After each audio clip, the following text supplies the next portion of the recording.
And hello there. Welcome to Trial TV Live. I am the Squeegee of Justice. Thank you so much for joining us today as we are picking back up on New Jersey versus Paul Caneiro. We are into day 9. They had a snow day yesterday due to the storm that rolled across the United States, the eastern part of the United States. Joining us today. And they are back in court. I know some courts are closed still. But New Jersey has decided to open. They got about just under 11 inches of snow last time I checked. I think it was around 10.7. I think we had a snow day yesterday, and we were checking all the snowfall totals, and I'm pretty sure Colts Neck got 10.7. But let's see if we can find that again. Snowfall totals. Let's see if we can find Colts Neck like we had yesterday. They had, let's see here. All right. We'll go in the last 72 hours. Colts Neck. Let's see here. Freehold got 11 inches. Let's see. There's Long Branch. Colts Neck got 10.8 inches. So Colts Neck, New Jersey, which of course is where Keith's family was, they got 10.8 inches. Ocean Township got 10.1 inches. Tinton Falls got 10.4. So they got just under 11 inches, between 10 and 11 inches of snow. So Judge Lemieux prudently canceled court on Friday. So there was no court yesterday, but they are back today. So let's get ourselves over here. And all right. So welcome in, everybody. Welcome in. Nana, good morning to you. Good to see you. Clairview, good morning. Shirley Roth, good to see you. Lynn and SC, hello, hello. Grampy, good morning. Jenny G, Shirley Roth, Amy Lee, good morning. Red Snap. Yeah, it's cold. It's cold here in Florida. You know, when it's in the 30s in Florida, you know it's even more chilly up north. Clairview, we are thawed out somewhat in New Jersey. Good to hear. Alice, good morning to you. Hector's mom. Brett, good to see you. Green-eyed cat, thank you for joining us. Iowa Backyard. Jad Ziadax, good to see you. Lisa, good morning, good morning. Tulips, Amanda, good morning. Welcome in. Kimbers, glad you're feeling better. Angelique, good morning to you. Sarah Dara, good morning. Groovy Cheryl, hope you're doing well. Shirley has more snow, of course. Jennifer King, good morning. I hope you're staying warm. I know if we're cold, you're cold. Let's see. Let me scroll through here. Sharon, good morning to you. Good to see you. Miss Business, hello, hello, welcome in. Alice Howell, good morning again. Good morning, good to see you. Terry, good morning to you. Thank you for joining us. Hola, bonjour to you. Thank you for joining us. Green-eyed cat. All right, everybody is in. Danielle. All right, I think I see everybody. Saudi girl, good to see you. All right, we have a feed, so let's check in our feed. Oh, guys, what do you think about this new thumbnail? Aaron created this new thumbnail. What do you guys think? My power is totally out at home, total AC failure. This is Keith at 3:14, starts texting his brother Paul. I use the manual switch in the basement, but nothing is working. I'm not even sure what to do. The generator says AC failure, going outside to see if the generator is in the right mode. And those were that's the last communication that the world ever had, that Keith ever said or communicated with the world. It's always kind of chilling when you have those last few moments of somebody's life, you know. Alice and Dream Horse, love it. Yes, Brat, those text messages are so sad. Reaching out to Paul for help. I know. Hey, Jan, good morning to you. Lynn, great thumbnail. Dream Horse and Alice, love it. Yeah, it's Aaron did a good job with that. Aaron did a good job with the thumbnail.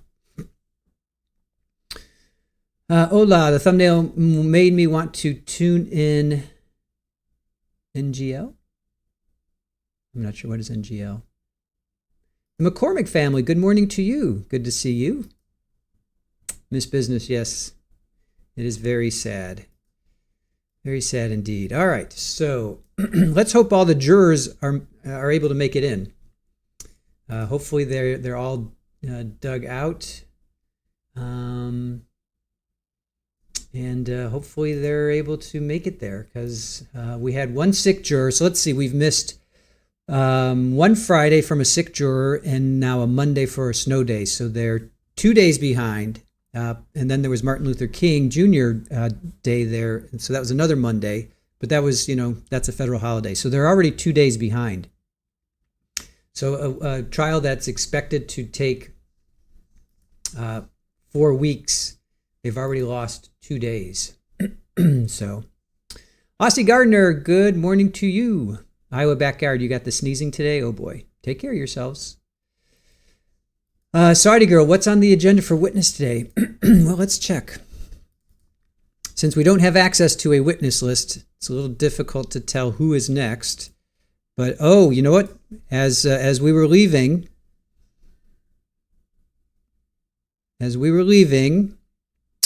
judge says,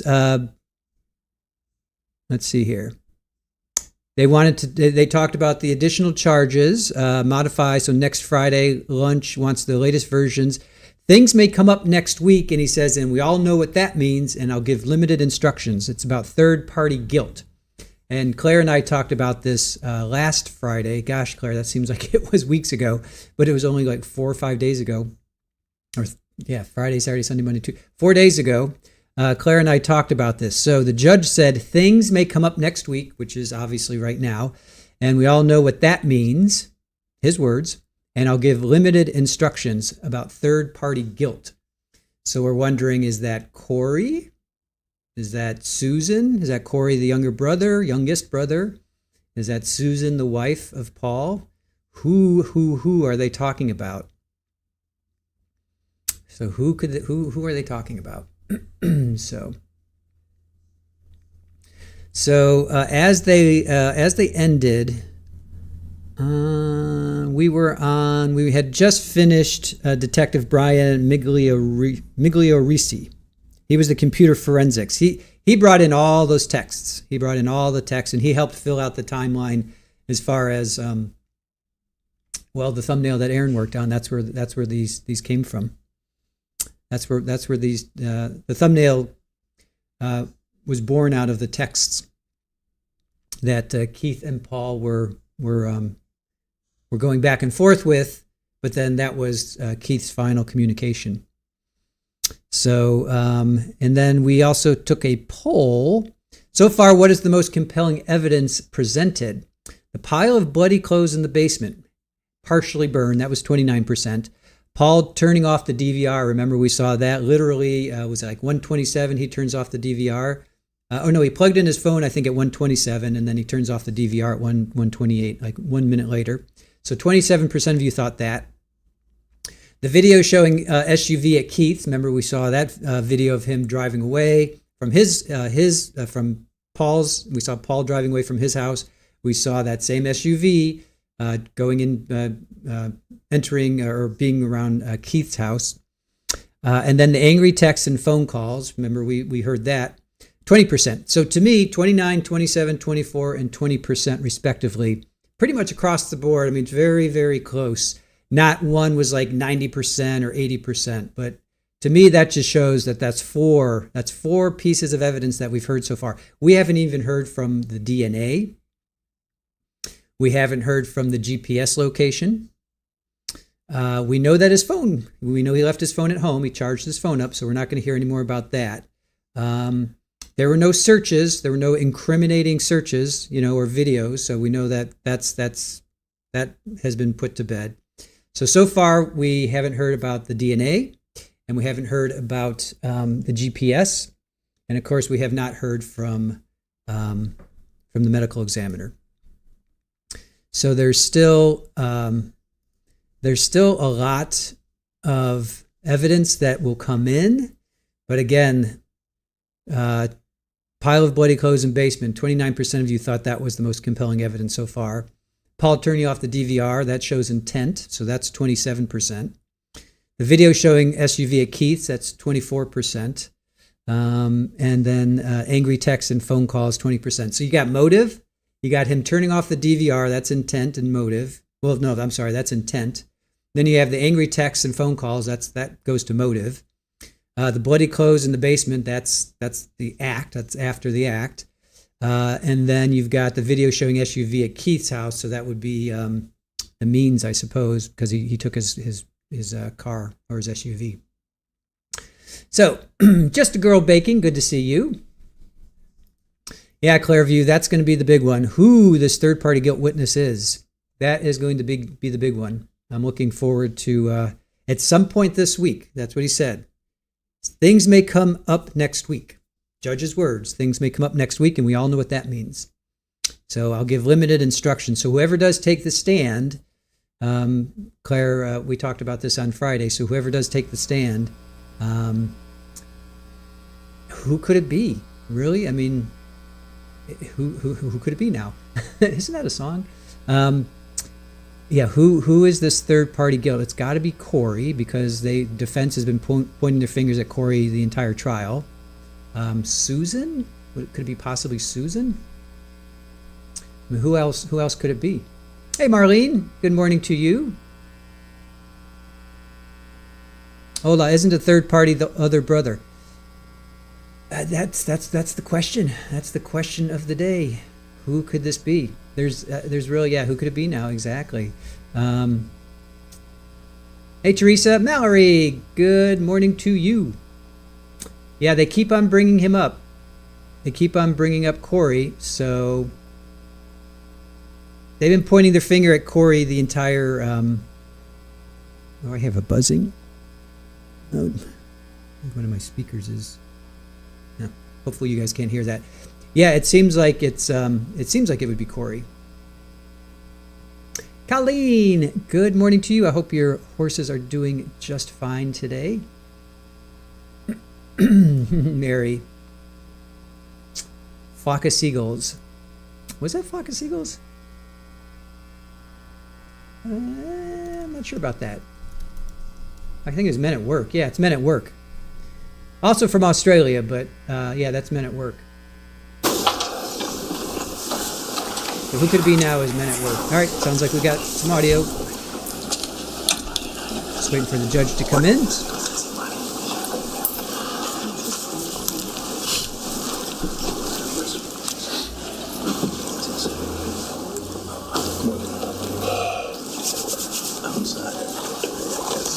All right, there's something going on in the court. All right, I'll see you guys on the other side.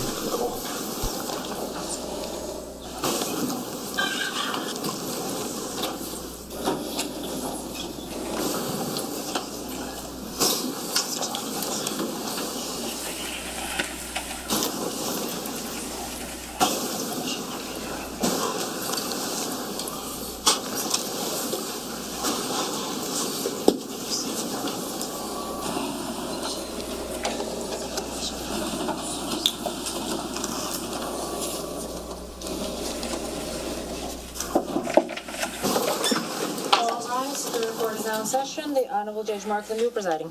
Morning, please be seated. Morning. Happy Joe.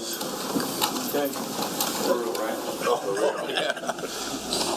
So, I was thinking, I don't know if I really have the authority or power to do this, but if any of you happen to know where Mother Nature lives, I'm going to hold her in contempt. She makes all of us. Wow. That's ballsy. Was this form of mob? I want to thank you all for making it in this morning. Obviously, it's a difficult morning. It's a lot to do. I appreciate all the time and effort on behalf of the attorneys, on behalf of Mr. Caneiro. we thank you. We realize that this is a sacrifice, especially during these winter months. It's a lot on you and your families, so please, thank you from the bottom of my heart for everything that we're doing. So with that being said, we'll get started.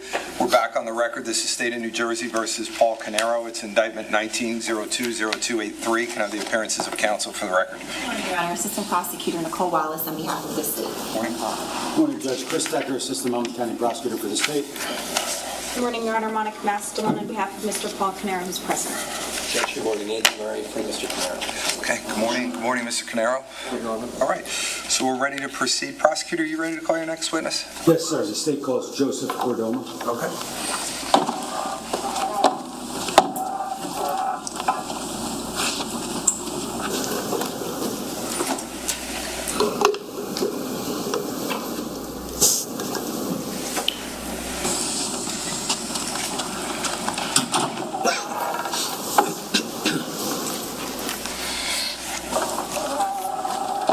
Morning, sir. Just watch your step.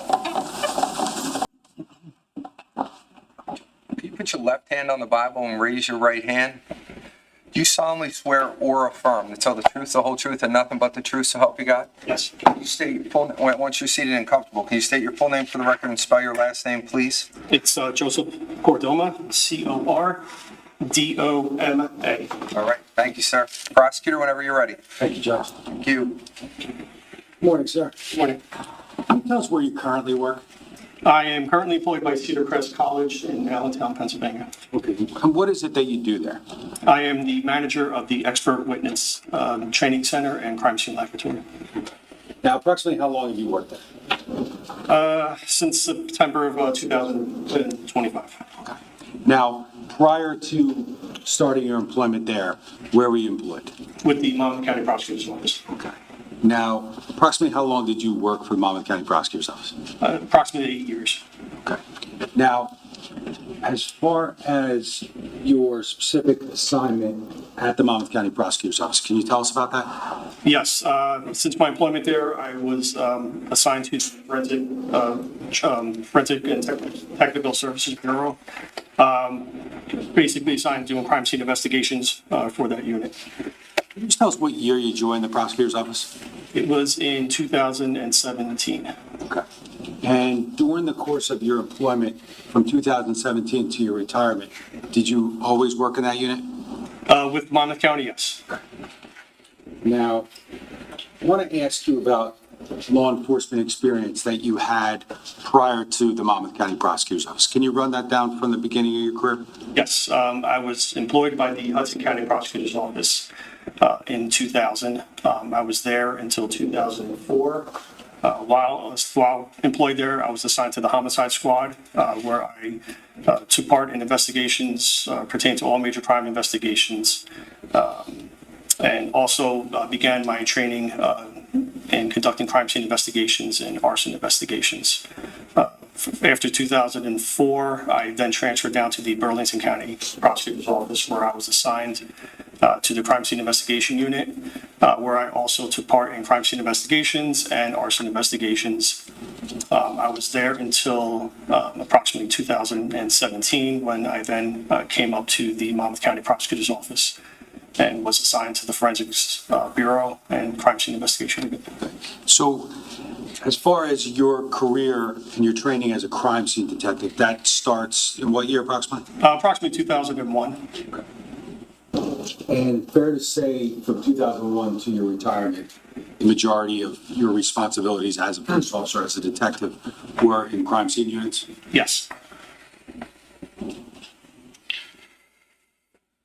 Before I go any further, I just want to approach and show you what's been marked as S370.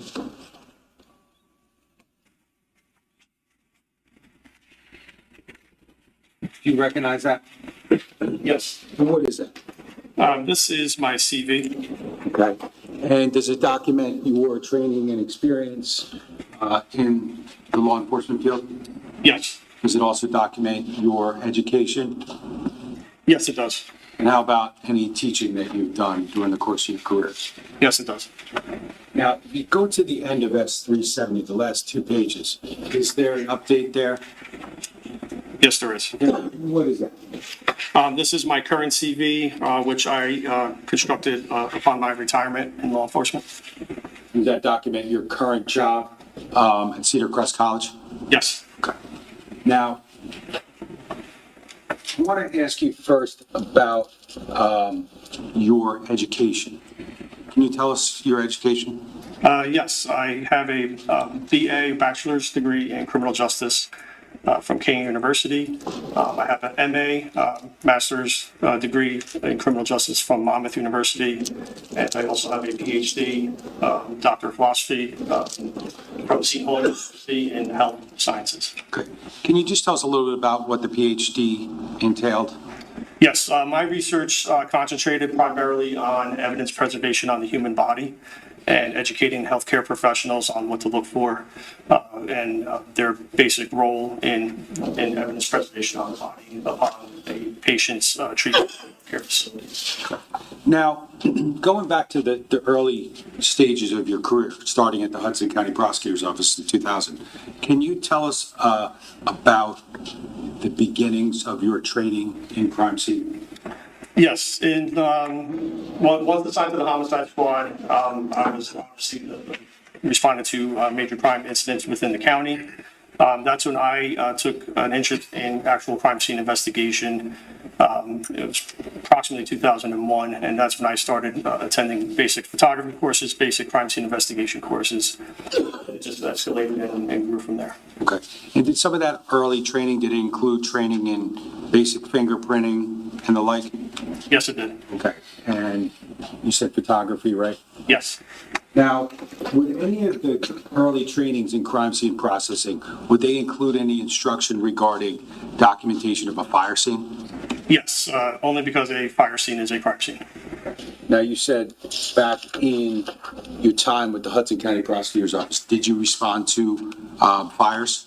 I did. Okay, what types of fires would launch a response from yourself and other detectives at Hudson County Prosecutor's Office? Any fires that in the fire department obviously would be the first responders, but anything that suspicious in nature, which at any point, any fire is suspicious in its beginning stages.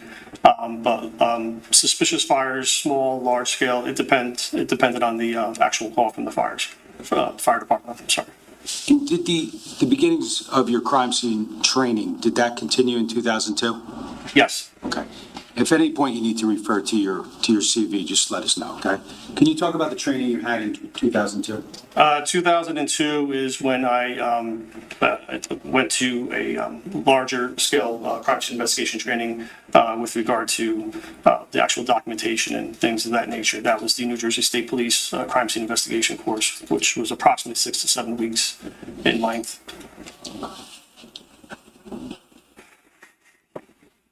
During the course of that 6-7 week class, did you learn different, or did you get trained on different disciplines within, the field of crime scene investigation?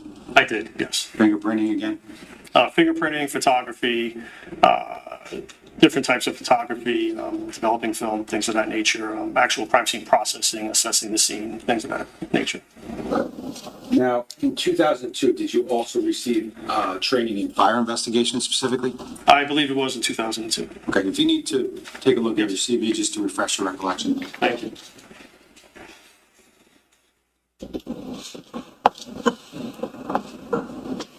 Yes. Okay, what class was that? 2002 was the basic course for arson investigators held at the New Jersey Division of Criminal Justice Training Academy. And approximately how long is that course? That was a 2-week course.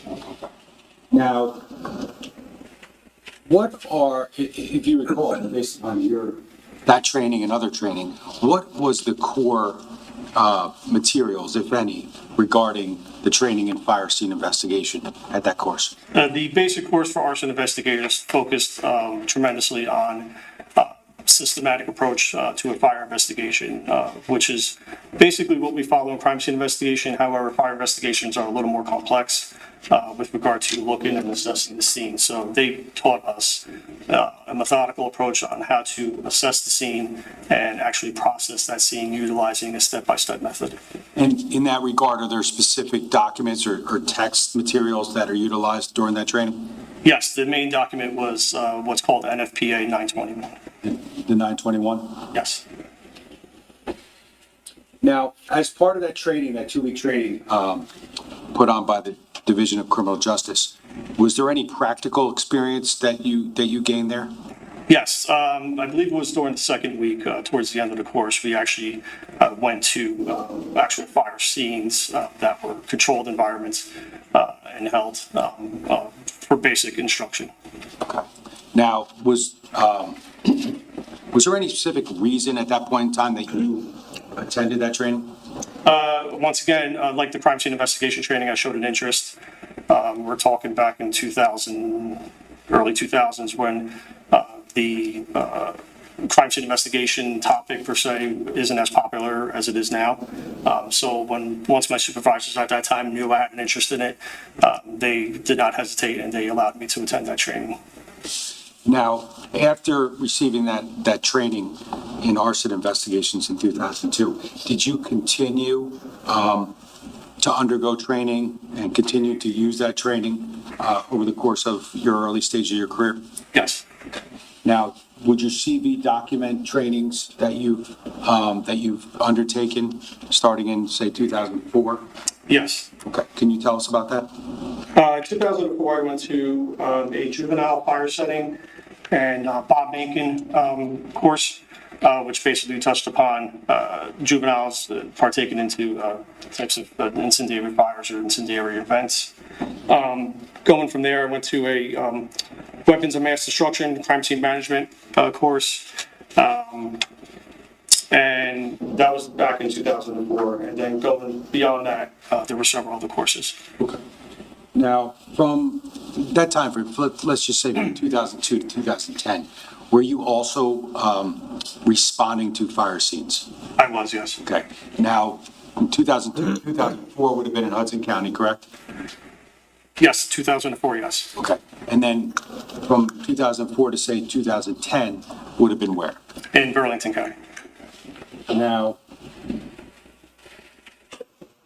were you utilizing the training that you had received and the instruction regarding the 921 and systematic fire investigations? Yes, always. At that point in time in your career, were you drafting origin and cause reports? If requested, I had the ability to, but I only recall drafting one origin and cause report in Hudson County. Okay. Now, I want to draw your attention to around 2010. Did you receive advanced fire and explosive training? I did.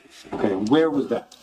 That was through what's called CFItrainer.net. It's an online platform.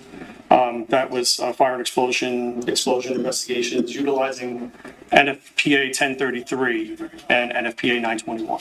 And what's NFPA 1033? You mentioned 921 already. What's 1033? Yes, 1033 is a standard publication that provides standards with regard to arson investigators and their qualifications and requirements, as opposed to NFPA 921, which is a guideline publication that provides guidance on how to actually conduct arson investigations and fire investigations per se. Okay. Now I'm looking at page 4 of your CV, and it documents the year 2010, correct? Yes. And you talked about the fire and explosion investigation class, correct? Yes. Were there other trainings with respect to either hazardous materials or fire investigations? Yes, once again, just showing the interest, and my supervisors allowed me to do so. I attended training with regard to chemical, biological, radiological, nuclear, and explosive training awareness course sponsored by New Jersey State Police. Another hazardous materials awareness course by the New Jersey State Police. And then proceeding from there, a cause and origin course. It was basically focusing on a systematic, methodical approach once again guided by NFPA 921 on how to conduct fire investigations. That was with the Burlington County Fire Marshals. And then I took several courses online. When I say courses, they are like seminars, things of that nature, self-paced instruction courses with regard to fire investigations, fatal fires, testimony, documenting fire dynamics, modeling, evidence at fire scenes, scene safety, marine fires, things of that nature. And then page 5, does it continue to document over the course of the next several years other advanced or more specific training with respect to arson investigation? It does, yes. Can you just give us the benefit of those? Yes, 2010, I took another course, Understanding Fire Through the Candle Experiment. 2013, I took a DNA and digital photography course as it relates to fire investigators. 2014, a fire and arson fatality fire scene investigation course. Another course in 2014, NFPA 1033 and NFPA 921. It was an application and relationship course between the two documents. 2015, ventilation flow paths, fire growth, ventilation fed fires, and fire and explosive scene documentation. And that, I believe, was it with regard to the, and one more, arson scene search and evidence recovery, also in 2015. And I believe that was it with regard to that year. And I think that's it. Okay. Yep. Now, we talk about all this training that you were involved with, correct? Yes. Now, as you took those classes, did you continue to be involved in crime scene investigations? Yes. And how about responding to fatal fires, Yes. fires with any other sort of injury, Yes. and larger scale fires? Yes. And during the course of responses and investigation to these fires over the years, did you continue to utilize your training and experience in arson investigation? I did, yes.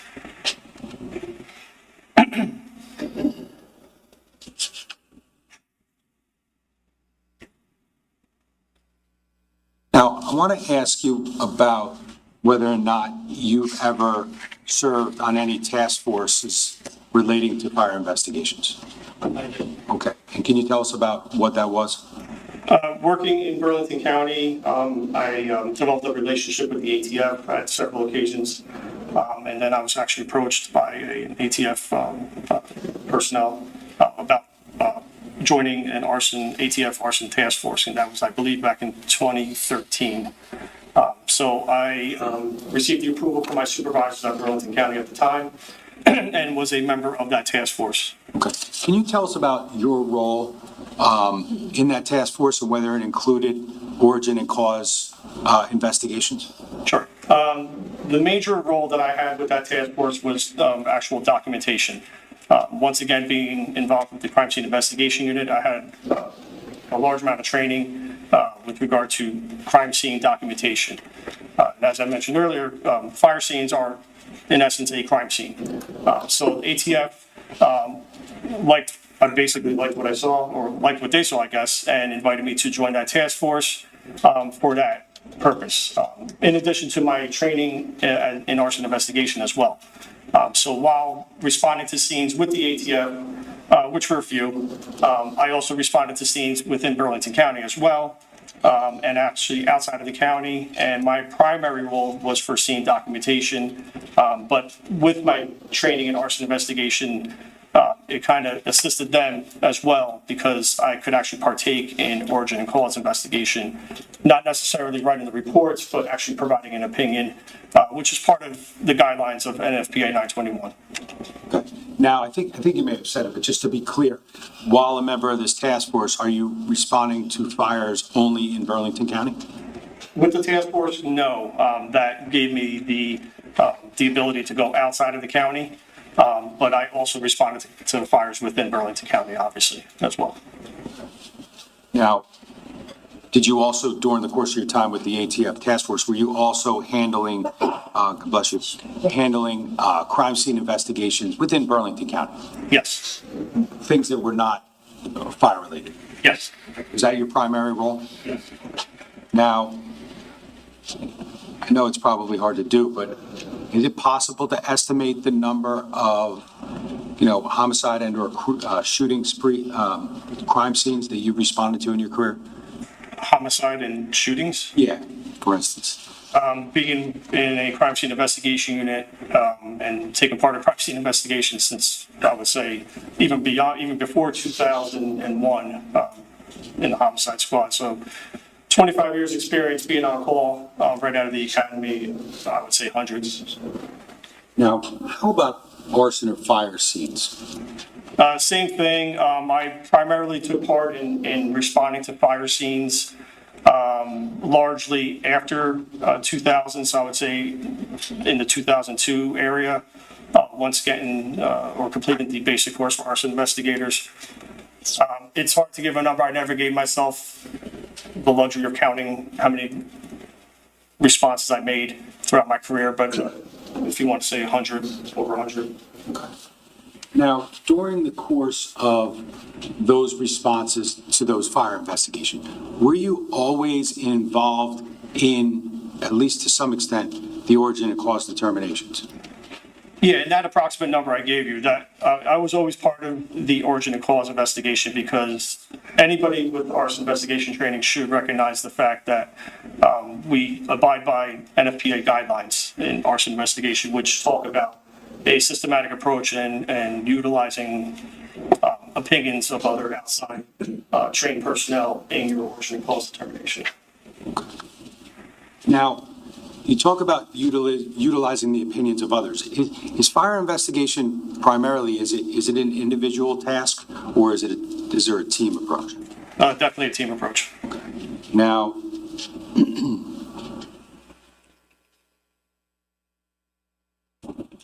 as far as your experience as a crime scene detective specifically, have you testified in Superior Court? I have. And have you ever been offered as an expert in Superior Court? I have. Okay. Did you document, or is that documented within your curriculum vitae? It is, yes. And during those occasions where you were offered as an expert in Superior Court, were you accepted by the court in those times?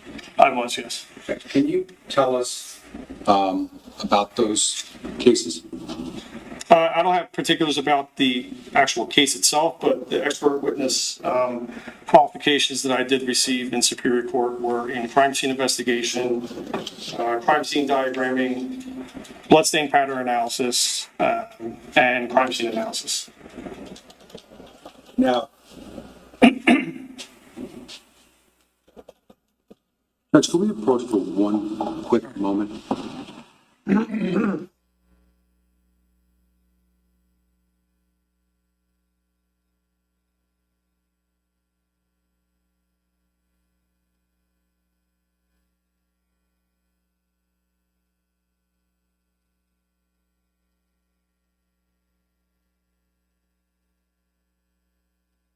All right, while they take a quick little sidebar there, we're listening to Joseph Cordoma, CSI arson investigator. So maybe we're going to hear now from Keith's house, because we heard all about Paul's house. Or maybe this will be more about Paul's house and the arson. But we already heard from John Lightbody, fire investigator for he investigated Paul's house. So maybe now they're shifting to Keith's house. We'll see. We'll have to see. All right. Yeah, Hell Rider, feels like you're in Chicago. It is cold, you guys. Well, I got the fire going. So you know it's cold when I have the fire going. It was 59 in the office. Now it's up to 61 and a half. Yeah, we're only supposed to be, I think, about 65 today. No, we're only getting up to 52. Oh, sorry, 53. Imagine that, 53. Cold. All right, here we go.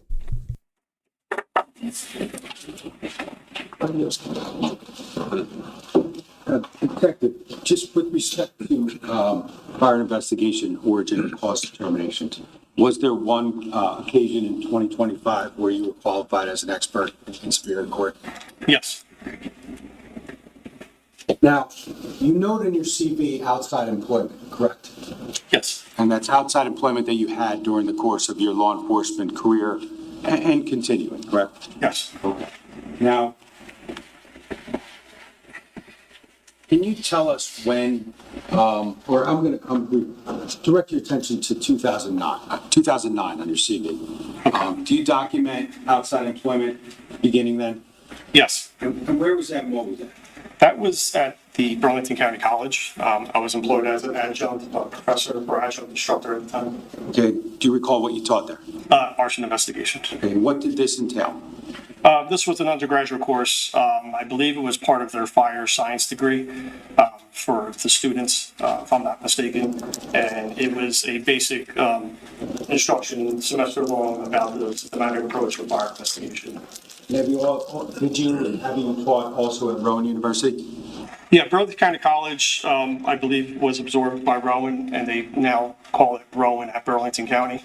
And at that time, I was also employed as an adjunct professor teaching arson investigation as well. Okay. Can you talk about other teaching that you did in that time frame as well?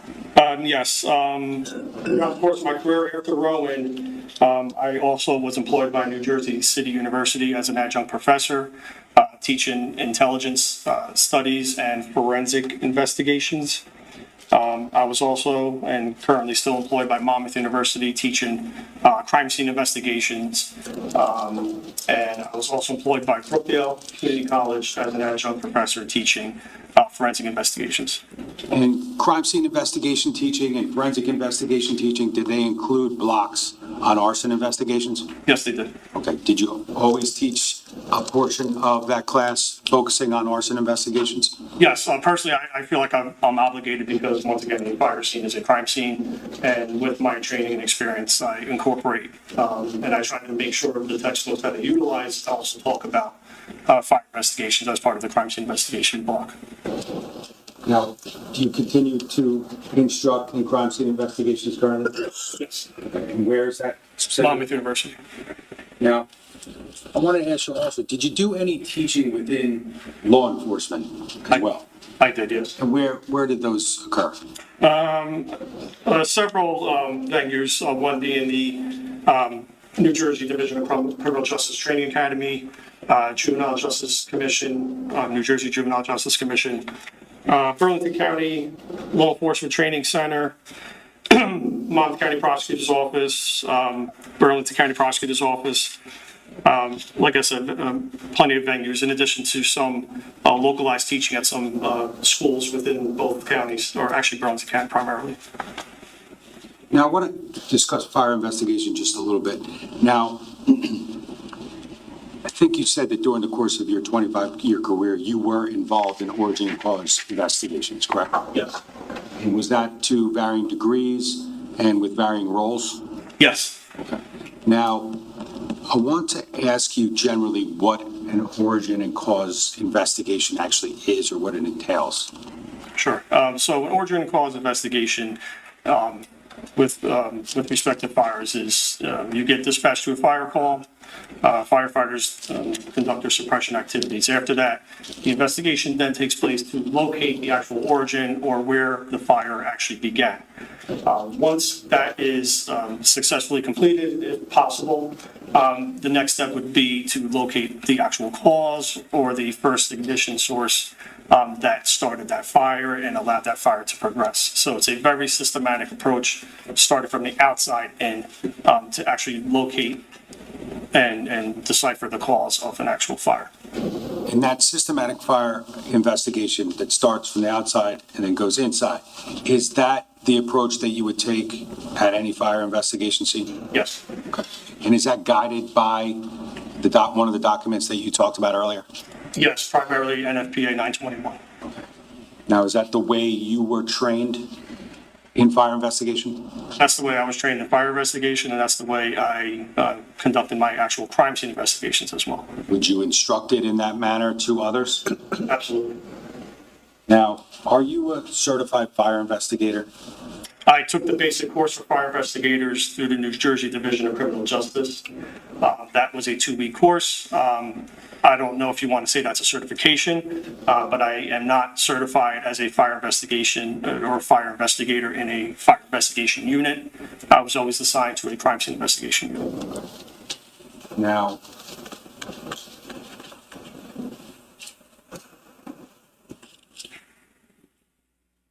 are you familiar with, the actions of digging out certain locations at a fire? Yes. Okay, what is the purpose of that?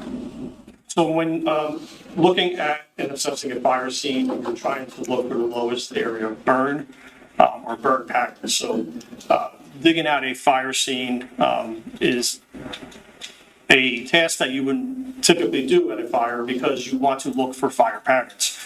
Fire scenes are very different than crime scenes with respect to cleanliness. Fire scenes are wet, they're dirty, they're dark. So you're looking for specific patterns with respect to the fire, whether there's smoke, soot, actual burn patterns. So in essence, you have to dig around and actually clean that area to look for the lowest point of burning, possibly maybe to rule out other specific causes like ignitables or things of that nature. So digging out is one of the main things you have to do at a fire scene. And when you're looking to find those patterns, the point of finding the patterns and kind of like the area of lowest burn indications, what is the purpose of doing that? Why are you doing that? Because that area could give you or lead you to the area of origin of the fire.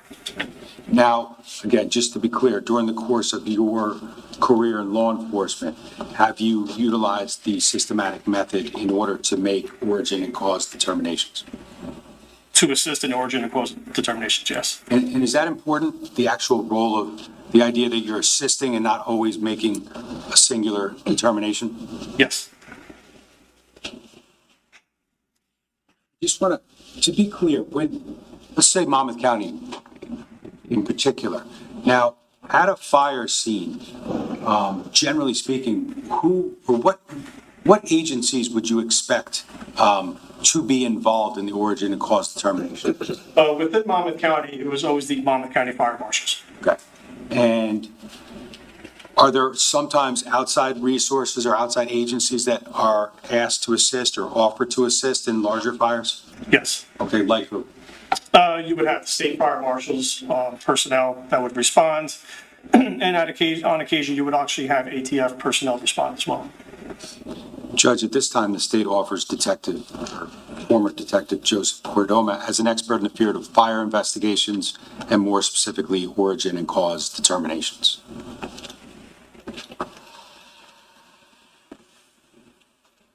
Any questions? Anybody here? Yeah, may I have word to? Sure. Good morning. So just to focus on your education for a moment, I understand you have a bachelor's, a master's, and a PhD, correct? Yes. But to be clear, none of those degrees are in fire science specifically. And they're not in fire protection engineering or electrical or chemical engineering, correct? Correct. They're not in chemistry, physics, or computational fluid dynamics. Correct. And your PhD in health sciences did not involve anything related to fire behavior, combustion, or fire modeling, correct? Correct. And your experience, turning to your experience, so you essentially spent 25 years as a detective in law enforcement, correct? Yes. And you started with Hudson, then you went to Burlington, and then you went to Monmouth County. Yes. With the exception of your very first year in the homicide squad in Hudson County, the remaining, let's say, 24 years of your experience, you were in a crime scene investigation unit. Is that right? Well, just to correct you, the homicide squad in Hudson County was formulated where you did homicides and crime scene investigations, so I don't want to say that, but that I was out of the homicide squad. It was homicide and investigations in crime scene. So that 2000 and 2004 were both, and then beyond that was just crime scene investigation units. Okay, so from 2000 to 2004, you had a combination. Yes, And then starting 2004 up until 2025, yes, it was all crime scene investigation. correct. And crime scene investigation unit is essentially where you deal with scene documentation, correct? And processing. It's a little bit more than that, but yes, It's fingerprinting, like you said earlier, right? And photography, reconstruction. reconstruction. Yes, Is it, we heard from a Detective Catalona in this case. Is he in your unit? he was, yes. Okay. Because you're no longer with Yes. CPO. Okay. But when you were with the Monmouth County Prosecutor's Office, you guys were in the same unit. Yes, And so you've never been assigned to an arson unit, correct? not an arson unit, no. And you've never been employed specifically as an arson investigator. Correct. And of course, you worked for law enforcement, so you were never you're not like an independent fire investigator, obviously. Correct. When you were on the ATF task force, I think you mentioned this when the prosecutor asked you, but you were specifically sought out for your scene documentation abilities. Is that fair to say? Yes, And specifically your photography. yes, They appreciated the fact that you were familiar with fire scenes and you knew what to, photograph without being told. Is that right? exactly, yes. Aside from the one origin and cause report you mentioned from Hudson County in sometime between 2000 and 2004, have you ever drafted an origin and cause report other than that one time in this case? Not that I recall that. This is the second time you drafted an origin and cause report personally. I believe so, to the best of my recollection, yes. And you mentioned the NFPA 921 and the NFPA 1033, correct? Yes, So the 921 is basically, I'm just gonna hold it up. This is the 921. It's a pretty thick book, right? yeah, that's the 2024 version, I believe, yes. And that's the book that guides fire investigations. It's a guideline, yes. It's a guideline, but it's what all fire investigators rely on, correct? They should, yes. There was a fire marshal who testified it's like the Bible of fire investigations. Would you agree with that? Yeah, it's a valuable piece of information.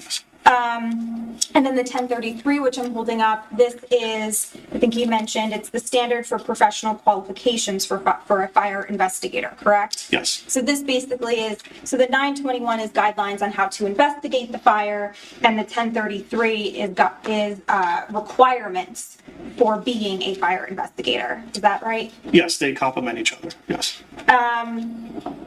And you would acknowledge that the guidelines, the 921, it's changed over the years, correct? Yes, There's been many additions, right? yes, I think you mentioned, you noted this was the 2024 version that I held up at the time that you investigated this fire. I'm assuming you were using the 2017 version. I don't recall what version it was. We had them in our office. And I know there were several versions, several publications. It would have been the most recent version to 2018, correct? Yes, yeah. And there's been a 2022 version, and then there were versions before 2017, correct? Yes, And the reason why there's new versions is because over time, science changes and fire, theory changes, and the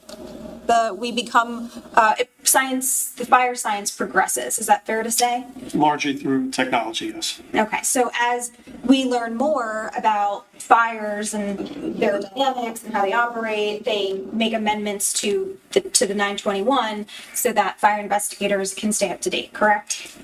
Yeah, that's fair to say, yes. And we talked about, the prosecutor and you talked about your training, right? So in 2002 was when you did your first arson. It was a basic arson investigation course. It was 2 weeks. Yes, And most of your training courses, including that one, but also thereafter, were essentially hours long, days long, maybe a week long. Is that right? It's fair to say, It yes. wasn't like semesters long or years long. No, And it sounded like a bulk of your, because you did the original basic training in 2002, but then it sounds like a bulk of your sort of continuing education on fire and arson investigation continued in 2004, 2005. There was kind of a bulk in 2010, and then some more from 2013 to 2015. Do I have that right? I believe so, yes. You did some online training through cfitrainer.net as well, correct? Yes, And that was in 2010, and then again in 2014 to 15. yes. That's like an online training where you go through PowerPoints and learn the material kind of at your own pace. Yes. But after 2015, there was no additional continuing education with respect to fire investigations or fire science or arsons. Is that right? I believe so, yes. But with respect to the 1033, which you're familiar with, and specifically Chapter 4, it does indicate that fire investigators shall remain current in certain fields of fire science and fire investigation, and more specifically, shall complete 40 hours of continuing education every 5 years. Is that right? Okay. But in your case, you haven't done the 40 hours of continuing education in the last 5 years, correct? I'm not in a fire investigation unit. It's not required. And more specifically in the last 10 years, right? Once again, I'm not in a fire investigation unit, so it's not required. You're not in a fire investigation now, nor were you, correct? In a unit? No. Right. But according to the 1033, if you're going to be a fire investigator, you're supposed to keep up with the continuing education, right? It doesn't say specifically a unit. It's a standard for units.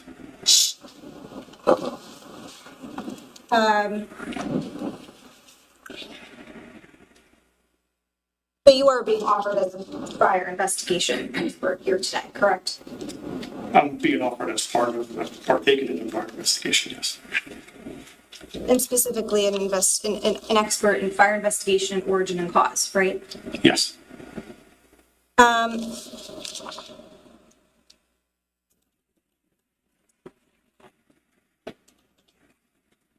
Now, you have taught some classes, including some arson classes, to undergraduate college students. Yes. But just to be clear, you're not a certified fire investigator instructor, correct? Correct. And you have you written any publications on fire, anything fire investigation related? No.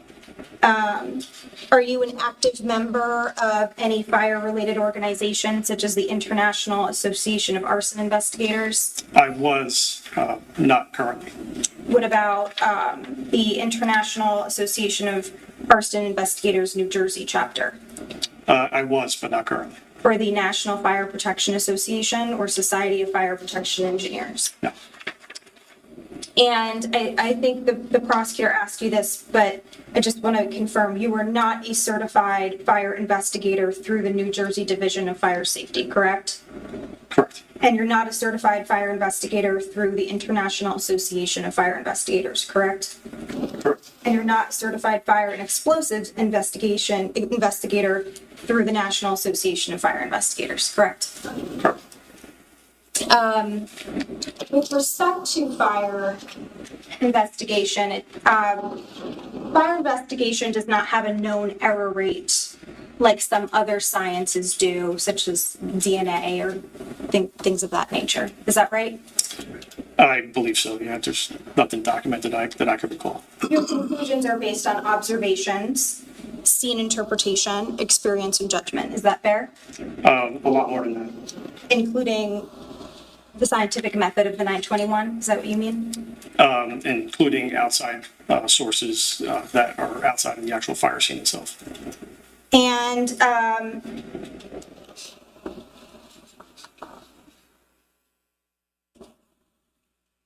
there's no like mathematical formula that can verify whether your ultimate conclusions are correct or not. This is one of the reasons, in my opinion, why NFPA 921 has been revised so many times, is that the technology changes. So mathematical formulas, I would tread very lightly on.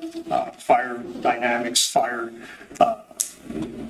movement, fire ventilation, things of that. These all take effect and have to be considered when investigating the fire scene. So when I say there's actual outside sources beyond the actual scene itself too, you have to take into account the totality of the entire investigation. So you have to be very careful with mathematical formulas.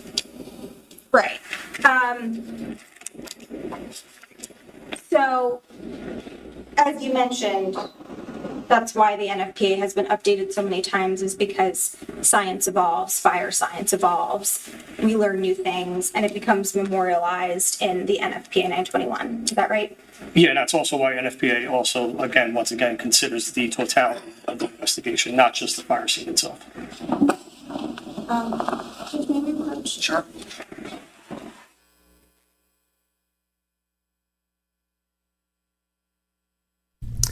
All right, so they're doing a voir dire of this witness, which basically just means they're interviewing him to make sure he is indeed an expert. So Aaron just sent me power outages, right? There's still power outages, 3 days now for a lot of people. 175,000 in Tennessee, 138,000 in Mississippi, 96,000 in Louisiana, 32,000.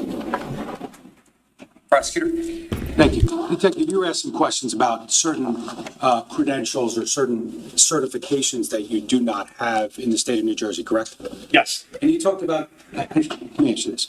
Is there a reason why you never became a certified fire investigation despite 100 plus fire scenes? As much as I wanted to, timing didn't cooperate, being in the crime scene investigation unit full-time, in addition to teaching outside employment, and manpower within our organizations just never cooperated with my timing and my desire to go and pursue those types of certifications. And I think you said it at least once or twice. In reference to the NFPA 921, you referenced things outside of the actual fire scene or things that were not necessarily specific to fire dynamics themselves. What were you referring to? A fire investigation involves a lot of scene work and actually scene work and work outside of the scene, I should say.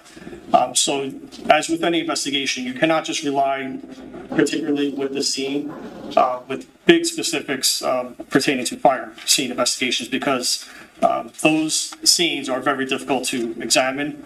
Fire patterns, like I mentioned earlier, are difficult to examine. So you have to incorporate outside information that you may receive from outside investigators with relation to that actual fire call itself. Now, just to be clear, Ms. Messalone asked you about fire trainings in 2002, 2004, 2005, 2010, and then 2013, 2015. Every time you obtained further knowledge or training in fire science, did you then go and use it at actual fires? I did, in addition to actually teaching it and utilizing my own research with regard to prepping for my classes, because I was teaching arson investigation, fire investigation type of courses, both at colleges and at police academies. Was there ever a point during the course of your approximate 25-year career in law enforcement, maybe absent the first year, where you weren't responding to serious, potentially fatal fire investigations? I would say since going through that basic course for arson investigators, I believe in 2002, I think I said, to the day I retired in law enforcement, I was going to fire scenes in addition to crime scenes. And every time you responded to a fire scene in that time frame, were you involved in origin and cause determinations, whether or not you had actually drafted an origin and cause report or not? I always provided my opinion about those investigations, yes. And did the ATF, did they utilize your opinions and your knowledge outside of just photography during the course of your time on that task force? Yes. Judge, I have nothing further. Ms. Messelin, did you want to add anything based upon those questions? No, Judge, thank you. Okay. All right. This court is going to accept this individual as an expert in fire investigation, specifically origin and cause of a fire. You guys may have heard this charge before, but I'm going to give it to you again. As I told you, I have to give it to you every time. As a general rule, witnesses can only testify to facts known by them. This rule ordinarily does not permit to be received as evidence the opinion of a witness who is not testifying as an expert. However, an exception to this rule exists in the case of an expert witness who may give their opinion as to any matter in which they are versed, which is material to the case. In legal terminology, an expert witness is a witness who has some special knowledge, skill, experience, or training that is not possessed by the ordinary juror, and who thus may be able to provide assistance to the jury in understanding the evidence presented and determine the facts in this case.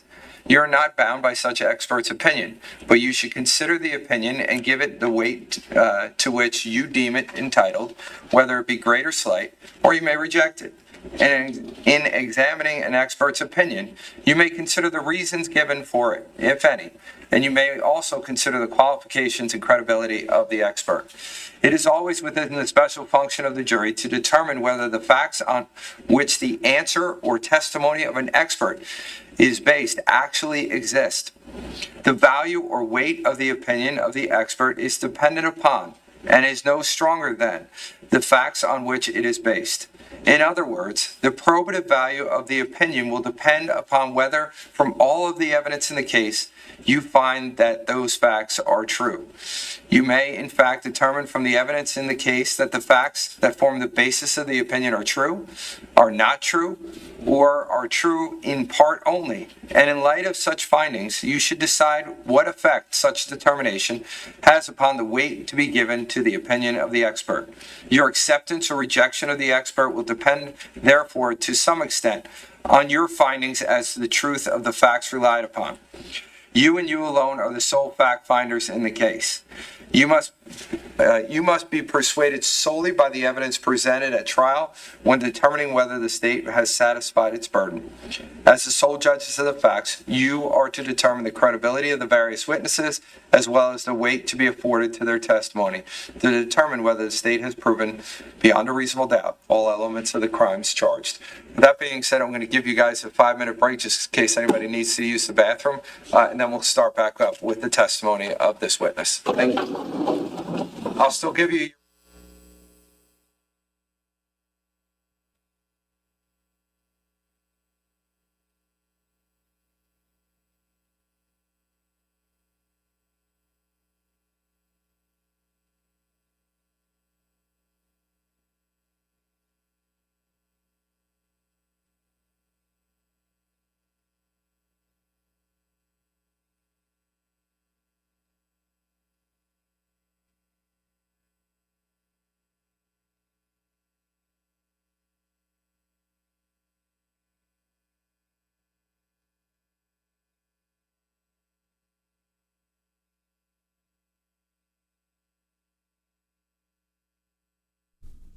Yes, I got the fire going. It was 59 in the office. Now it's up to 65. But like up here, because it's about a 10-foot peak, it's probably about 80 or 90, like up here. But down here, like my feet are cold, but up here it's like it's nice and warm. I need to get a ceiling fan. We've got a light there, but I want to get a ceiling fan just to kind of push some of that hot air down. All right. Oh, here I was. Yes. So that was voir dire in front of the jury. 5-minute break, and he said he will give them their other break. I think at like 10:30 they break. All right. I was in the middle of reading this article, or I'm sorry, the power outages still. So this would be the third day for many across multiple states. So Tennessee, 175,000, Mississippi, 138,000. Louisiana, 96,000, Texas, 32,000, Kentucky, 26,000, Georgia, 22,000, South Carolina, 13,000, North Carolina, 11,000. So Tennessee got hit the worst, I think, from all the all the ice, because we saw some when we were watching on Sunday. We did our storm stream, and then Monday as well. But mostly Sunday, we saw them driving around. We saw trees cracking.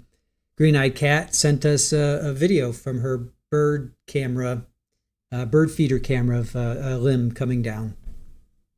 So it's bad out there. Kelly B, how are you? Welcome in, Led Zepp. You consider yourself lucky? Yes, Terry, I need a ceiling fan to blow the hot air down. Yeah, because it's warm. I'm sure it's probably like 80 or 90 degrees up there. So it'd be nice. Or get a blower. I don't know if I could get a blower for that.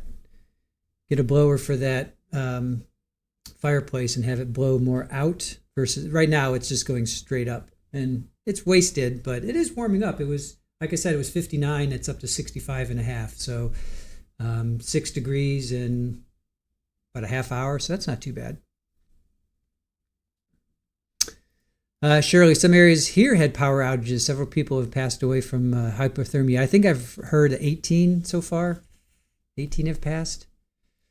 Pammy, aim a small floor fan on slow at the ceiling. It will turn circular air back. Yeah, I do that when I have done that before, Pammy. We have. I should probably do that. I'll definitely do that. We have a fan outside that's doing nothing. In the summer we use it to keep the bugs away and obviously to keep us cool. I'm going to bring that in. That's a good idea because it's only going to get chillier from here. We're supposed to be like 25 or something, I think, Monday. Yeah, Teresa, more snow to come this weekend. Yeah, we're supposed to, it's 33 right now. Surprisingly, we were below 32 for 4 hours. And the water, I have water bowls outside for the cats. It didn't freeze, which was really surprising. I think because it's windy. I think because it's about a 10, 15 mile an hour steady wind. And I think that's why it didn't freeze, which is really weird because the last 2 times we've gotten to 32 or 30, 31, they have frozen. So yeah, we're going to be 22 on Sunday, Monday, 25. It's just going to be below 40 all next week until next Wednesday. It's still going to be Thursday. It's going to be 40. So we finally are going to break. We're finally going to get out of the 30s and even 20s. And our highs, I know you guys don't want to hear this, but our highs are, 65, but then 50. We're all over the map. Anyway. All right, Judge is back. Hey, Jill. Good morning to you.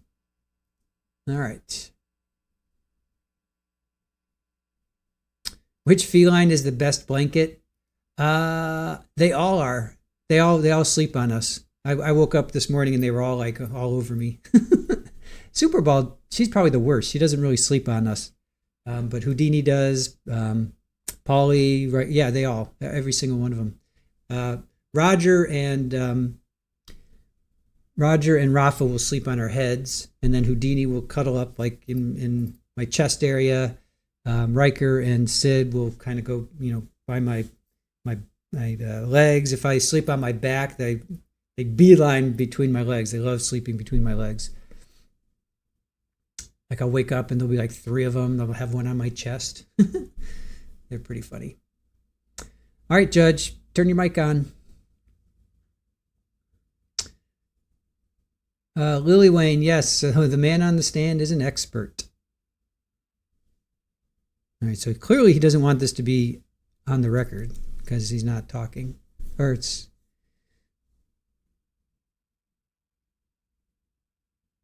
Iowa backyard. Great Dane is good blanket until running in sleep. Not a good massage at all. Would not recommend it. Yeah, I would say so. Hey, Amy Lee. Good morning to you. Richard in the kitchen was here yesterday. I think he said he was sick. He lost his little pup, of course, little Tucker. That was sad. And then I think he said he wasn't feeling well. He was sick for a couple days. But he was here. He was with us yesterday.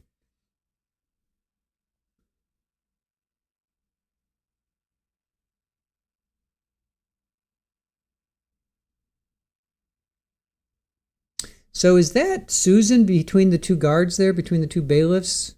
I think that's Susan, right? Kind of blonde, strawberry blonde. I think that's right. Is that Susan, you guys?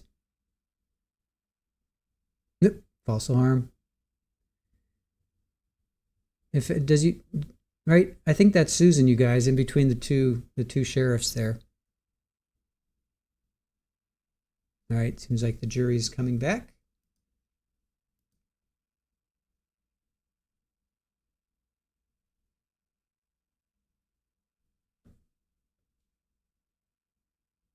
Kathy Davis, a bath towel, yeah. Oh, trust me, I've been very creative. I've gotten towels. I do that. Blankets. I get creative, but I'm going to bring a fan in. That's what I'm going to do next. I'll do that for the next. I'll do that for tomorrow and everything. I'm going to turn this fire off probably in another half hour anyway. All right, Prosecutor, go ahead. Thank you, Judge. Cardinal, I want to talk to you about whether or not you recall on November 20th, 2018, being asked to respond to a particular location. I do, yes. Okay, where was that? 15 Willowbrook in Colts Neck. Okay, do you recall approximately what time you arrived at 15 Willowbrook in Colts Neck? Approximately 1:30 in the afternoon. Okay.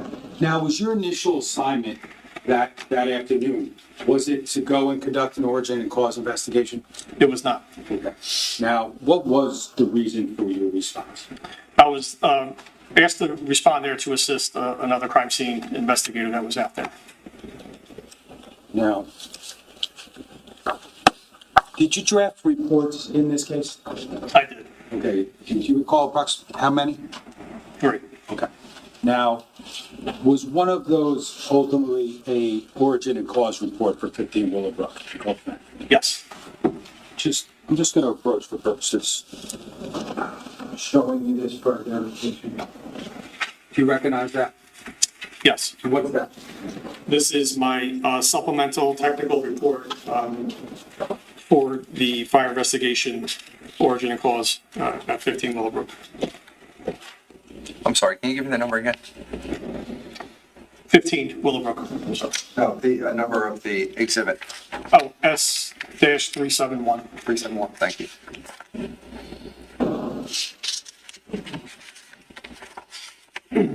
So you responded to Colts Neck.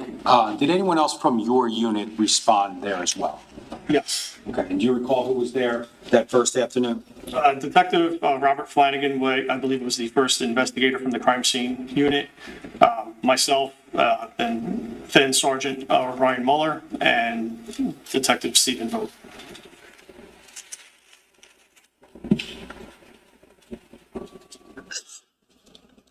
Now, upon arrival, did you engage in sort of what's been called like a field briefing? Yes. Okay. And was that with your unit or other people or something else? It may have been emerged briefing. We had several briefings that day, but initially I believe it was with Detective Flanagan from that unit. Okay. And you said Detective Flanagan was the first one there from your unit? Yes. And when you arrived, what was he doing, if you remember? He was assessing the scene and beginning his exterior photography of the actual property.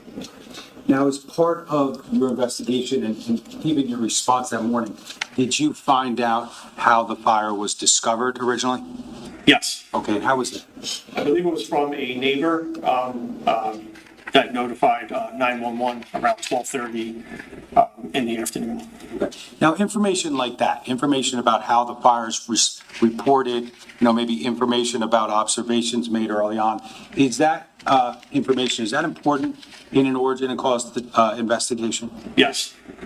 Now, I want to ask you about your initial observations at 15 Willowbrook that afternoon. Can you tell us about that? Upon my arrival, there were several law enforcement fire personnel present. It was a large property, so that was expected.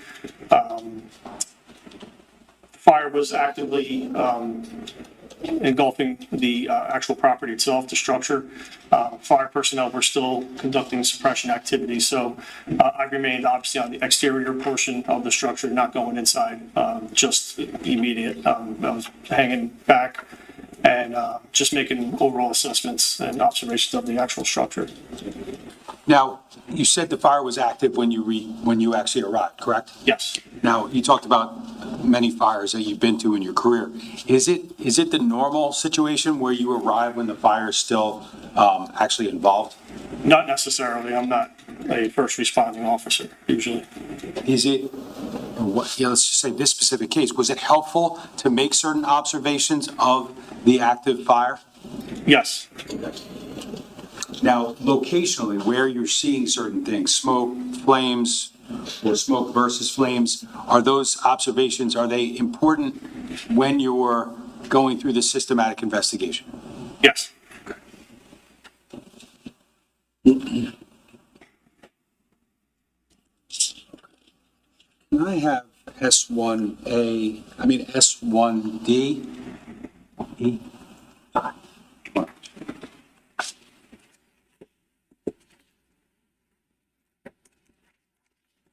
S1E.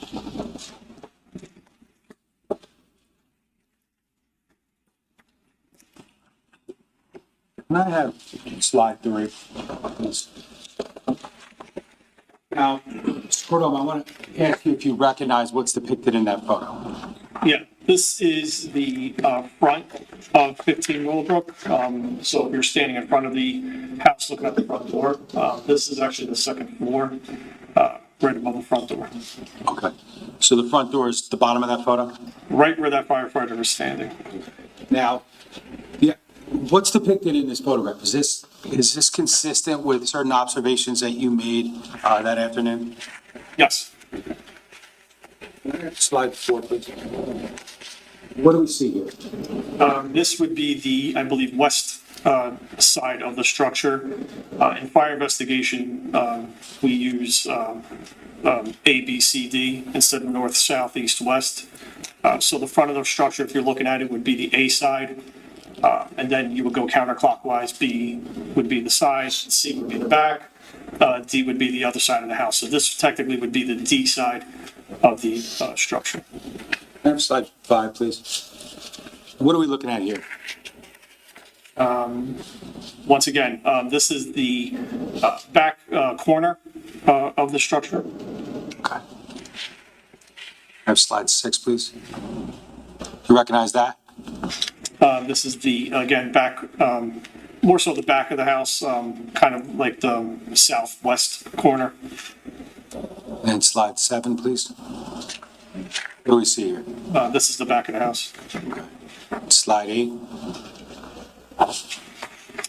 Back of the house again. Slide 9.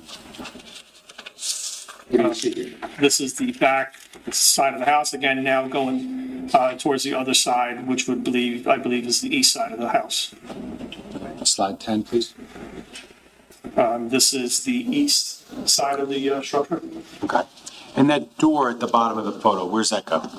Right where that firefighter is standing with the stream of water, that is leading to the basement, which has access to like a miscellaneous room and storage areas. Slide 11, please. Just another photo of the side entrance to the basement. Yeah, this is just the photographer standing a little further back. Okay, slide 12. What do you see here? This is the front of the house again, but more leaning towards the east side. You said the photographer a moment ago. Who took these photographs, if you know? I believe this was Detective Flanagan. Okay, he, as you said, was the first one on scene? Yes. And he talked about him making scene observations and then starting to photograph the scene? Yes. Now, these pictures, straight, I should say, these are some of what's depicted in these photographs. Did you yourself actually make a lot of these observations at the scene that afternoon? Yes. And again, is that helpful to your investigation? Yes.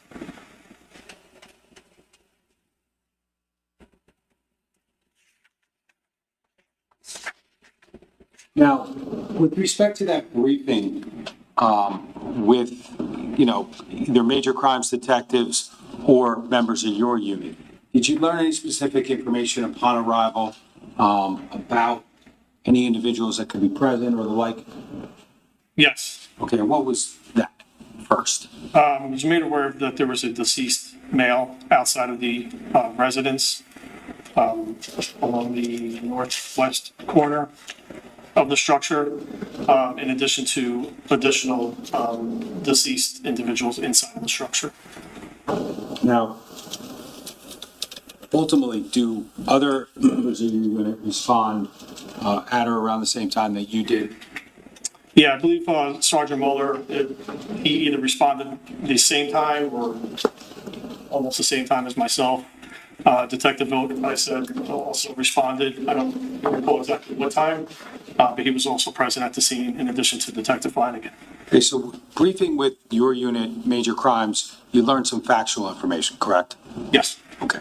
Now, do you and other members of the forensics unit, though, do you ultimately discuss any potential steps that you would take upon arrival at the scene? Yes, we want to know, in fact, the condition of the structure by firefighter personnel. With fires, you're dealing with structural integrity, and as I mentioned earlier, fire investigation is extremely similar, if not the same, as crime scene investigation because it is, in essence, a crime scene. So with any crime scene, you do have evidence involved. And when you're dealing with fatalities, not so much in a fire, but in a fire and outside of a fire, the human body is a piece of evidence. So our main concern at that point were the conditions of the individuals inside. Okay, so you receive information that there are structural integrity issues to the house, correct? Potentially, yes. Potentially. So based upon that and based upon the discussions with respect to the bodies and that being evidence, what, if anything, did you and the members of your unit decide to do? We removed the bodies. I mean, who specifically was involved in that? All members of the crime scene. Were your efforts photographically documented? To the best of their ability, yes. And who was actually taking the photos, if you remember? Detective Flanagan.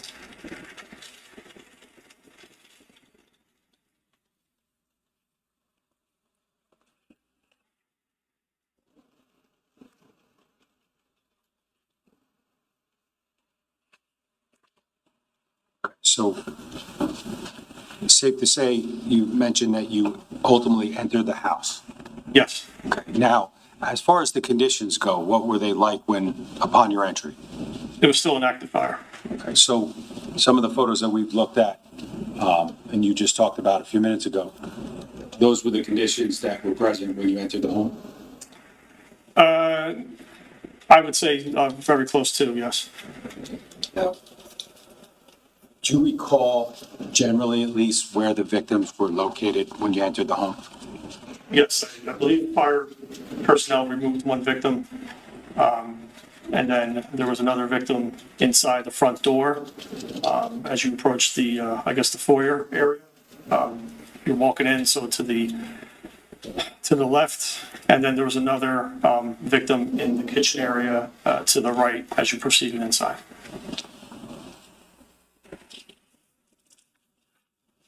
We have S1E, right, slide 13. Do you recognize that photo?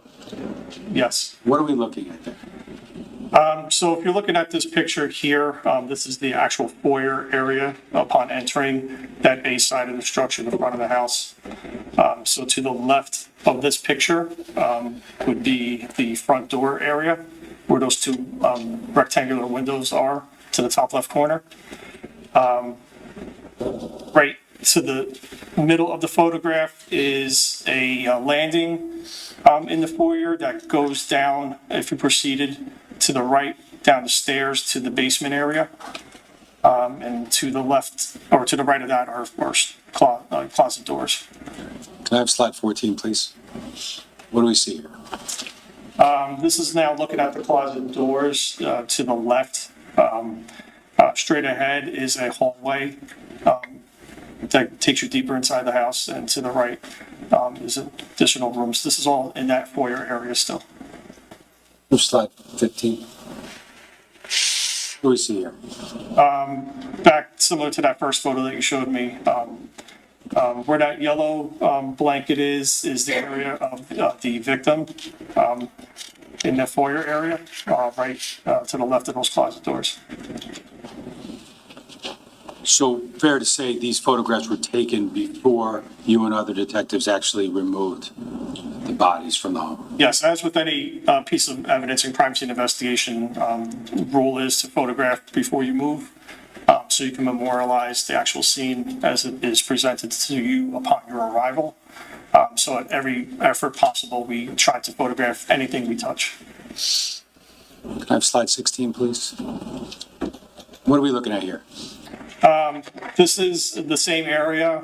Fire suppression has been completed. You can notice the smoke and steam are eliminated at this point. So this is that general area in a much, I guess, controlled environment at this point. Can I have slide 17, please? Again, what are we looking at here? Same thing, just a different angle. You can see the landing with the stairway going down, kind of like in the center of that photograph.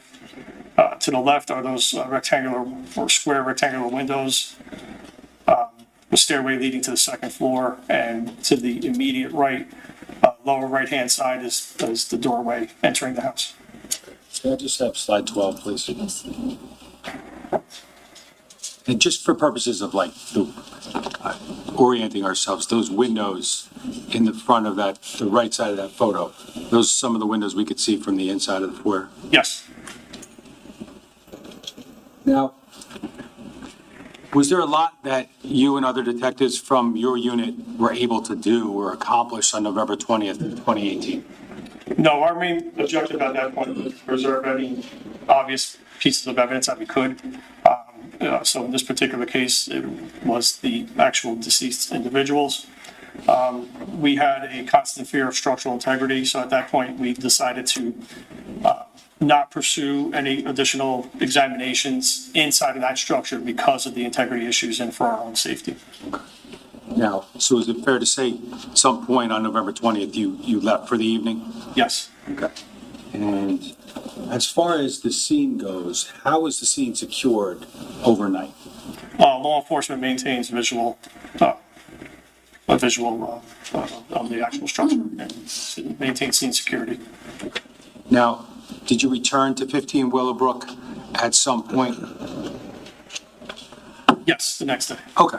Now, that next day, did you do anything that morning prior to responding to 15 Willowbrook? Yes, I did. And what did that entail? My supervisor, Sergeant Mueller, dispatched me to attend a post-mortem examination of one of the victims, which is an autopsy of one of the victims. Now, after doing that on November 21st of 2018, you responded to the scene, correct? Yes. And what, if anything, did you do on that date? That date was more assessment of the actual structure. By the time I arrived there, the structure was secured by engineers who erected braces, particularly in the basement area because of collapse of the first floor going down into the basement. So they had to maintain and create some type of stability structure to make sure the floors don't collapse. Was there a point in time that yourself and other detectives were told that the scene was safe to be gone into? Yes, yes. Now, that Wednesday, November 21st, 2018, were there representatives from other agencies there that day that you ultimately began to work with as part of an origin and cause investigation? Yes. Okay, where were they from? Primarily the Monmouth County Fire Marshal's Office. Now, is that normal in a fire like this? Absolutely. Now, as part of, you said you drafted an origin and cause report in this case, correct? Yes. Did you document all the individuals who were involved in the origin and cause determination? Yes.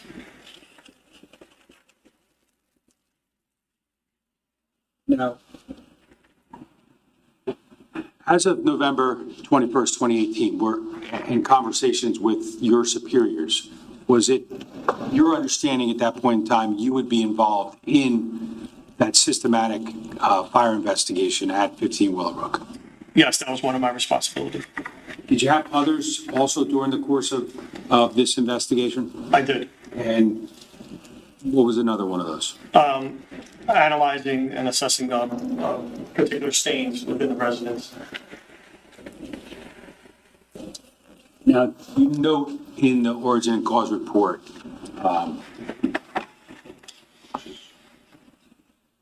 which is marked as S371. Do you note the type of structure this is, the size, or anything specific about the location? Yes. Okay. And what is it that you documented with respect to the actual physical location? Generally, with origin and cause reports, you want to document the structure, the lot, block, area that's listed within the county that the structure is located in, type of land it is, building descriptions, things of that nature. Now, as far as construction, did you take note of, like, overall how this residence was actually constructed material-wise? Yeah, it's wood frame construction. Okay. Now, the dynamics of the construction of a residence, is that something that you want to take note of and something that could become important in assessing fire spread and the like? Yes.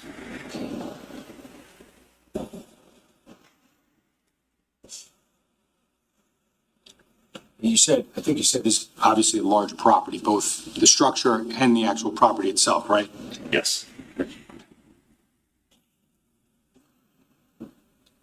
Were there any discussions with respect to other involved members of the investigative team on origin and cause as to how or where the investigation would actually begin, given the depths of the property? Considering the size of the property and what was located on the actual property itself, doing the overall exterior assessment, we noticed that the property had multiple sources of potential electrical energy coming into the house, such as a solar panel farm field along the west side, in addition to a generator, external generator on the outside. So at that point, we have to basically appreciate our limitations, and that's when we decide to invite others that had more expertise in certain areas.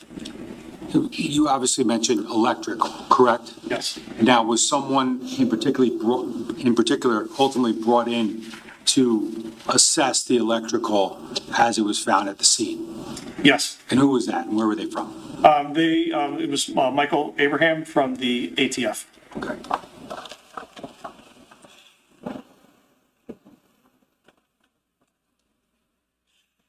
So as far as the ultimate origin and cause investigation, can you tell us, like, how that begins and whether that is part of a process that you always undertake? It's, once again, it's a systematic approach, as per NFPA 921. We work from the outside in. When I say we, it's myself in the crime scene investigation unit and outside fire investigators or the fire marshal's office that were there at the time, and ultimately ATF and state fire marshals who joined us. So we work from the least amount of damaged area to the most amount of damage. And it's basically like reading a book. You start from chapter 1 and then you go to the end of the book. You don't start from the back. So working from the outside in, just like any crime scene investigation, least amount of damage to most amount of damage, and that's how our assessment begins. And so it's going to begin on the exterior, correct? Correct. Would that include observations of the electrical panel, Absolutely. the generator, Yes. the solar field, Yes. and the entirety of the perimeter of the residence? Yes. Now, you talked about how the scene was structurally secure, right? Yes. And who ultimately made the plans to make sure that was true? That would be the crime scene investigation unit and the engineers who assessed the scene and told us about the safety concerns. Okay, and the engineers are from where? Monmouth County. Okay. And did those Monmouth County engineers, were they involved in any other aspects of this investigation? We have engineers that would assist us with our crime scene investigations as well in terms of documenting, drafting a floor plan, if you want to say, or a diagram of the actual scene. I'm just going to show you what's been marked as S-285. Ask if you recognize that. Yes. What is that?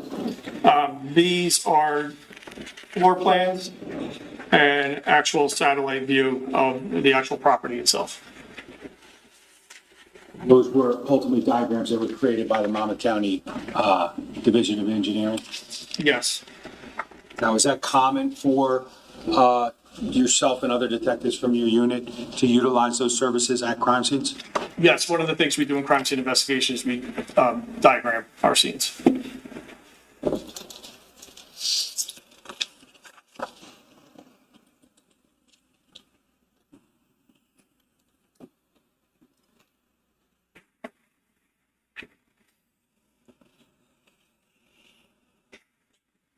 Now, you talk about beginning on the exterior of the property, but I wanted to ask you more generally, maybe even more specifically, about this systematic approach that we've discussed a little bit this morning. And that comes from where?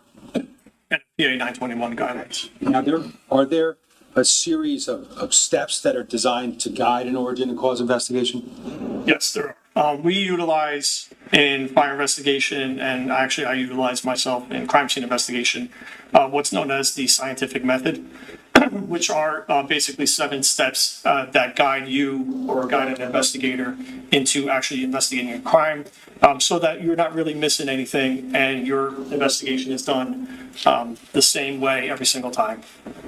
Now, do you document in your report the actual steps that are utilized as part of the scientific method?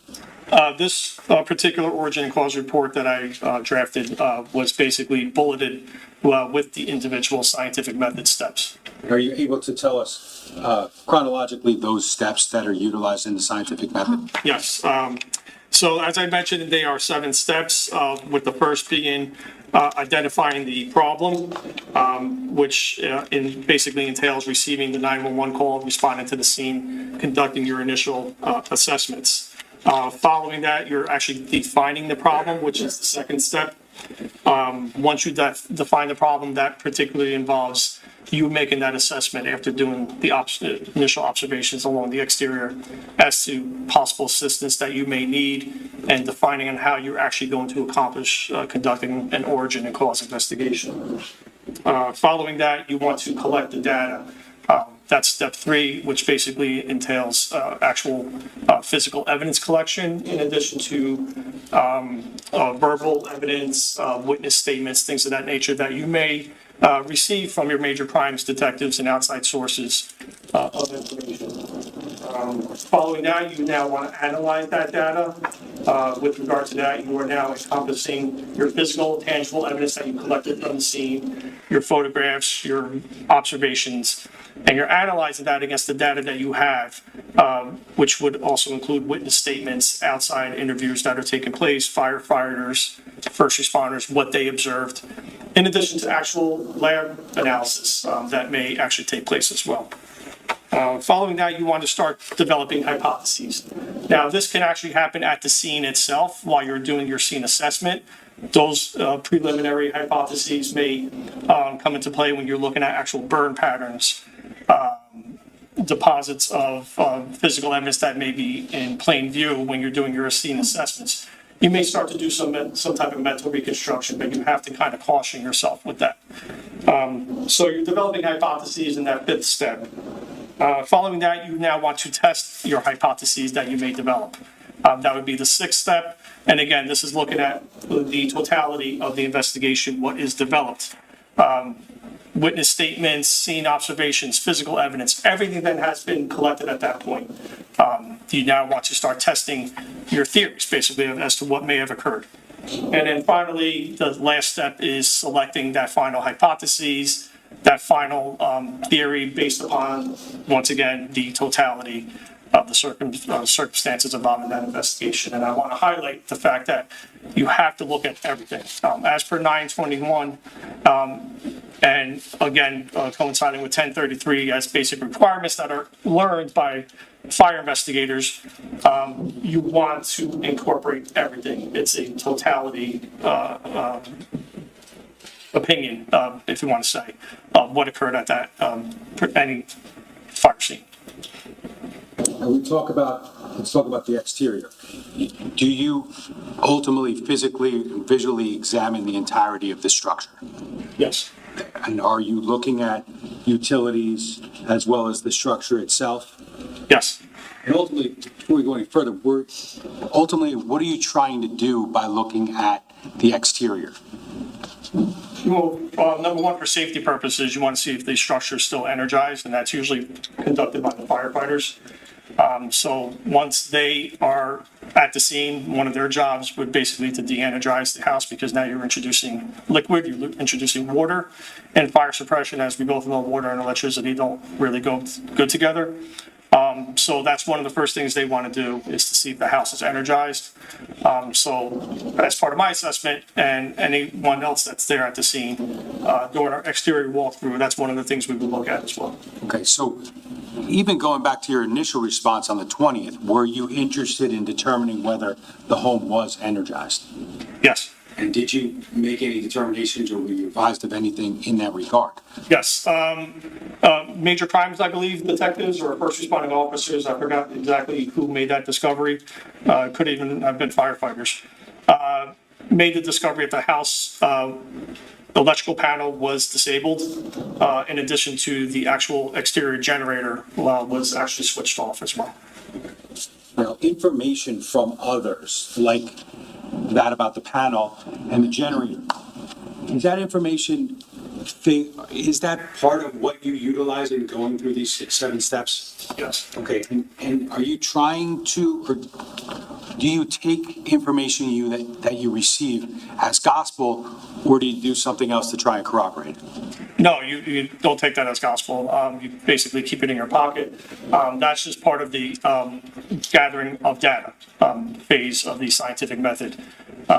You are obligated at that point to gather as much data as possible to help in your assessment as to what occurred there. So trying to remain unbiased, that's one of your key things. We as crime scene investigators, as forensic investigators, as even fire investigators, we are fact finders at this point.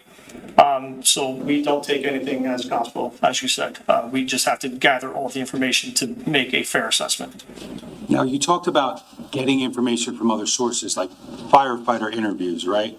Yes. Now, was somebody from, or were people from the Major Crimes Bureau, the Monmouth County Prosecutor's Office, and even the Colts Neck Police Department, were there people that were assigned to talk to the firefighters and see what they encountered and what they learned? Yes, I had Detective Wayne Rayner, who was assigned to the Major Crimes Bureau of the Monmouth County Prosecutor's Office. He served as sort of my outlet to the major crimes investigators and my outlet as to what information was being obtained on the outside. So I don't have to keep on going in and out of the scene. Can I have slide 19 of S1E? Sorry, can you go to, sorry.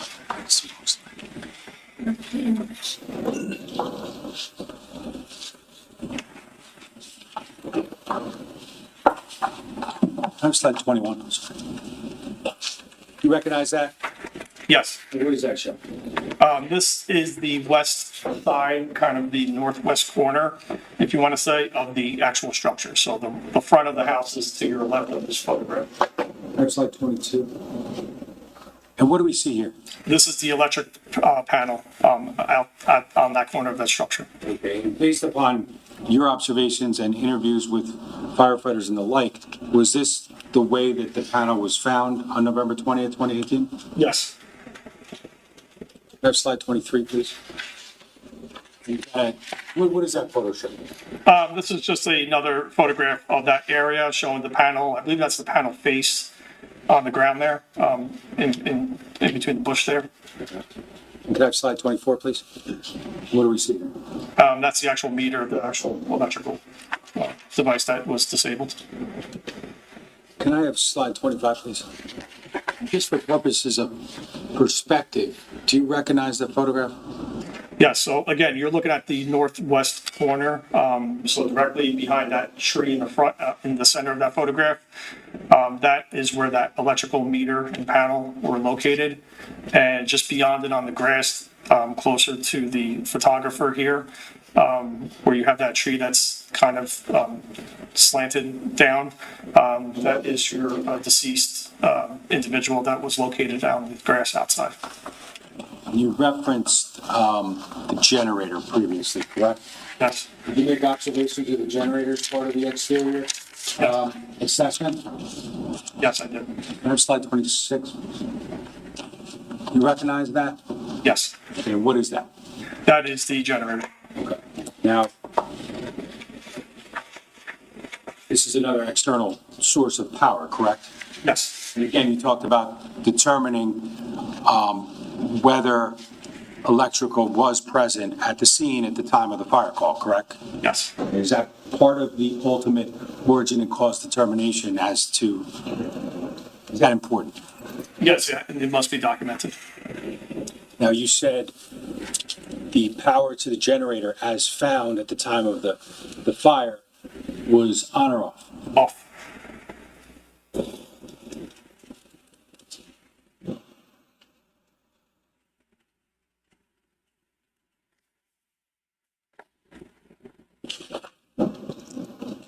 Now, did you also examine the solar panel array? I made my observations, yes. Now, did anyone else at a later date also make observations of this electrical panel, the generator, and the solar panel array? Yes, I believe firefighters did. What about anyone from the ATF? Michael Abraham. And he's the electrical engineer.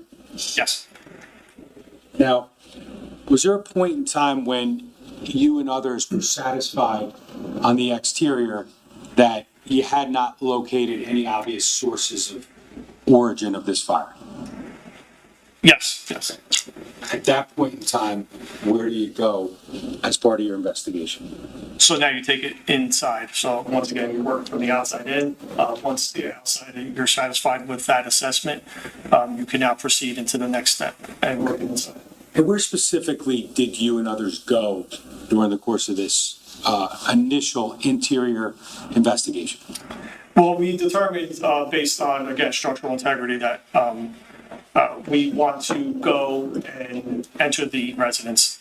So very carefully, we entered the residence. I forgot which door we actually went in at first, but once again, working from the least amount of damage to the most amount of damage, we focused primarily on the first floor.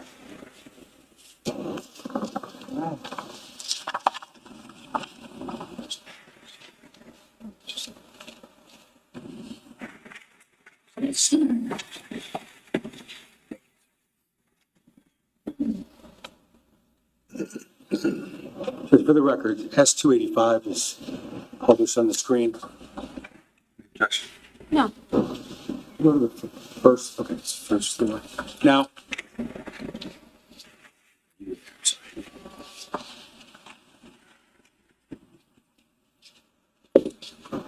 while we're doing that, sir, just to direct your attention to the third page of S285. Do you recognize what that shows? Yes, And what is that a diagram of? this is the first floor of the structure. Okay. And is page 3 on the screen right now? Yes, it is. Okay. Now, where did the interior investigation begin, if you didn't say that? Okay, so again, working from the least amount of damage to the most, we entered first through the mudroom, which is right next to the garage and laundry room. And we focused our initial observations and assessment in that area first. What are you actually looking for? Just break that down as far as you go in. What are you looking to accomplish? We're trying to see if there's any indication of fire originating in these areas. Again, least amount of damage to most amount of damage. So our assessment begins there, and all we observed there was just a lot of smoke damage. Now, based upon the observations of a lot of smoke damage, do you determine or you rule out any potential for that being the area of origin? Yes, there's no indication of anything triggering any type of first fuel being ignited in those areas. Now, I think you mentioned earlier, but you talked about being conscientious and not jumping to any conclusions in a fire investigation. Is that accurate based on what you said? But obviously, there are going to be certain rule outs as you go. Is that accurate? Yes. Okay. So you observe smoke and some fire damage, but you're able to say it didn't start here. Is that accurate? Yes. Okay. So you started in the mudroom. Where'd you go? Mudroom, garage, laundry room, that general vicinity in that area, in that top left corner. Okay. Were the observations there consistent with what you discussed in the mudroom or different? They were all consistent. Once again, no evidence of any type of ignition source. Definitely combustibles in the area, so you have to take into account that fact, but nothing that was deemed as an area of origin for this fire. So you said you went through the garage, the laundry room, the mudroom. Where did you go next? I believe next was the kitchen. We kind of were following the same path. Okay. And what observations did you make in the kitchen? Kitchen, once again, smoke damage, heavy smoke damage in the kitchen area.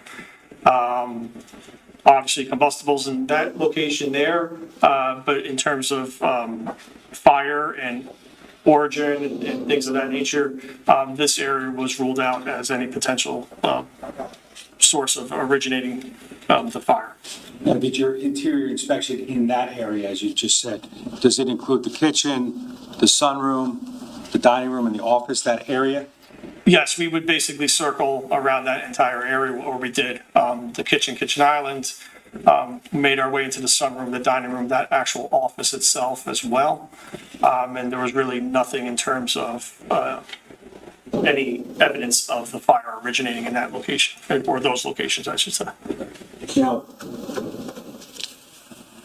where do you proceed next from that area? Going back, you're in that area of the living room, foyer, hallway. We are starting to see, or I'm starting to see, some heavy fire damage, and this coincides with the same opinions as the other fire investigators there. Primarily in the living room and hallway. You also start to see the areas of structural collapse in that hallway area, that bathroom area, right in that center of the diagram, all within that vicinity of the foyer, bathroom, hallway location. You're starting to see a collapse of the structure, and when I say collapse, I'm talking about the actual floor area itself collapsing down towards the basement area.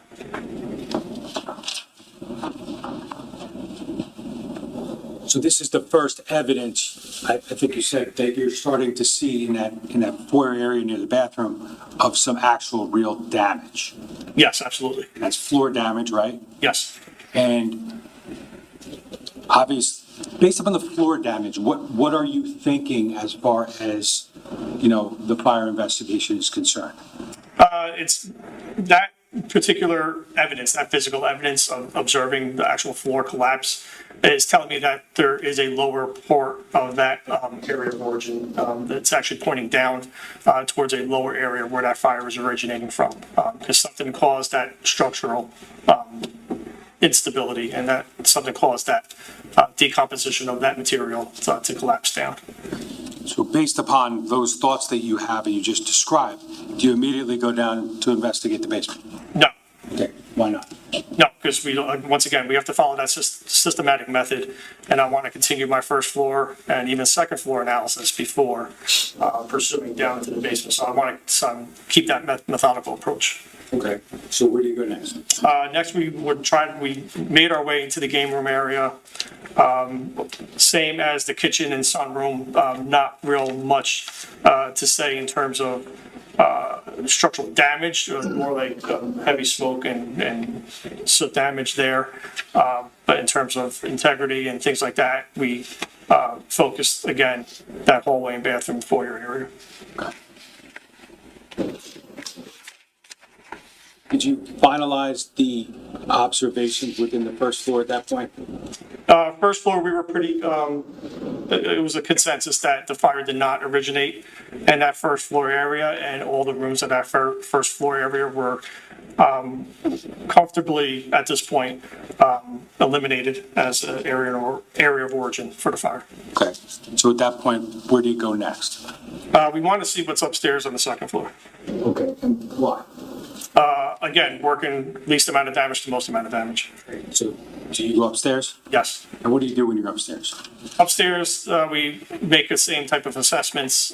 We observe several bedrooms upstairs, a lot of smoke damage, heat damage, things of that nature.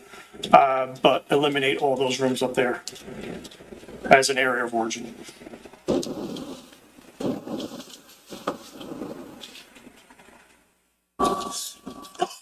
Now, once you have a consensus that the second floor is not the area of origin, what's the next point of interior entry? So we eliminated the first floor, we eliminated the second floor, now we want to make our way into the basement. Okay, and how are you going to enter that basement? Basement, we made entry along the east side, only because we cannot utilize, we don't have access due to safety and structural instability of that foyer area in front of the house. I don't know if you recall me mentioning there was a stairway where one of the victims was located going down into the basement. That stairway was compromised. It was very unsafe to have individuals going up and down those stairs due to heavy fire damage. So we entered the basement on the B side of the structure, which would be the east side, through that game or miscellaneous room. I'm S1E slide.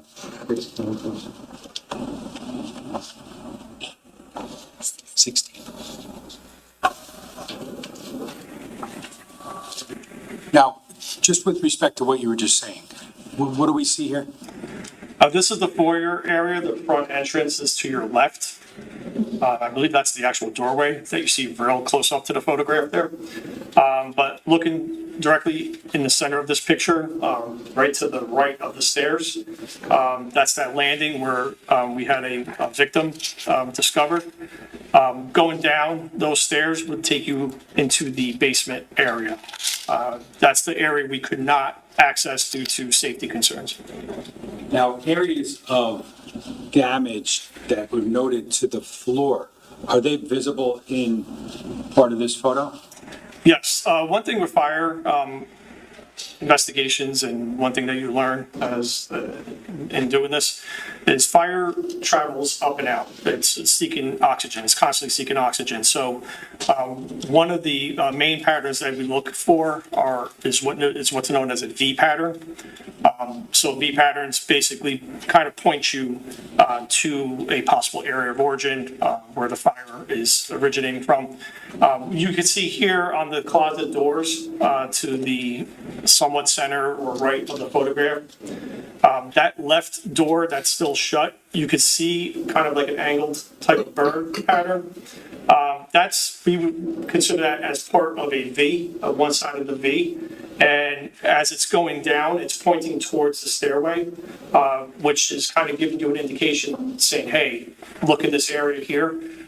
So it's kind of pointing towards that stairwell. Now, stairwells in fire investigations, or stairwells in fire in general, act almost like a chimney. It's a funnel of air that's providing oxygen to a fire. It's providing that fuel.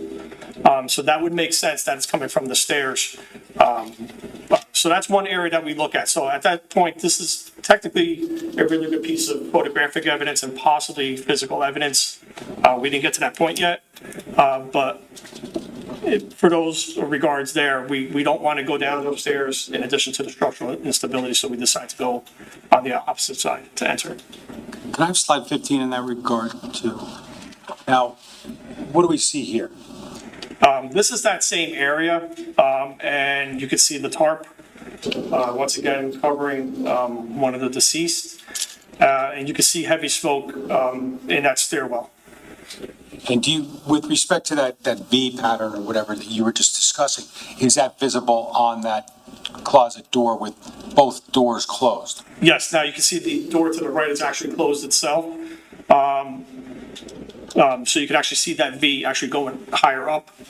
So it's really pronounced in this photograph here. Again, obviously, I think you said that is evidence and that is something that you took note of as part of your origin and cause investigation, correct? Yes, But again, you don't draw any conclusions based upon that alone, correct? correct. And that V, the bottom of the V, nearest the bottom of the floor, is that also consistent with areas that you were noted with some floor collapse? Yes, as you proceed down the steps.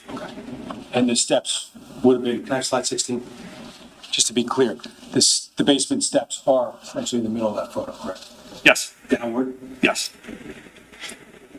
Now, as far as entering the basement, can I have slide 26?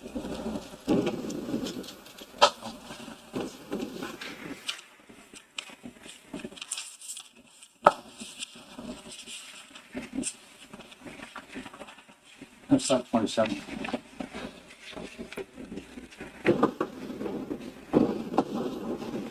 What are we looking at there? So this would be the east side of the structure, or the B side. The front of the house would be to your right of this picture. And this is the entrance into that miscellaneous room, into the basement. Can I have slide 28, please? What's that show? This is basically showing, we would call this like a mid-range photograph of you entering the basement area, and right beyond that doorway, you'll see wood frame construction there. That was done by the engineers to basically brace the floor above us. So that was the structural work that they did for us to enter. Can I have slide 29, please? Now, what do we see here?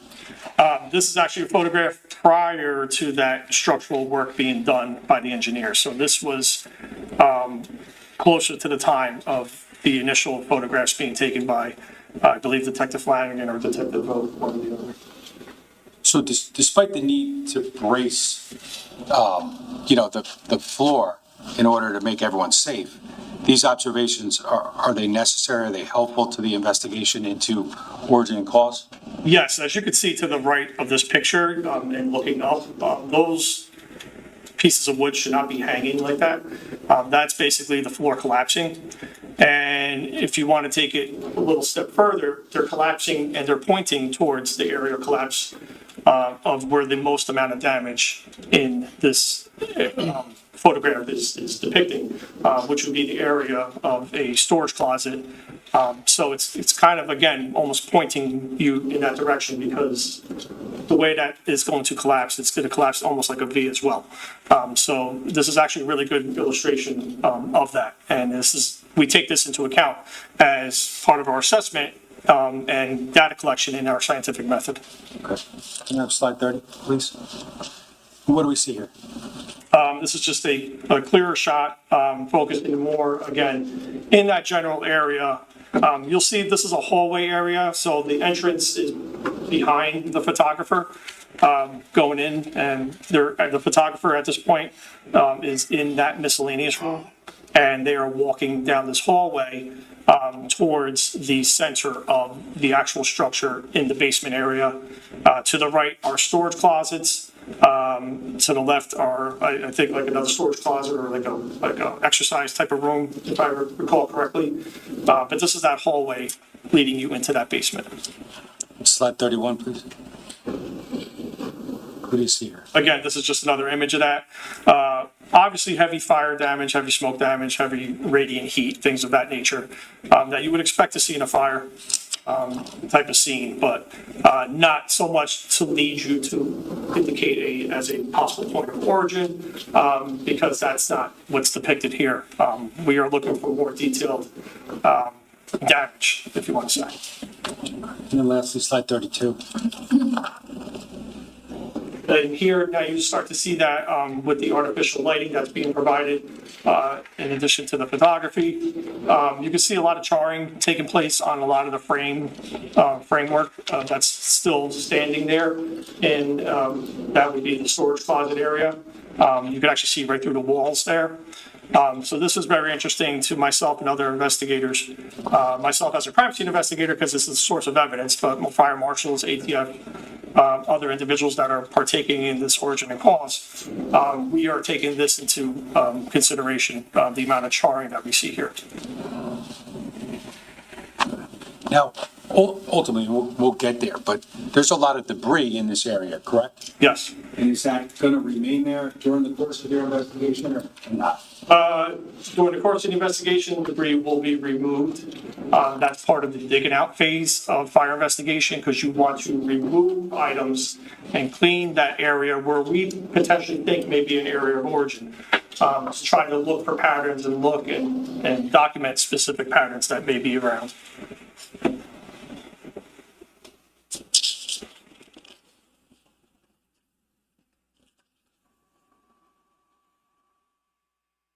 Now, thinking back, you talked about how these joists were ultimately supported and everything was made safe down there, right? Yes. So you enter the basement and your first observations are going to be which room? We identified it as a miscellaneous room. It was almost like a TV room, sort of. Okay. And obviously, you discussed a little bit here like just a moment ago with the photos, but the observations of that area, the miscellaneous rooms and some of those closets you discussed were what as far as the level of damage? You have damage throughout the basement. But when you're looking again, least amount of damage to most amount of damage. So the least amount of damage led us, in that miscellaneous room as soon as we walked in. But we are starting to see a gradual increase in damage in addition to the floor collapse or ceiling collapse in this photograph and the charring that we didn't see anywhere else in the house other than this particular area. Okay. Now, you said that the floor is kind of giving you some evidence pointing to a certain location. What location is that specifically? That floor is actually collapsing, and the structural decay of the joist and the walls and everything were kind of collapsing, pointing into this what we deemed as a storage closet. Okay. That being said, do you continue with an assessment of the entirety of the basement? You have to, yes. Are there several different rooms within the basement? Yes. I just want to show you purposes of the last page of S285. What is that page showing? Yeah. The last page is the second floor. Let's take them again.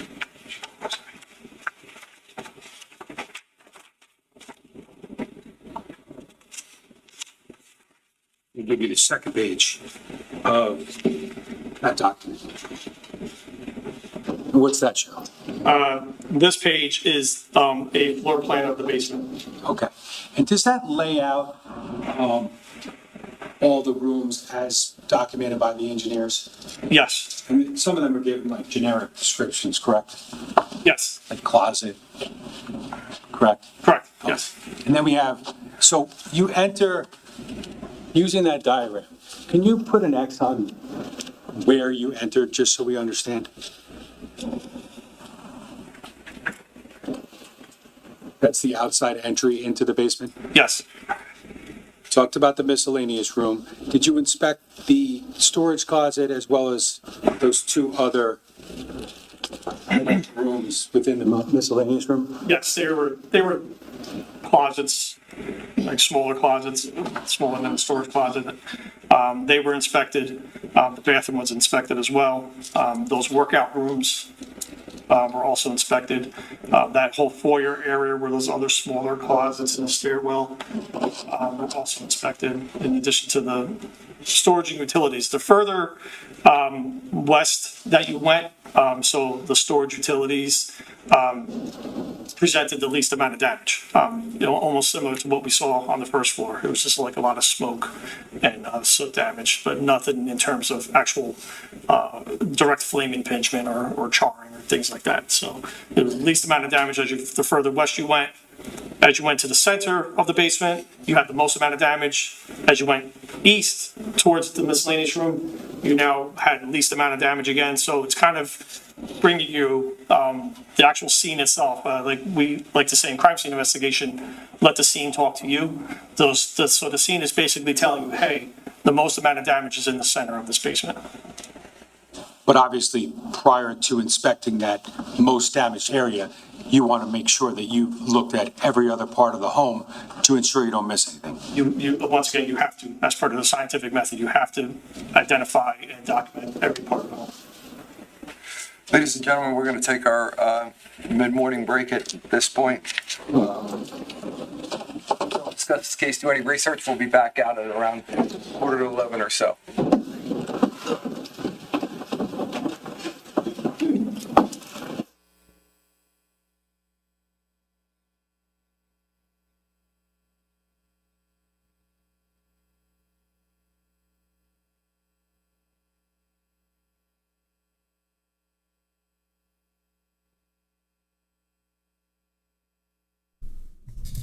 All right. Yeah, Matt, they had lungs, Lily and I'm sorry, not Lily. Sophia and Jesse. Sophia and Jesse had smoke in their lungs, so that means they were still breathing. Hopefully they weren't conscious. I don't know how Sophia could have been. I think 17, they said 17 stabs, one in the left eye. Oof, I'm not sure about Jesse. And then Jennifer was shot. So I don't think she was still breathing. I don't think. I could be wrong. Yeah, Jennifer was shot in the head and then stabbed in the back, neck, and abdomen. Ugh, just terrible.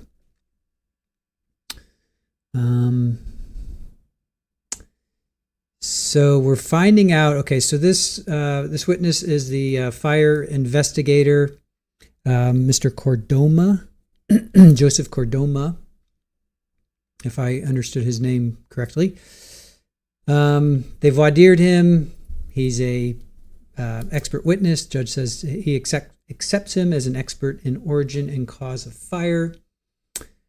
So we're going through a lot of photos right now. Going through a lot of photos, which I find interesting. As always, I love photos. So let's get to some of these photos. So this is just some photos of the fire. So it smoldered for hours, I guess, is what they're saying. So hopefully this witness will tell us where it started, right? Because that's what he's doing. They're methodically going through the entire house, and he says they go from least amount of damage to most amount of damage. So that would be not only smoke but fire, fire damage, obviously. So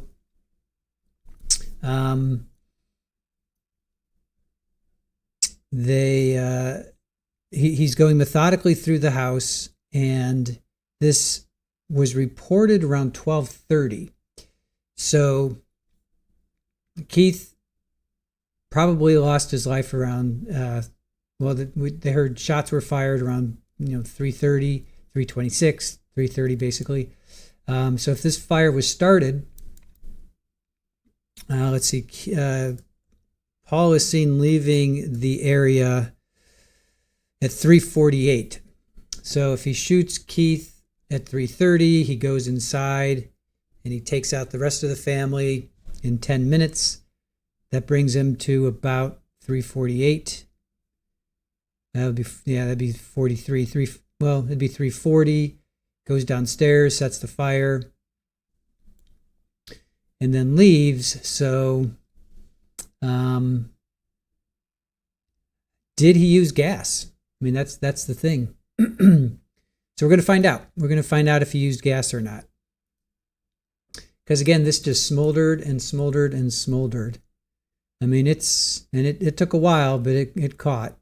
I don't think he had time to put gasoline all over, because I think that would have erupted in flames right away. I guess he wanted time to get away. He needed some time to get away. I mean, this is pretty intense fire. And it looks like it started low, right? It looks like it started low.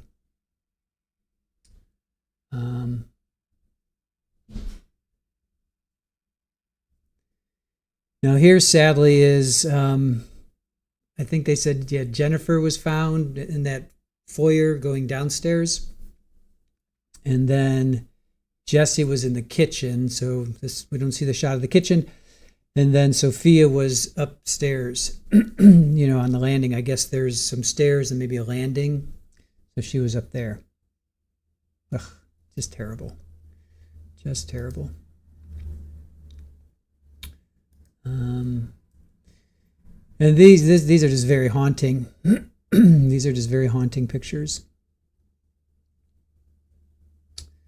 And another one. All right, so now he's going through, let's see. He's going through the first floor. So here's the floor plan. So they went in through the mudroom. The mudroom is kind of the very top there, north part, if you will. There's 3 cars in the garage. So they went through the mudroom, the laundry room, kitchen, dining room, game room, living room. So they went through all of that. And you can see the foyer there. Let's see. Oh, there's the office. Is that the office? Yeah, I guess that's the office. It's a weird looking office. I guess that's the office. And then there's the porch. So if you come in through the porch, the foyer, that's where, and then where's it downstairs? Hallway. Where's the downstairs? All right, I got to go back to this.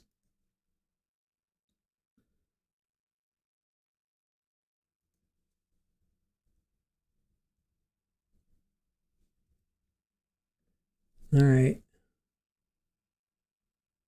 So to the right is the kitchen. So that's going down to the basement. All right, let me look at this again.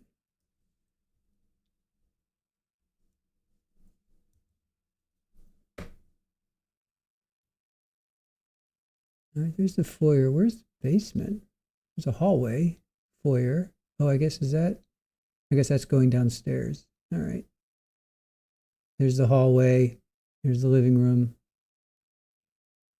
So that was the bathroom we were looking at. And then okay, that's going downstairs. So you can go upstairs or you can go downstairs. All right.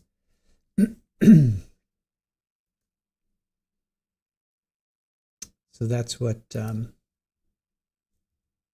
we're seeing here.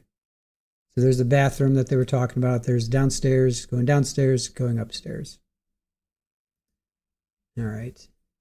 And then the basement, this is where he said he entered. They entered there. And what a weird, that storage, that's the same with the office. What a weird room to have your office in like a sharply pointed room. I don't get that at all. Anyway, that's very strange. All right, so now they're in the basement. So, hey, JMS, 15 inches of snow going down to 5 degrees. Wind chills below 0. Ridiculous. Juliet, good to see you. Larissa, if I remember correctly, Paul, wife, and kids were out of the house by the time first responders got there. Yes, Paul, yep. Larissa, they were all out. Yeah, the fire alarm, he was awoken to his fire alarm at 4:48 in the morning. They called, I think it was, Caitlin called at 5. No, wait, when did she call? Because they got there at 5:02. They got there at 5:02. The call came in at 5:02. The call came to them. So 5:49, the call came into county, and then 5:02, the county called dispatch. So Paul was alerted at 4:48, which is interesting because Caitlin, his fire alarm went off at 4:48, and then his phone is unplugged at 4:54. So then they call. I think Caitlin called 911. So yeah, so they got out. They definitely got out.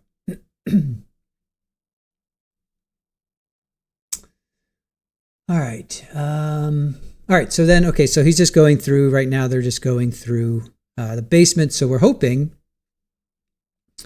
We're hoping that we can find this point of origin, or the area of origin. Did it start in the basement, just like Keith's house started in the basement? Let me see if does state say anything about where it started? He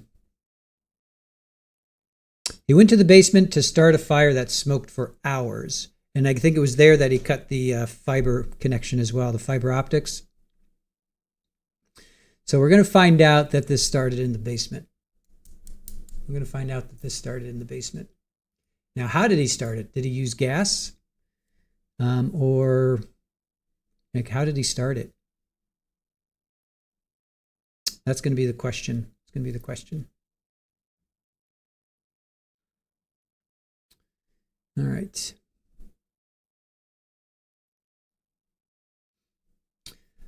Paul pulled back into the porch about 4:30. Let's see. We've got the timeline.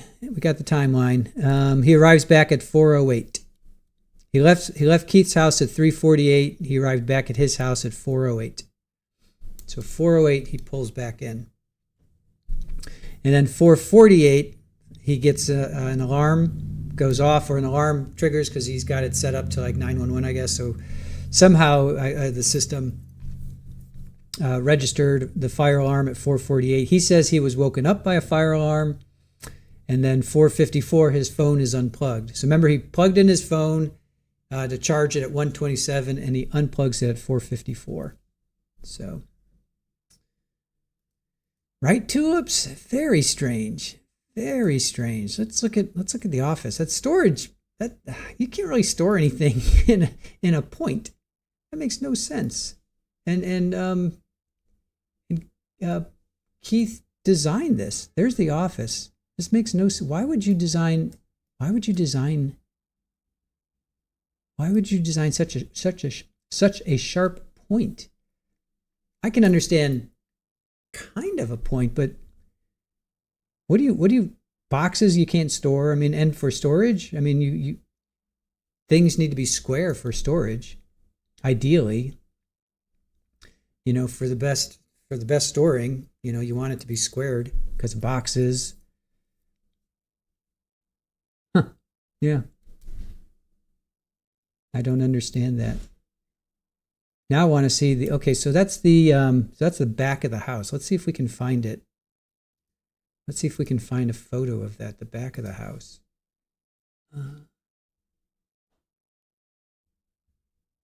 Unless it's, let me see here.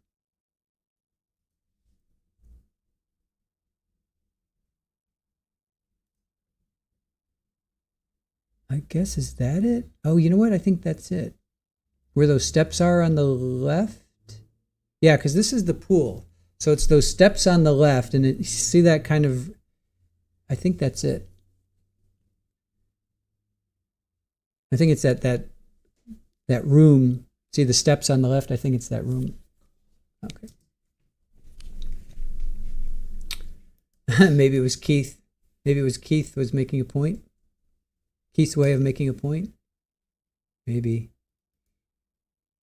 Is it to make the outside of the house look quaint?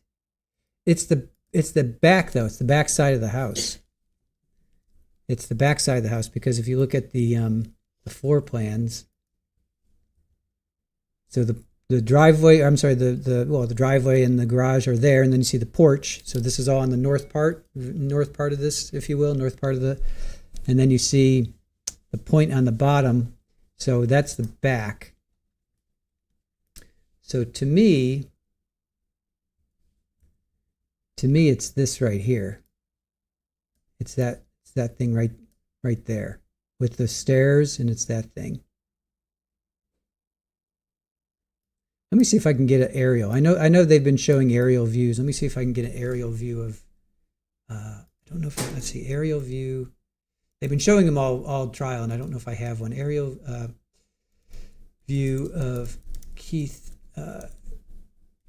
Caneiro. Let me see if we can get.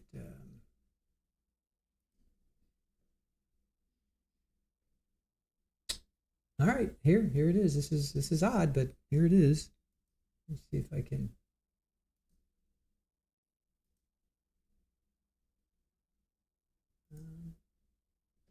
All right. Yep, here it is. I'll show you guys.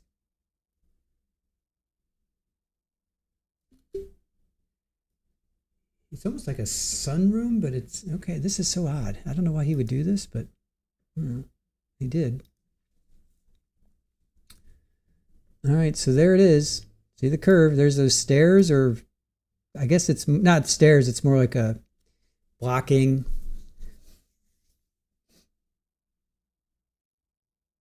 But yeah, so there's that curve. You see the curve, right? Right there in the middle of the screen. So that's where his office / storage was. So I guess you could put a plant there. You could probably put a plant there or a light, but that was all lights. I'm sorry, those were all windows. That's all windows there. So very interesting. All right. Yeah, that's the curved wall. Yeah, that's the curved wall window. Yeah, it's a bank of windows. Sure, it was, it's like a sunroom, especially if that faced west and you could see the sunset, or east, see the sunrise. I'm sure it was pretty.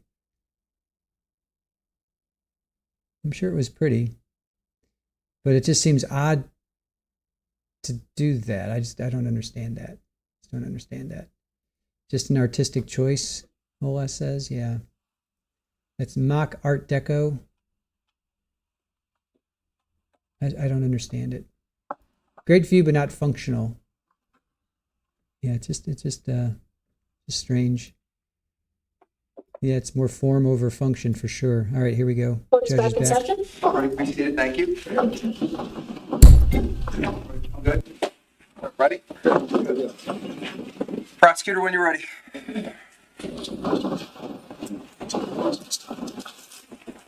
Can we have the back table screen again, please? I'm sorry.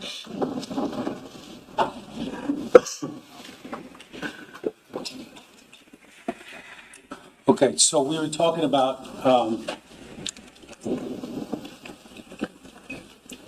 it's 285. I believe this second page documents the layout of the basement, correct?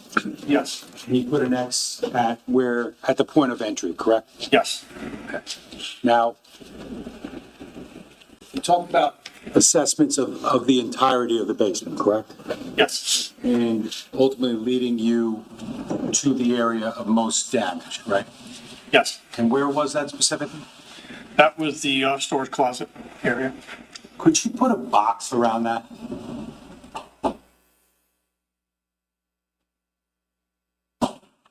And as far as the collapse of the floor that we saw earlier and where it was pointing to, ultimately, was that same area? Yes. You just presume that. S285.1. Thank you.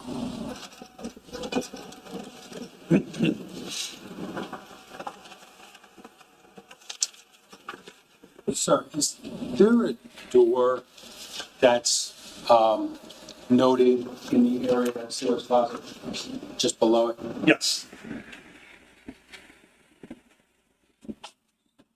Sorry to do it. Can I have a slide 40 of S1E? We just hit on Joe.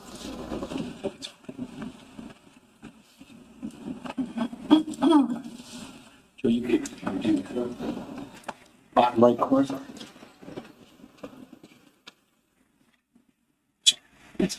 Yes, sir. What are we looking at in slide 40 of S1E? So this is the hallway area. Now, this is actually facing, if you're looking at the direction leading outside of the structure. So if you're looking at the direction towards that miscellaneous room, but this is that hallway area. Directly above, you can see the floor collapse, pointing down towards the storage closet area. But this is a door that's separated, or basically enclosed or divided that hallway area. Okay. So if we're looking at that door, ultimately we're looking at the B side of the residence? Yes, you're looking at and you're going to walk towards the B side of the residence, yes. So generally facing east? east towards a miscellaneous room, yes. Now, the storage closet that you discussed with the most amount of damage, is that in that photograph at all? It's to the left. You can actually see the doorway, beginning doorway area to the left of that picture. And on where we see the floor collapse in the photo, specifically, looking at, is this a wall here? There is a wall there, yes. Okay. And is it intact? Is it damaged? What's the status of it? That wall is damaged. It's not intact anymore. It's crumbling.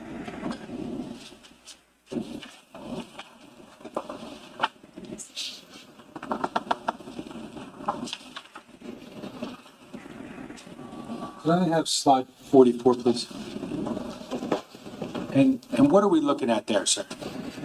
So this would be the entrance into that storage closet. So this is basically you're stepping to the right, to the left of where you were just standing for that photograph. So now you're actually at the entrance into that storage closet area. So that door would be, if we're looking at that photo, it would be to the right outside the photo. That door that we just saw, yes, it would be to the right of this photo. Now, on the upper left portion of the photograph, sort of in the middle, what do we see back there, that gray area? That's a concrete wall. Okay, now, that concrete wall correlates to what of the residence? That would be the front of the residence. That would be the A side of the structure. Okay, the A side of the structure. Now, do you also at times label the sides of the closet itself during the course of your investigation? Yes. Okay, and how would you refer to those? So that concrete wall would be the A side.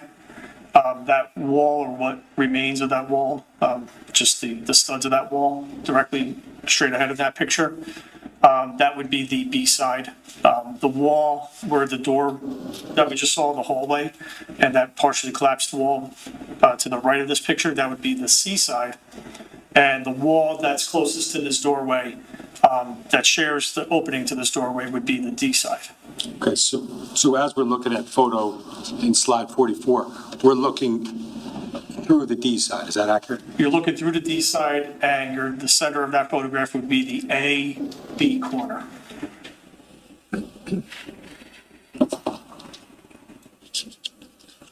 Now, when you talked about most damage, did you at any point in time look for observations of low burn?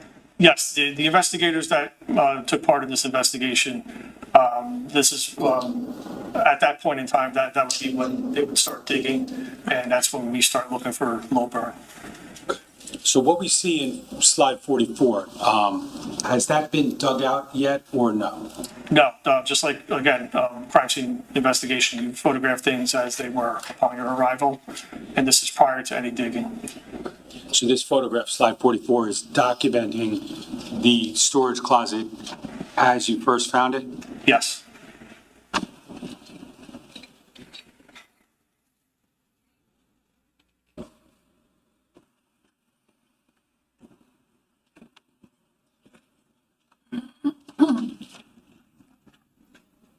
I'll just show you slide 74.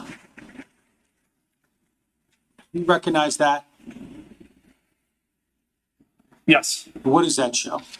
So you are in the hallway now, and you are looking through what would be the seawall of that closet, looking into the storage closet. So you're looking through the actual degraded, decomposed wall there into the closet.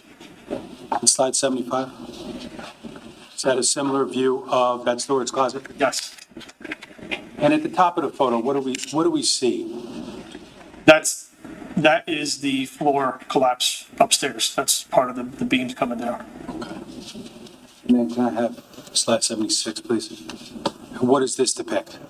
Same thing. So you're looking at that sea wall, and you're also looking at the floor collapse as well.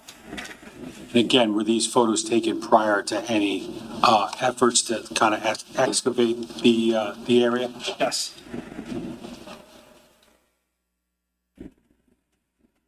Now, Ultimately, were efforts undertaken to remove debris within that closet? Yes, members of the Monmouth County Fire Marshals, ATF, also part of that. Okay, were you present for that? Yes. Okay. And ultimately, was anything located within that debris? Within the debris, there was I believe, a broken bottle of alcohol, in addition to some other items.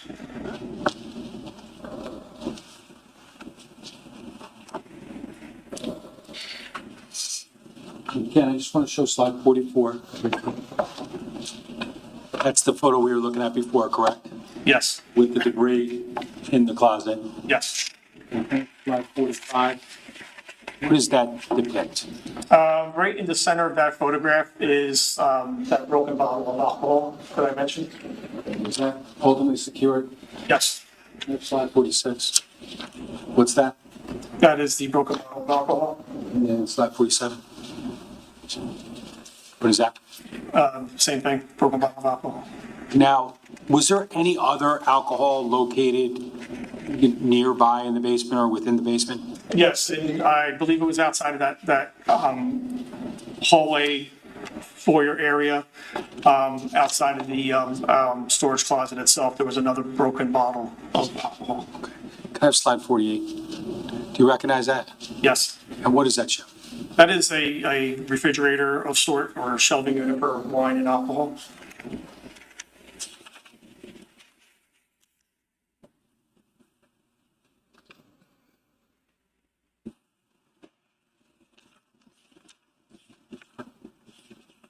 Can I just have slide 54, please?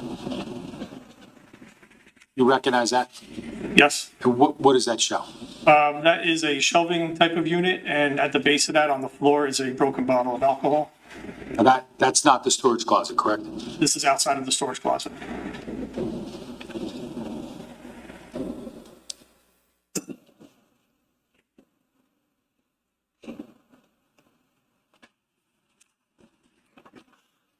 Getting back to the closet. Can I have slide 56, please? Sir, what are we looking at there? So as I mentioned, members of the investigative team eventually cleaned out the closet and removed the debris to look at or for potential patterns on the floors and on the lower portions of the walls within that storage closet. And this is one of the photos of entering that closet. Slide 57, please. Do we see it? Again, it's just an overall of the floor area of that closet, showing any type of patterns that were visible. Slide 59, please. What do we see in that photograph? This is just another depiction of that closet. We're looking at the B wall. A wall would be to your left, C wall would be to your right. So whatever remnants of that B wall and that little shelving area at the base of there within that storage closet.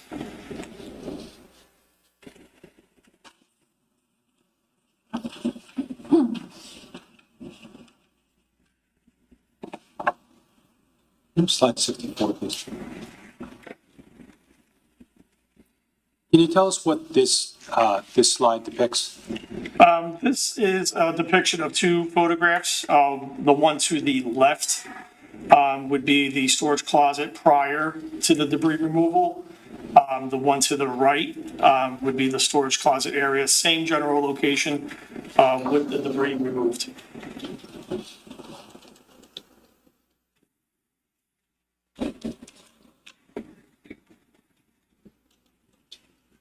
Once the closet is, the debris is removed from the closet, what describe the observations that you're able to make with other members of the investigative team? Yes. So as you can see the floor, you'll have some areas that you can actually see visible wood that's not very damaged.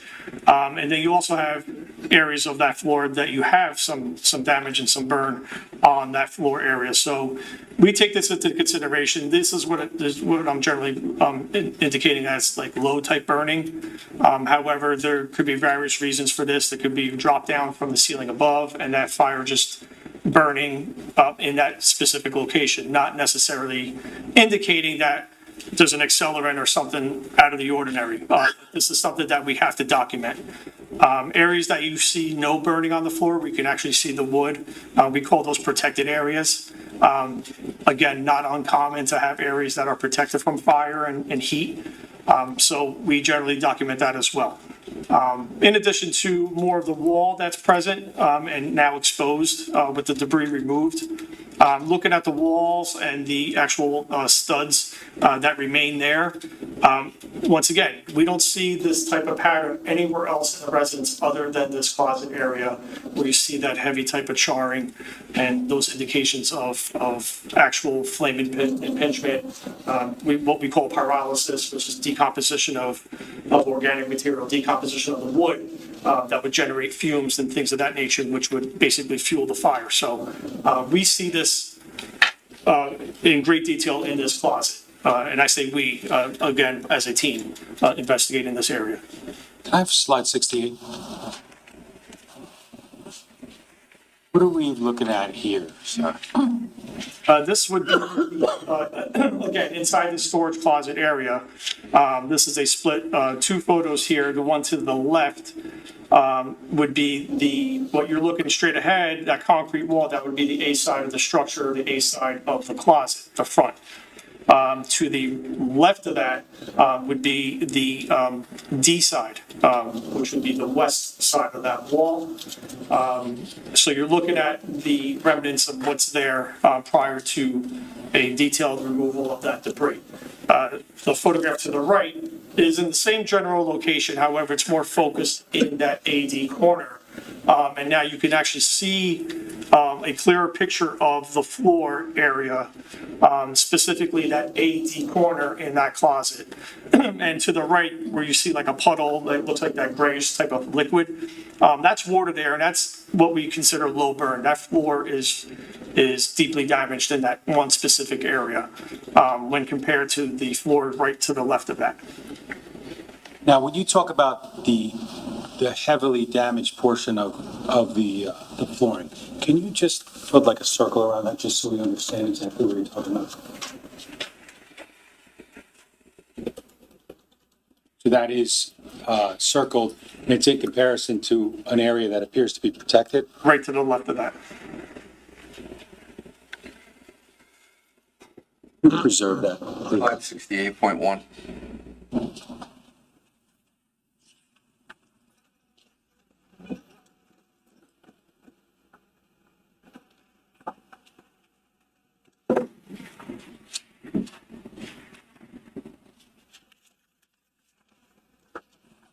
Can undo that. Now, can I have slide 72? Sir, what do we see here? Again, this is just that same general location. This is more of like a mid-range type of photograph where you'll see the A wall, that concrete wall. You'll see part of the B wall, which is that wooden shelving unit to the top of the photograph. And then you see very little of the B wall to the bottom left of that photograph.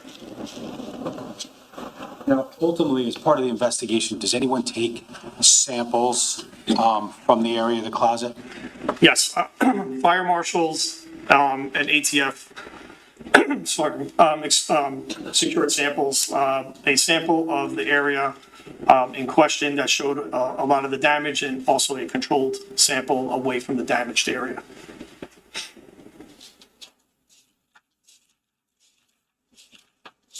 What, if anything, ultimately was done with those samples, if you recall? Those samples were turned over to Jesse Lamb of the ATF, one of the special agents that was present, for submission to their laboratory. I have slide 60, please. 60, sorry. What are we looking at here? This is just a photograph indicating the sample being secured. Slide 62, please. What's that show? Same thing, photograph of the other sample, control sample being secured away from the burned area. Finally, 63, please, or 63. What's that? This is another sample that was also secured. And ultimately, they were tested by the ATA. Yes. In fact, they were negative for the presence of accelerants. Is that accurate? Yes.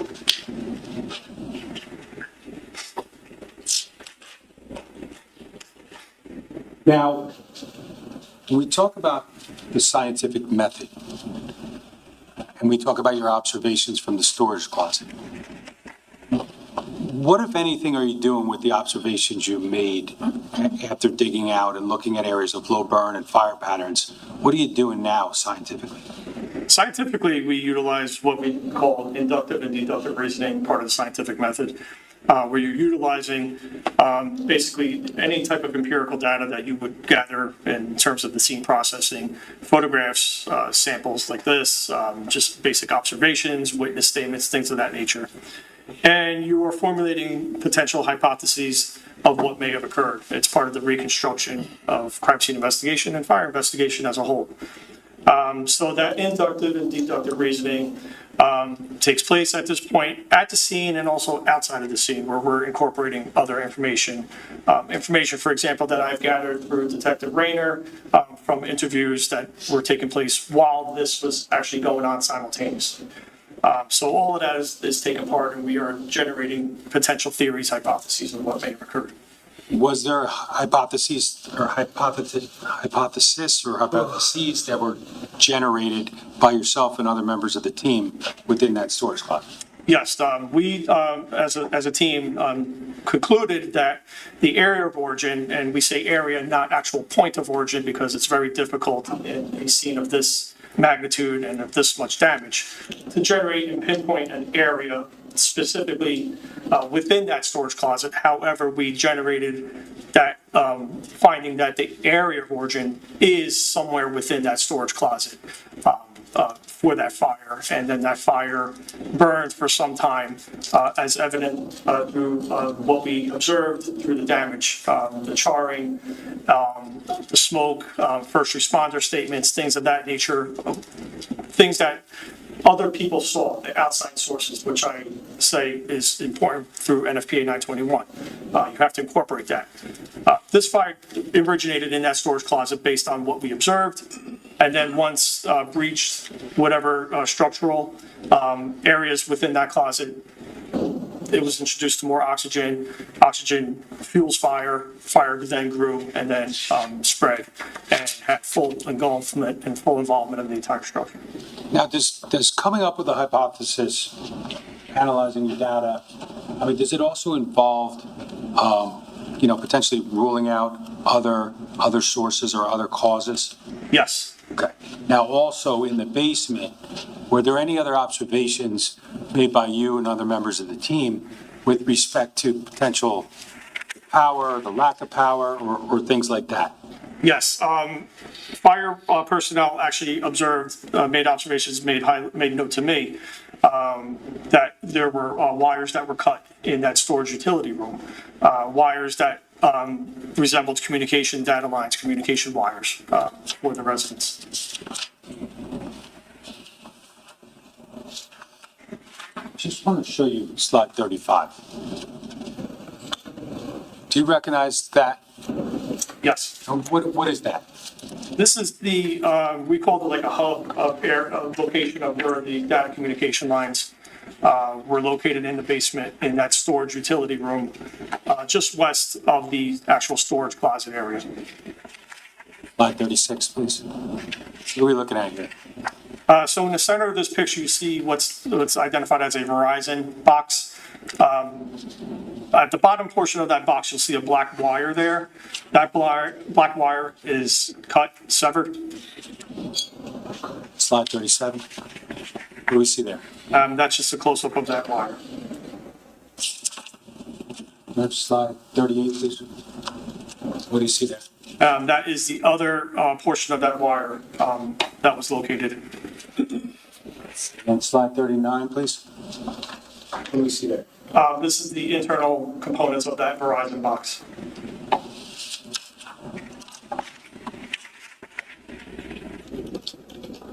Now, Do you know whether or not other investigators followed up with respect to the loss of power to that Verizon box? They did, yes. And is that information that would have been provided to you? Eventually, yes. Now, with respect to timing of that, or the actual time that may have occurred, that information, why is that important to an origin and cause investigation? One reason in particular is the lack of energy entering the house, which was observed during the initial assessment. So without having actual energy in the house, you have to take into consideration possible incendiary area causes of the fire, things of that nature. Even so much as like smoke alarms, things like that. So we take that into consideration. Now, finding this information adds to that outside information because we use this in a form of timing of the event. How long did possible occupants have before they were notified of a fire? Any type of energy entering the house or communication, things of that nature, plays a huge role in our assessment and origin of cause. Now, you talked about earlier, but Mr. Abraham from the ATF, who was involved with inspection of electrical devices outside, correct? Yes. But did he also inspect areas of electrical, access within the basement as well?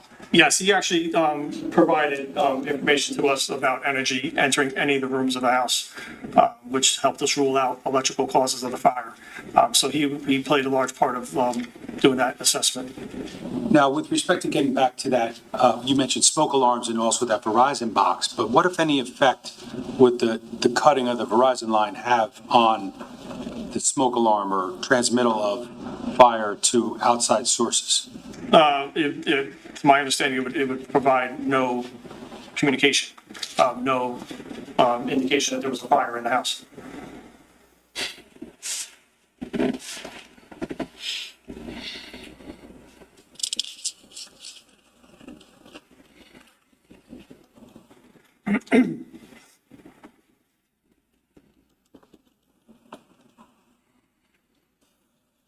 Now, you talked a little bit about fire spread within that closet, correct?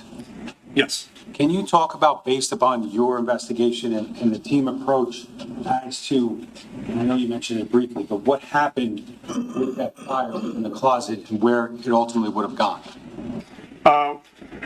We determined that fire remained in a slow burning type of stage, whereas in essence, it didn't escape that room for some time. This is evident through the combustible materials that were in the closet. And again, in culmination to first responder observations upon their arrival, where no flame was visibly indicated or observed. So that fire remained in that closet in a compartment type of setting, where it could have remained in an incipient, we call it incipient or early stages of the fire, where it's just consuming, absorbing oxygen. Now, once that fire breached the surrounding areas, we call it like paralyzing, where it's actually decomposing the actual structure. That structural integrity now becomes compromised, and the weight of the first floor could have collapsed down and then introduced additional oxygen. In addition to damage that we observed in that first floor foyer, that stairway where that one victim was located, that stairway going down, that first floor landing, going down that first level stairs towards the basement, that floor was also compromised, and that floor was directly above the storage closet. So that's another area of where that structure was compromised that could have introduced additional oxygen, which then caused that fire to progressively increase in rapid development. Can I have S285 on the screen?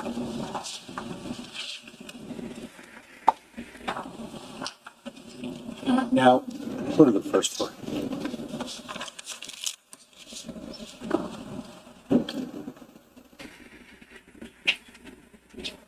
You're looking at the first floor, correct?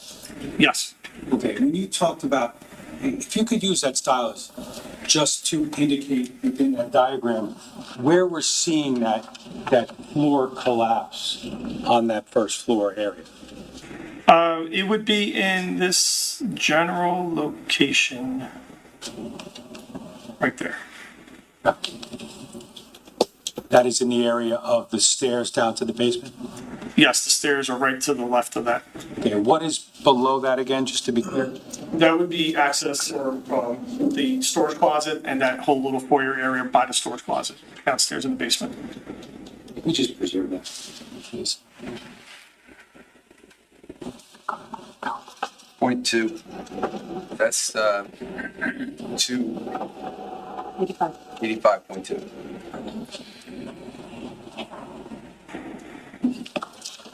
I'm back at S1E. I'm going to go to slide 49, please. What are we looking at here, sir? All right, so you're standing on the first floor landing. This is the foyer, the entrance into the house. Right behind the photographer here would be the area where the victim was located. So now you're going down the stairway towards the basement area. Okay. Slide 50. What do we see here? Okay, so now you're at the landing between the first floor and the basement, and you could see the compromised floor there, the heavily damaged floor. And this was one of the reasons why we couldn't access this way to enter the basement. We had to go on the B side because of the condition of this floor here. Slide 51, please. What do we see there? Same thing, the compromised floor here. Now, was there something discovered in the area of that stairway down to the basement? Yes, there was a piece of plastic.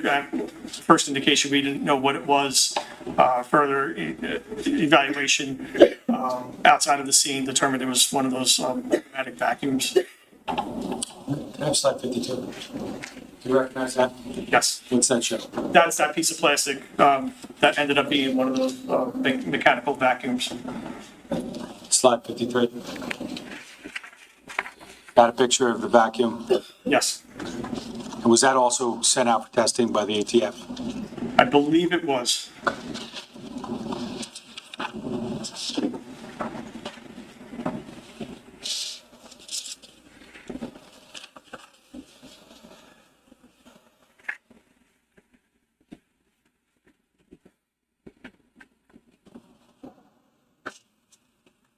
Now, when the storage closet was compromised, based upon your hypothesis, fire growth would have gone in what direction? Up and out. And up and out would have been, where would that present itself in this house? That would present itself right in the first floor foyer area. If it compromised the stairway floor, which it obviously did, and obviously compromised the floor above the storage closet, which would have in that living room, bathroom area on that first floor.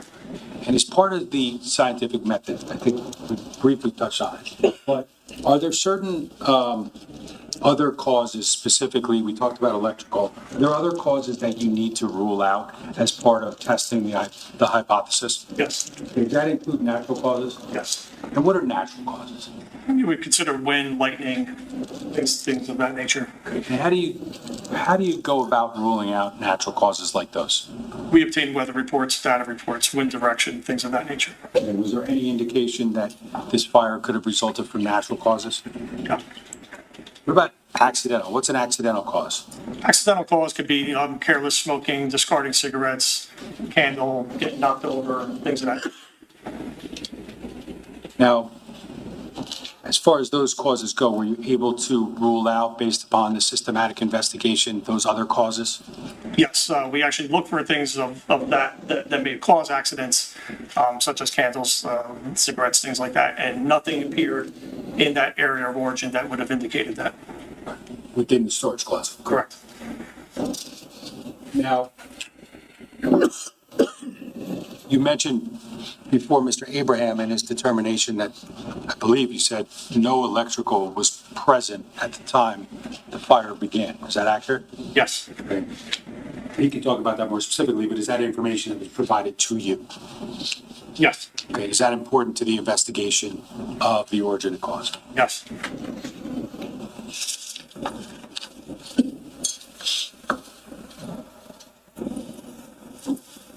about spontaneous combustion? Is that something that you would analyze at some point during the systematic investigation? Yes, it's something that we take into consideration, yes. Was there any evidence with respect to spontaneous combustion of any type of materials? No.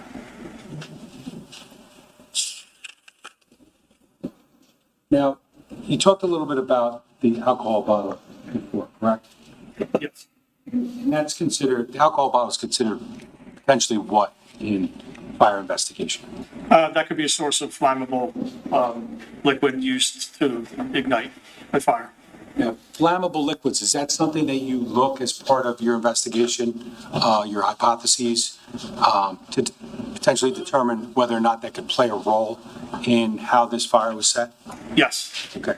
And can you talk about what, if anything, what role that played in this investigation? Sure. That takes large in part to our cleaning the floor area and looking for the area of lowest burn. So one of the other things that we're looking for, like I mentioned earlier, are patterns on the floor, not necessarily so much on the walls itself, but the floor. And when you have areas of low burn on the floor, areas that show a significant damage to the floor area in and around the area of origin, you have to take that into consideration of potential flammable liquids being utilized there. So we kind of take that into consideration with our hypotheses, and that's one of the reasons why we take samples on the floor like we did here. Okay, so efforts were made to try to identify whether or not you could identify the presence of flammable liquids. Correct. And I think you said the testing before was positive or negative? Negative. Now, how does that play a role in your hypothesis regarding origin and or cause of this fire? It comes into a point with regard to final determination. We cannot rule it out. And I say that because of the mere presence of this broken bottle of alcohol in the storage closet, in addition to another broken bottle of alcohol outside of the storage closet, which seemed to be out of place.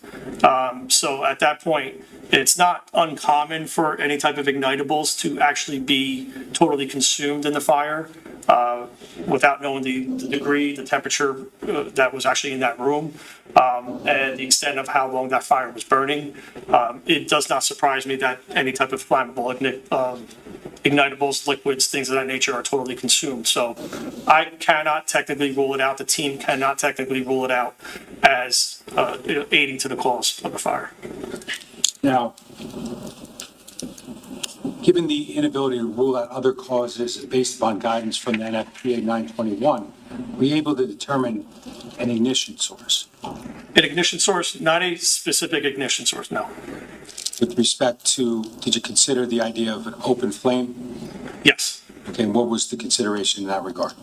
With guidance from NFPA 921 at the time, without being able to rule out ignitables, you can, and it's allowed based on the guidance to infer that open flame contact was the primary source of ignition for this fire. That's given that it's not accidental, it's not electrical, it's not spontaneous combustion and things like that? Yes. Now, we talked about it before, but as far as the hypothesis that ultimately you tested with respect to the origin of the fire, that was what? I'm sorry? The origin of the fire, the ultimate hypothesis, I think you've said already, but the hypothesis with respect to the origin of the fire at 15 Willowbrook. We concurred as a team that the origin of the fire was within that storage room, that storage closet in the basement, breached the surrounding structure that caused additional oxygen to become a component of that fire and actually fuel that fire and actually allow that fire to grow beyond that storage closet and consume the rest of the house. Once the closet, and I know you talked about where it went, but once the closet is actually gets to the point of some sort of structural breach, what happens, what else comes into the closet that gets with fire growth? Yes, fire growth basically takes place with oxygen, a fuel, which are combustibles, heat, which is basically heat that is used to basically raise the ignition source of other surrounding fuels, and a chemical chain reaction. That's what we call now the fire tetrahedron. So once oxygen becomes diminished in a compartment style fire, which is what we have going on in this closet. Think of putting a glass over a candle. What happens to the flame of the candle? It will slowly diminish because there's no oxygen. Once you raise that glass, before the point it diminishes, that flame will actually reignite. The candle will actually glow again. So this is what actually happens in a larger scale in a compartment style fire, where you have a fire that's taking place in a small area. Oxygen is diminishing, which would make sense to the point where first responders don't actually see flame coming from that area. They see a lot of smoke. Once that structure is compromised and more oxygen is being introduced to that area, think of that glass being raised over the candle, that flame is going to reignite again. So you have that issue going on potentially in the storage closet, which would basically define as to what actually occurred in this actual structure. Now, with respect to your final hypothesis regarding the origin and also the cause, did you draw any conclusions regarding the timing? Yes. Okay, what were those? Based on outside information received throughout the investigation, it was learned that the actual structure had communications and in the sense of data communications or any type of communications taking place, ceasing around that 3 a.m. mark timeframe. So coupled with the fact that we see what we have a small compartment style room that's ignited, we deem that area to be the area of origin. We see the damage in that area. We see the collapse of the structure, the paralysis, the decomposition of the floor, the ceiling, all collapsing in that area in conjunction with other types of patterns.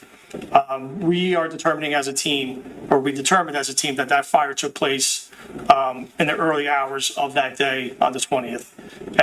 Remained in that compartment for some time before that compartment actually decayed and submitted and allowed more oxygen to be introduced and have that fire grow out. And ultimately, based upon what you learned early on, we know what time the call came in, correct? Yes. And based on your investigation, I think you said we would have had no transmission earlier of any evidence of smoke or fire. Correct. And is that part of non-fire evidence that's important to an investigation? Yes. Okay.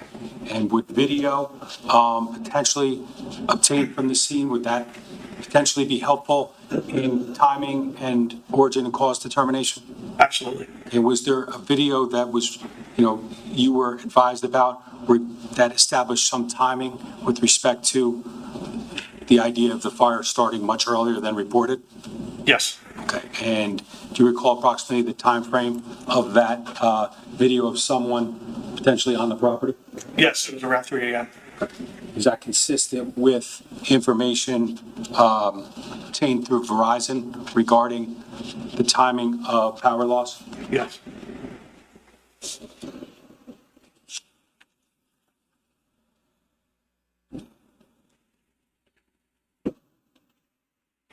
Based upon the investigation, did you ultimately culminate with 7 steps of systematic fire investigation in this case? Yes. And did that utilize expertise of both yourself and others that were with you during the entirety of the investigation? Yes, this was absolutely a team approach. And were the collective opinions of everyone involved utilized in coming up with the area of origin? Yes. And how about the cause? Same. And ultimately, did these collective opinions, collective experience, did it lead to determining the actual cause of the fire? Actual cause of the fire we determined to be incendiary. What is incendiary? Incendiary means there is flame introduction, ignitable fire in an area where there shouldn't be, or in a manner where there shouldn't actually take place. So it's basically purposely set. And regarding the 921 guidance and the scientific method, the final hypothesis ultimately was what with respect to this fire? That there was an incendiary fire in that storage closet.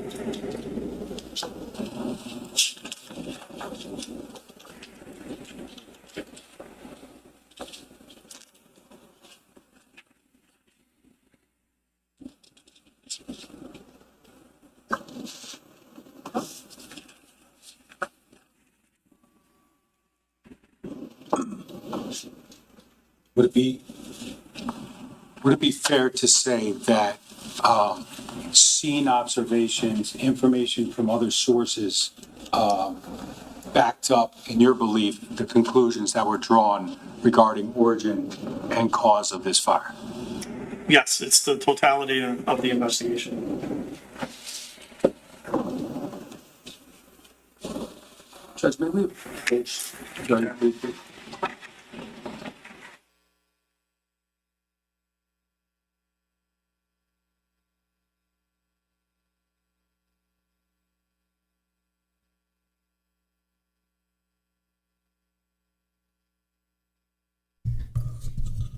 All right, pretty good witness, Joseph Cardoma. So conclusions are storage closet in the basement was the origin, breached that structure, and then oxygen became more available. He uses that analogy of a candle. You put a glass over it. Candle will dim, or the flame will dim out, but as soon as you release it, you introduce more oxygen, chemical reaction. Fires like oxygen. Another conclusion was fire started in the early hours of the morning. So basically 3-4 o'clock. And then final conclusion was it was incendiary, which means it's arson. It started, it was not accidental, it wasn't spontaneous combustion, and didn't have wasn't electrical. So we still have to sit through cross. So Mary says, no wonder the defense attorney tried to disqualify him. Yeah.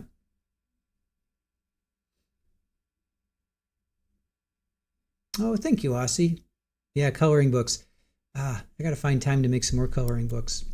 Those are fun. Those are fun to create. I just have to find time.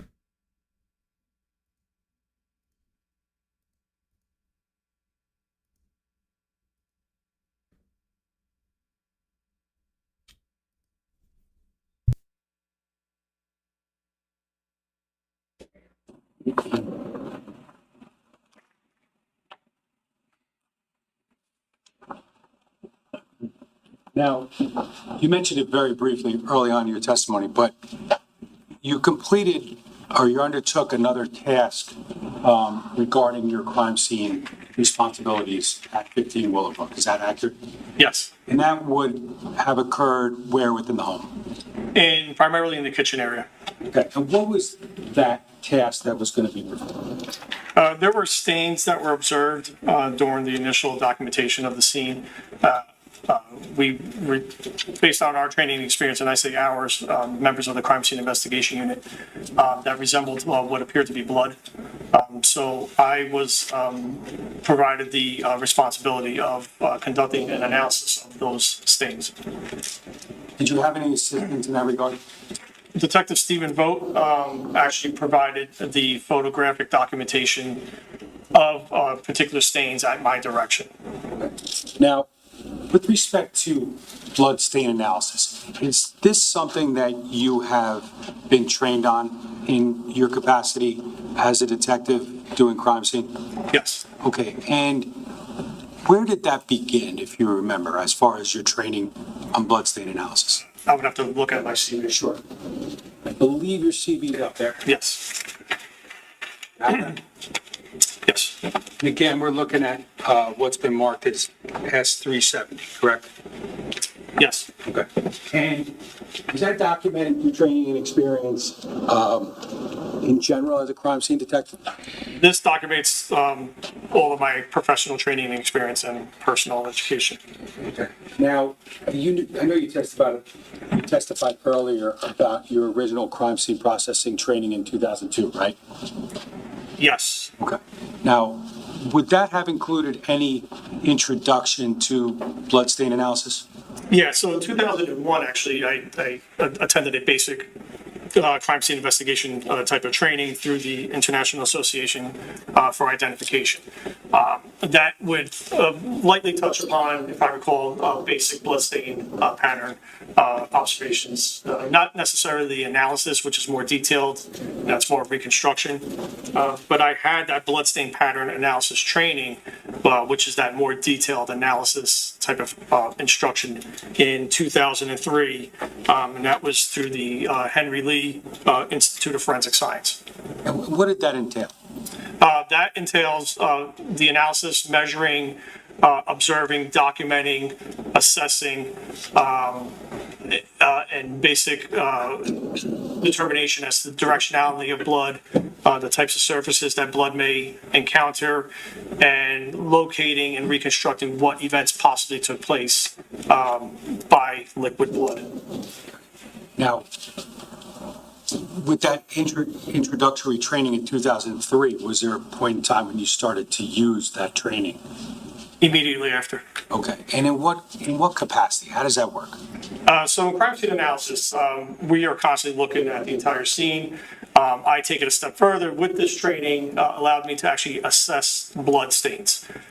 So different types of stains, spatter stains, transfer stains, pooling, things of that nature. These are all defined in the science of bloodstain pattern analysis. So I take my scenes a step further, or I'm actually even requested at times to go to crime scenes when I was still sworn and working to assess and just document actual bloodstain patterns that are located at crime scenes. Is that ultimately what you were asked to do in this case? Yes. Now, after 2003, would you have additional training with respect to blood spatter analysis? I believe I did.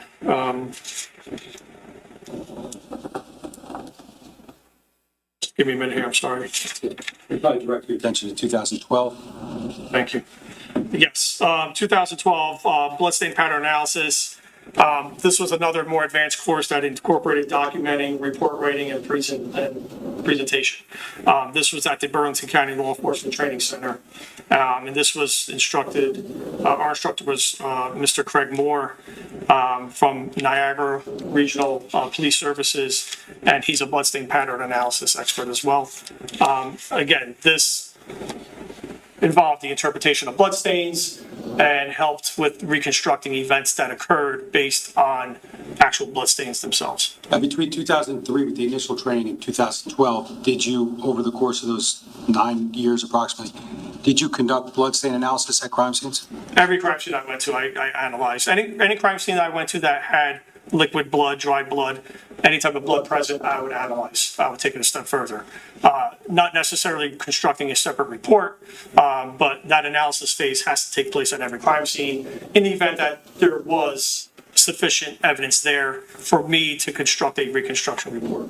And did you at times write reports that documented photographically and in writing conclusions that you draw from observations of blood and blood stains at crime scenes? I have. Okay. Now, after 2012, the advanced training, did you continue to utilize your experience and your training at crime scenes? At every crime scene, yes. Okay. Now, are you able to potentially approximate how many times you actually put to writing conclusions regarding bloodstains? Actual bloodstain pattern analysis reports, it's not as many as my actual crime scene reports. It would be under 10. I don't know the exact number. Again, I don't keep track of numbers. But the actual analysis of bloodstains, you're talking almost every crime scene actually every crime scene I went to that had blood, there is an analysis taking place. Does that mean that every time you observe blood in a crime scene, you're actually able to make conclusive statements about them, or it's just something that you would also analyze? Both. Now, approximately how many years, if you could, have you been conducting bloodstain analysis? I would say probably all 25 years, but in greater detail, once I had that initial training with the Henry Lee Institute, I believe that was back in 2003, that's when I actually took part in actually doing a more in-depth analysis with regard to bloodstains. Okay. Now, is there is there specific terminology that's accepted in the field of bloodstain pattern analysis? Yes, there was once, it was called SWIG stain. It was a scientific working group of bloodstains. Now OSAC, which is the Organization of Scientific Analysis Committee, I believe, that took over once upon a time SWIG stain. Again, it's kind of similar to NFPA and 1033 with regard to guidelines and standards, but they provide acceptable terminology by professionals in report writing with regard to bloodstains. Now, are you familiar with the terminology that was originally put out by SWIG stain and now OSAC in the field of bloodstain analysis? Yes, because I currently teach it as well. Okay. So is this, I guess it's a fair question, is this something that you have taught as part of your duties as adjunct professor at several universities and colleges? Yes, this is another block of instruction that is incorporated in my crime scene and forensic investigation courses. Now, when we talk about bloodstains, what is a bloodstain? A bloodstain is basically the remnants of liquid blood coming into contact with a surface. Different types of surfaces would provide different types of staining and the presentation of that staining. For example, a carpet would present a different type of stain as opposed to a dry erase board. A dry erase board is smooth, non-porous. Liquid blood would come into contact with that, create some type of stain, depending on the elevation and the positioning of that board. A carpet is similar to a sponge where it's going to absorb that stain. So it's very difficult, if not impossible, to do any type of interpretation or reconstruction of an event when you're dealing with a carpet, because the blood staining is going to be completely manipulated by the absorption and the wicking effect of the carpet, as opposed to a non-porous, a smooth non-porous surface. There are also other non-porous surfaces that are smooth, but again, depending on the positioning of that surface, blood's going to behave in different ways. So that's part of the assessment that we take into consideration. You talked a little bit about something called a transfer stain, correct? Yes. What's a transfer stain? A transfer stain is basically liquid blood coming into contact with another type of surface and then transferring that blood in liquid form to that surface. Okay. And what about a swipe pattern? Are you familiar with that term? Yes. And what's that? So a swipe pattern, imagine I have blood on my hand. So I have a blood source, a drop of blood or a pool of blood in the palm of my hand. And I go and I try to touch this surface. The surface is clean, no blood. So it's a blood-bearing source coming into contact with a clean surface, transferring that blood and showing evidence of movement. So it's swiping. And about something called an altered stain. Do you know what that is? Yes. And what's that? Altered stain is basically a stain, a blood stain, in terms of blood stain pattern analysis, that's already on the surface that has become altered by some type of movement or some type of object coming into contact with it, whether it's my hand bumping into it, somebody stepping on it, or putting a book over it, or something to that effect. Are there times when you look at an area of what you believe to be blood that you'll see more than one pattern or more than one directionality, so to speak? Yes. Now, it was mentioned earlier, but was there a point in time when you testified as an expert in bloodstain analysis in Superior Court in New Jersey? Yes. And is that documented on your resume? Yes. And was that in Burlington County?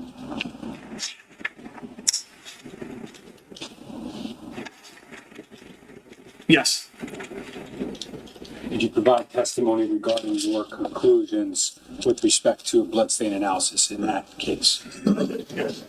Now, in this case, just briefly, I think you indicated in your report that you were asked to conduct a brief bloodstain analysis, correct? Yes. And when you used that terminology, why did you say that? Because looking at the structure itself, bloodstain pattern analysis, again, you're working from outside in. So in terms of this particular analysis, I'm looking for blood. Least amount of blood to most amount of blood.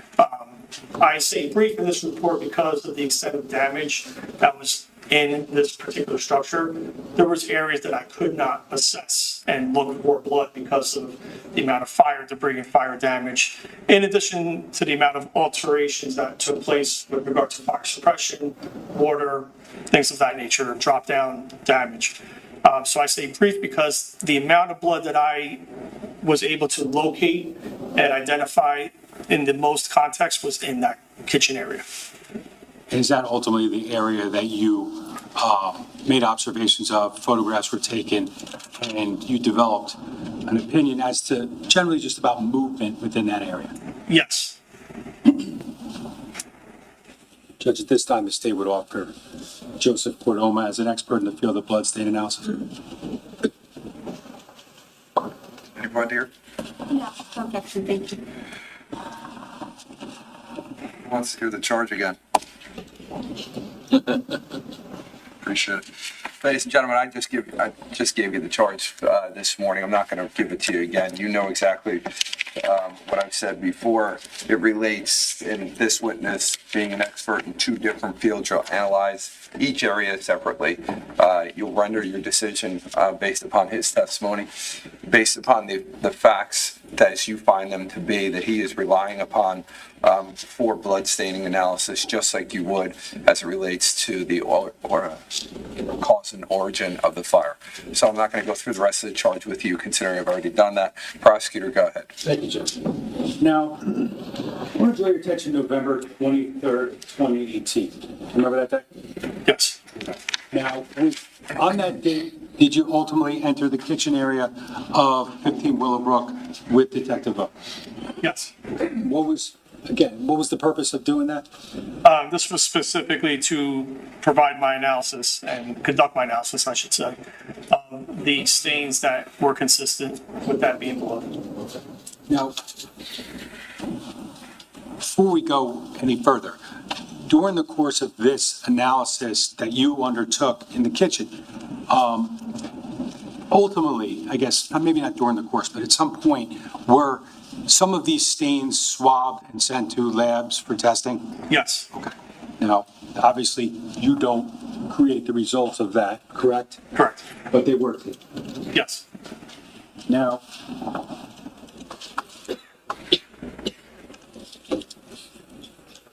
where did you start within the kitchen, if you could tell us? So entering the kitchen from the foyer area, if I recall, there was a entranceway that observations were made on the one of the sides of the entranceway that resembled, based on my training experience, what appeared to be blood. So that's where the analysis started, and then proceeded onward into that kitchen and wrapping around the island area and then exiting out that same entranceway. Okay. Did you draft a report with respect to your bloodstain analysis in this case? Yes. Okay. I'm just going to show you what the mark is. S372 for identification. You recognize that? Yes. And what is it? This is my supplemental technical report titled Bloodstain Pattern Analysis, or Analyses.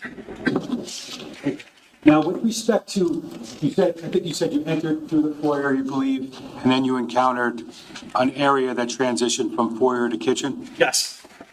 And I think, did you use the word threshold? I think I used threshold in my report. I'm just going to show you, let me just, slide 3 of S1H.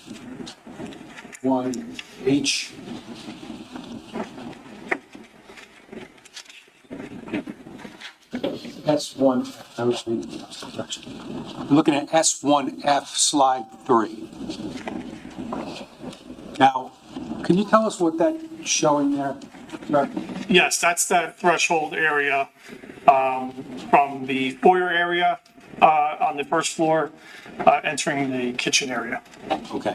And did you make any observations of anything that was upon that threshold? I did, yes. There was obvious stains that you can see in this photograph, particularly in that 1'9" area and extending to that, 2'9", 2'8" area. some interesting stains that were consistent based on my training experience as being blood. Okay, so there's a tape measure in that photo, correct? Yes. And what's the purpose of that being depicted in the photo? This is just to show relation size.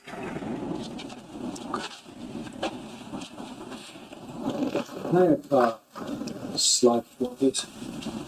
And just before I go any further, there's another number on slide 4, correct? Yes. And what's that number? That's IMG 30 or image 30. That's basically the image of the Detective Steve York's camera. That's the image number that was taken.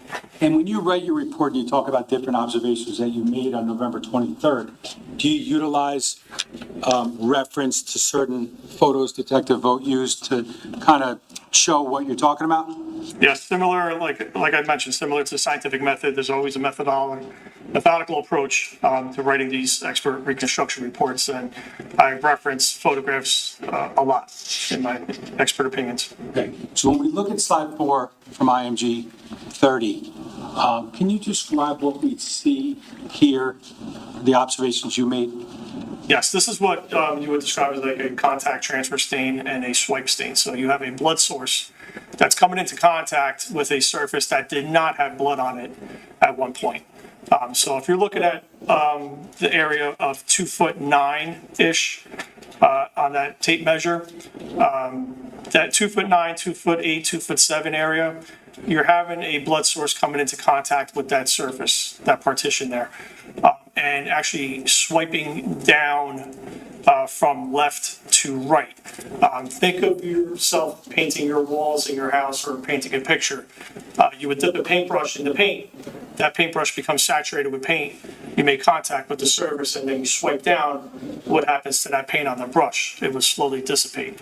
So the same thing is happening with a contact transfer and a swipe stain, where you're having a blood source coming into contact with a surface, showing movement. And we call this a feathering effect, where you're having a larger volume of liquid blood gradually decreasing to a smaller, lighter volume of liquid blood, kind of like a brush stroke or a paint swipe. So that's one area there. In addition to, if you look down further at that, just below the red number 2, that 1 foot 11, 10, 9 area, you'll see 3 almost linear type of stains to the right of that image. This is consistent, in my opinion, to being fingers, and also a contact type of transfer type of staining, where you're going almost from a swiping motion from right to left at this point. And it's like, I would call this a simultaneous type of impression, that all 3 of those stains are happening at the same time. Now, when you talk about fingers, during the course of this analysis, if you saw something like that you believe to be potentially from or caused by fingers of an individual, would you look for any fingerprint or friction ridge detail or anything like that? Yes, anything that I would consider being from a surface containing friction ridges, which our hands and our feet have friction ridge detail, that's what generates our fingers and palm prints. So anything that I would consider, in my opinion, as being developed as a source of that nature, I would look for specific ridge detail. Can I have slide 5, please? Is that another angle of that observation that you just discussed? Yes, this is just another angle and showing additional staining that is consistent with blood. Slide 6, please. That's essentially the same photo. Yes. Now, can I have slide 7, please? Now, what are we looking at there? So this is a close-up image of that staining that I mentioned earlier. Now you just have the letter A identified there with a adhesive sticker. This is just a general area indicating an area that I suggested maybe be swabbed and tested for further analysis. Okay, and ultimately, does that the area that's depicted in slide 7 with the A sticker, was that area ultimately either swabbed and/or scraped for potential identification of DNA? Yes. And who did that? Detective Vogt. And ultimately, did that go to a laboratory for testing? Yes.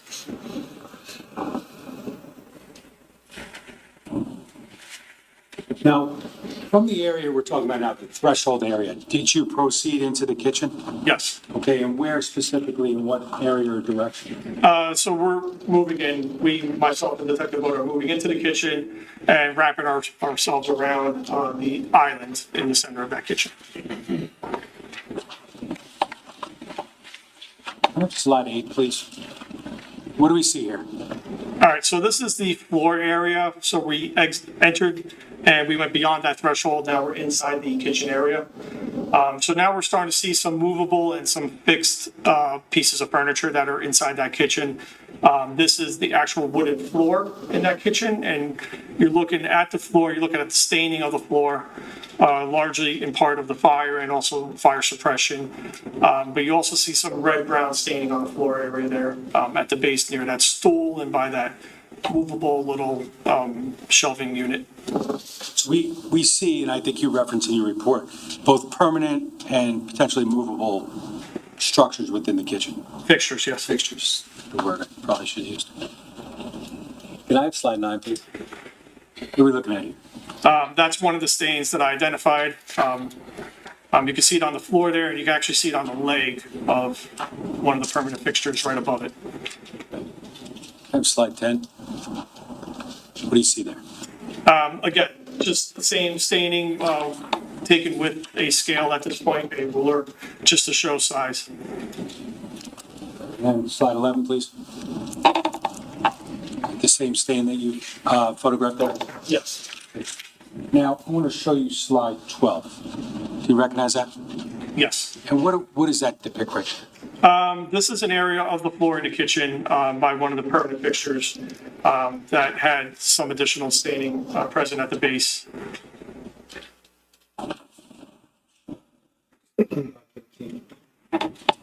What do we see? Same thing, just with the scale.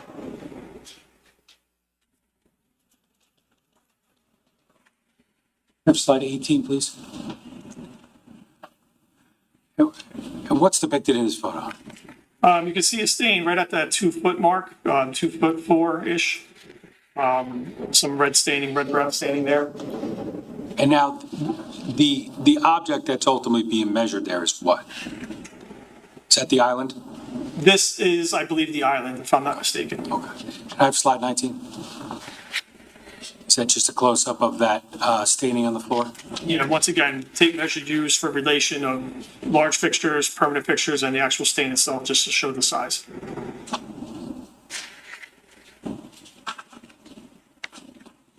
Now, I guess with respect to the actual island, slide 23.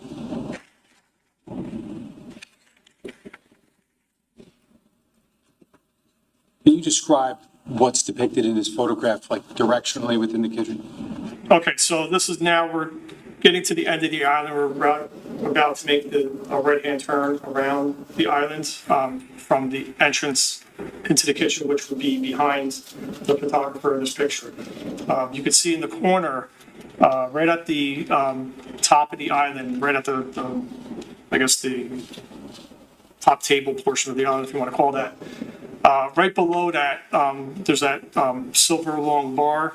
Right below that, you have some more additional contact transfer, red staining, red-brown staining right there, showing visible, again, based on my training experience, would be blood. And that's actually extending all the way down. You can actually see it lower on that island itself, in addition to one of the legs of that stool. It's all that same consistent colored red-brown staining, which is consistent with being blood. Now, continue with that area. Can I have slide 24, please? What do we see here? Again, more contact transfer staining. I would say, in my opinion, would be a simultaneous impression, almost resembling a hand as well, where you would see three linear type stains at the top, followed by what appears to be almost like a palm right below it, and more of a contact transfer type of stain and altered stain because there's a lot of movement going on there. And the B that's depicted in there, what's that again? That's an adhesive sticker, which I indicated to Detective Vogt that would be a good area to swab and test as well. Okay, was that ultimately swabbed and tested? Yes. Next slide, 25, please. What are we looking at here? This is that base of that same island area where you can see visible red-brown staining at the base there, and on the actual door area, and also on the hinge side as well. Slide 26. What do we see here? Just another picture with a scale ruler there, just to show size comparison. I have slide 27. Where are we looking now? This is the opposite side now. We're on the other side of the island. And this general location is where we located one of the victims. And it was right at this location where you see that red-brown staining that this victim was discovered. Slide 28, please. Okay, what do we see here? This is just we would describe it as almost like a mid-range type of image encompassing more of that wall side of the kitchen, showing the directionality and actual area of where that stain was in comparison to other items there. Now, for context, where we're looking in this photograph, if we're going from left to right, would we be going back towards the threshold that we initially talked about? If you're moving to the right of this photograph, you're going towards the threshold, yes. Slide 29. What do we see here? So this is just a contact transfer type of stain and altered stain. Again, this is the area where we located one of the victims. And there you have an adhesive sticker, letter C there, indicating an area that I suggested that Detective will swab. And was it swabbed and tested? Yes. Can I have slide 30? Is this the westernmost portion of those cabinets?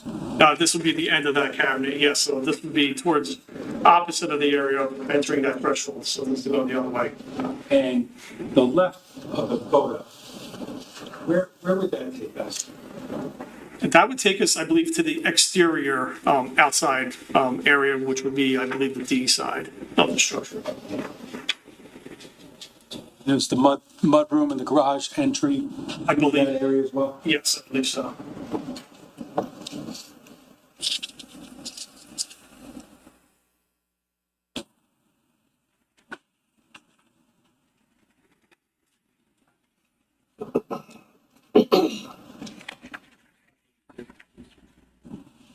And the measurements that are in that photo, what are they telling you as far as the analysis of this area? So we have a liquid blood source that's low to the ground, obviously. We can surmise at this point that this could be related to at least one of the victims, because this is where one of the victims was located. But you also have some movement of blood. Some of those altered stains are showing movement of that blood source as well. So just to be clear, did you make observations of the victim that was in this room prior to being taken out of the building? Yes.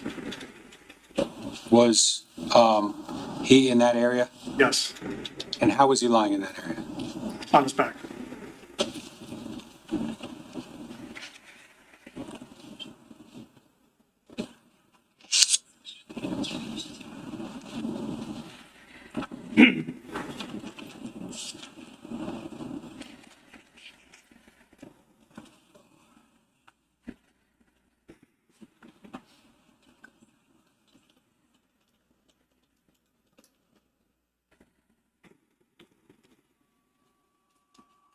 Now, in that general area of the A side of the kitchen, did you Did you find or did you locate any other swipe patterns?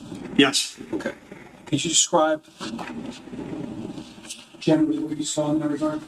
So what appeared to be a blood source moving, which I indicated like a swipe and altered stain, appeared to be a blood source moving back towards that threshold area, leading back out to the foyer, I should say. Now, so I have slide 35. Now, is that going in that direction? Yes, you're starting to go back towards the foyer area, that threshold. And was the sink somewhere in that area? Yes. I have slide 67.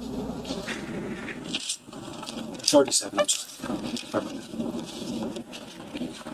What do you see there, sir? Okay, so this is a contact, again, a contact transfer, like a swipe stain, going in the motion of left to right at this time, left to right in a downward type of positioning. You have some altered stains going in that mixture as well. Slide 38. What's that show? This is the same type of stain that I just mentioned, the same stain actually. And this is a close-up of it. I would consider this being a simultaneous type of impression where you have that larger portion of that stain at that 2'2", extending to that 2'8" mark. One continuous motion going from left to right down. Almost like 3 fingers. And the downward direction would that be moving us closer to the beginning, the threshold area? Yes.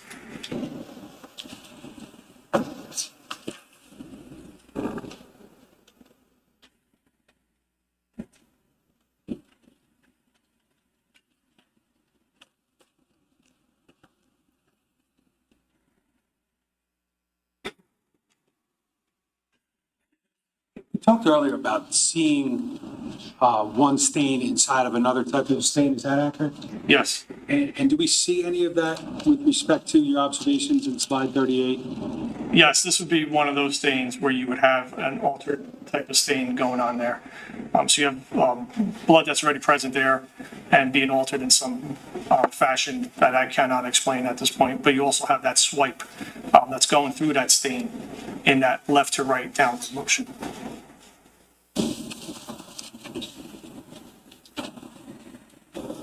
I have slide 40, please. And is that a photograph of that same area? Yes, this is just now with the adhesive marker letter D that was placed there, given Detective Vogt indication that that should be an area that should be tested. Judge, can you approach very briefly? Sure.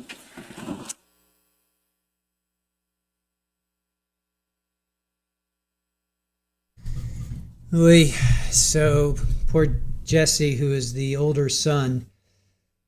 So there's blood stains.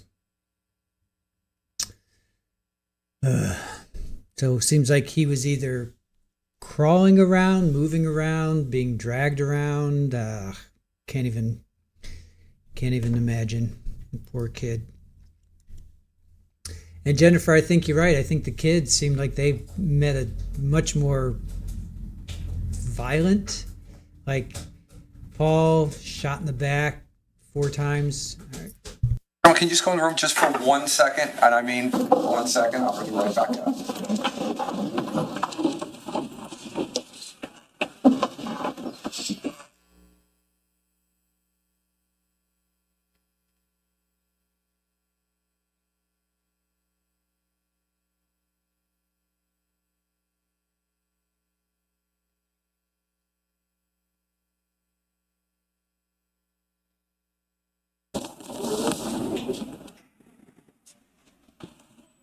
Mr. Decker, let me know when you're ready. Sure, Judge.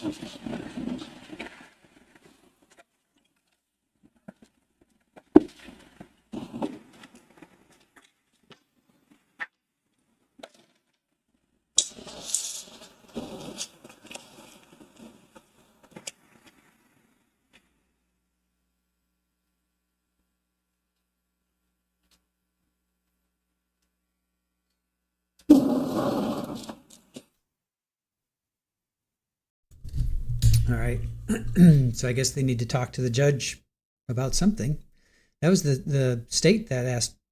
There wasn't an objection from the defense. That was the state. It's good point, Matt. That's a really good point. And I think that's why the defense is going to argue, why, if this was such a, bloodletting scene, which it seems like it was, why was nothing found in his Porsche? Sorry, Porsche. That's a good point. So, is that enough to cause doubt? You know what? We could. Judge is coming back. Change your clothes. I mean, that makes the most sense.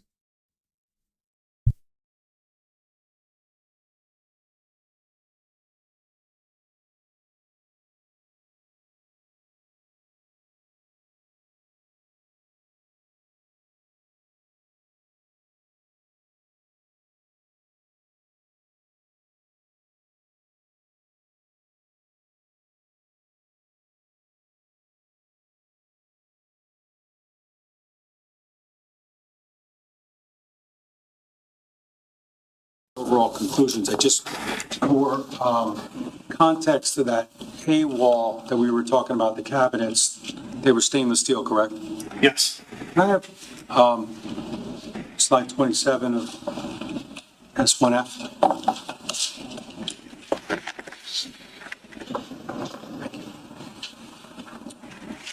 The left side of that photo would be the west side of the cabinets on the A side?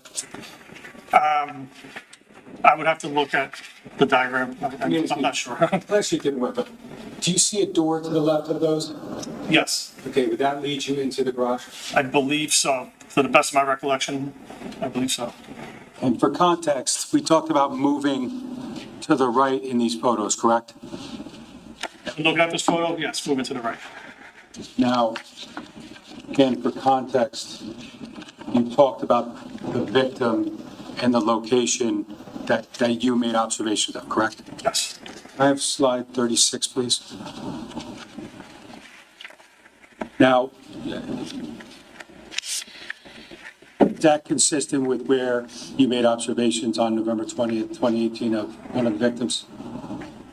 Yes. Now, again, blood going from left to right within the kitchen, correct? Yes.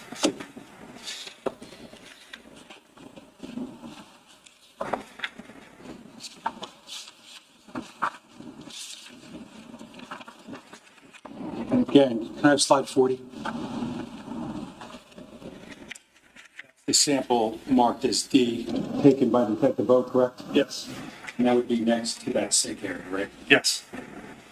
Now, based upon your analysis that was conducted in the kitchen on November 23rd, 2018, did you come up with or did you draw any conclusions with respect to the blood that was located therein? Yes. And what was that? I can say that based on my training experience and my analysis, that led me to believe that there was a mobile blood source.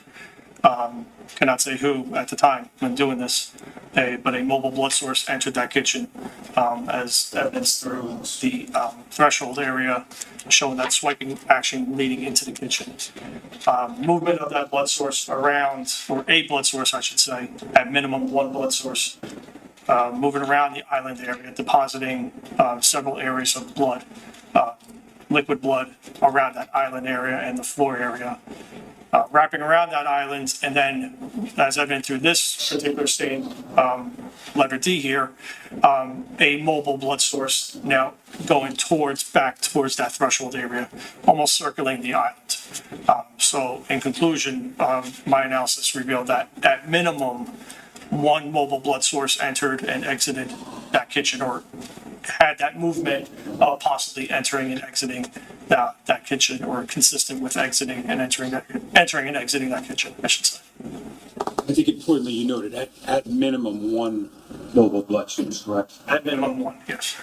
And the observations that we've discussed and the conclusion that you've just talked about, are they based upon your collective training and experience in crime scene analysis, reconstruction, and bloodstain analysis? Yes. Judge, I have no further questions.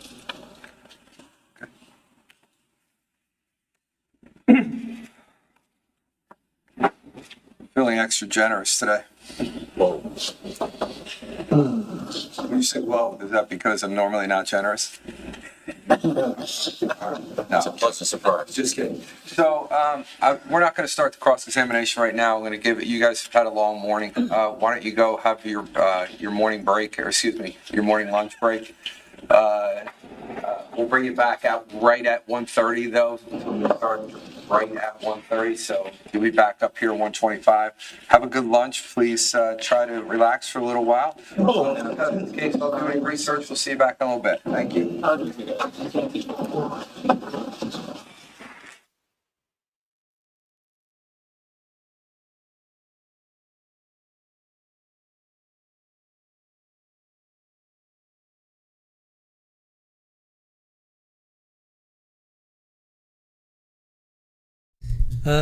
Lily, they have not tested it yet.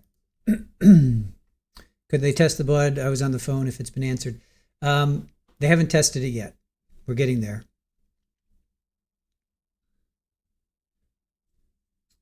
Has not been tested yet.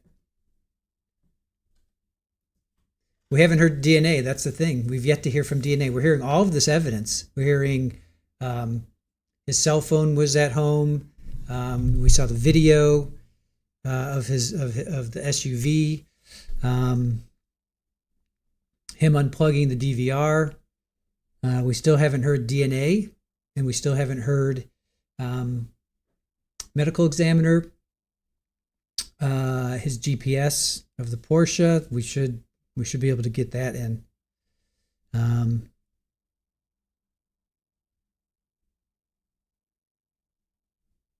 So we still haven't heard a lot. We still have a lot to go.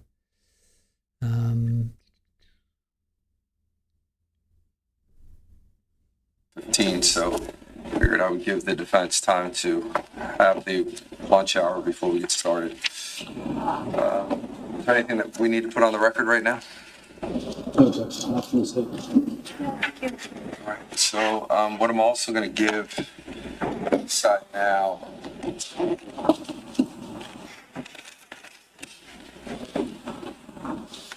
Oh, we have to make up to. Okay, I'll give it to you during the lunch hour. We have the final version of the order from Friday afternoon as it relates to the conference that we had. So everyone will have a copy of the order and the court's 42-page opinion. But I'll give that. We'll walk it over to you so you guys have it during the lunch hour. All right, have a good lunch. Thank you. Sir, don't discuss this case with anyone now. You're obviously it's a question for everyone else, and don't discuss it especially with the prosecutors. Okay? Thank you, sir.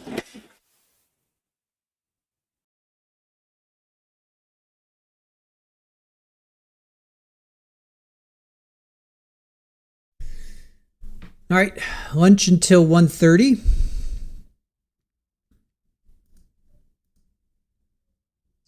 Lunch until 1:30. I'll get the kittens fed. I got some potato leek soup waiting for me. I got to heat it up, but I'm looking forward to that. All right, so just real briefly, Joseph Cardoma, not only is he a fire examine expert, he's a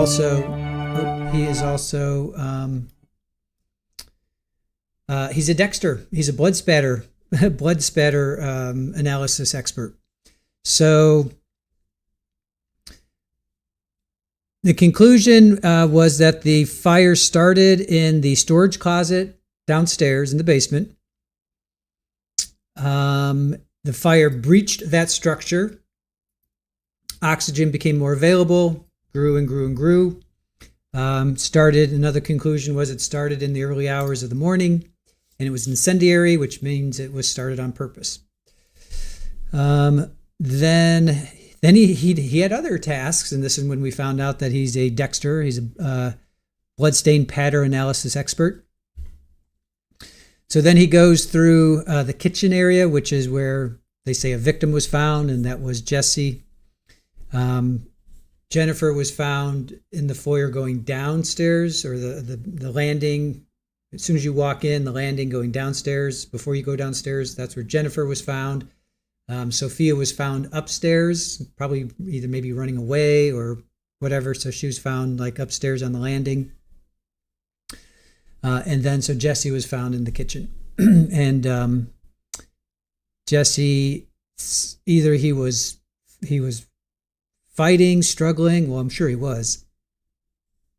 You're not just going to allow yourself to be stabbed, but I'm sure he was fighting. But the blood stains were going into the kitchen on the looks like on the left. As you're entering the doorway on the left, there's an island, so there was blood around the island, on the floor, on the island, by the sink area. There was some blood there, and it's all from left to right down. So whoever was doing that had presumably had blood on their hands and was swiping down left to right, going down. So that's somebody staggering, probably not Paul, because why would he? And it was only like 2 feet, 7 inches. It's like 2.5 feet. So Jesse, I think, was like 10. I think he was 10. So, maybe 4 feet. So it makes sense if he's on his knees or whatever, that makes sense. That was him. Just terrible. So at a minimum, there was one mobile blood source entered and exited the kitchen. So that's the conclusion. All right. Yeah, I know. Matt, CCG TV. I don't know why defendants, we see that time and time again where they take it to trial and they want this to be, they think that they're innocent and or they don't want to admit it. So we see that time and time again. We see that time and time again. Where they just it goes to trial and they think they can they think they can beat it, or B, they think they're not guilty and they don't want to admit it. We just see that time and time again. So, all right.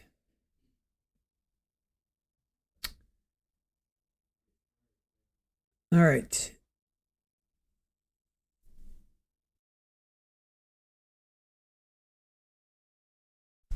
All right.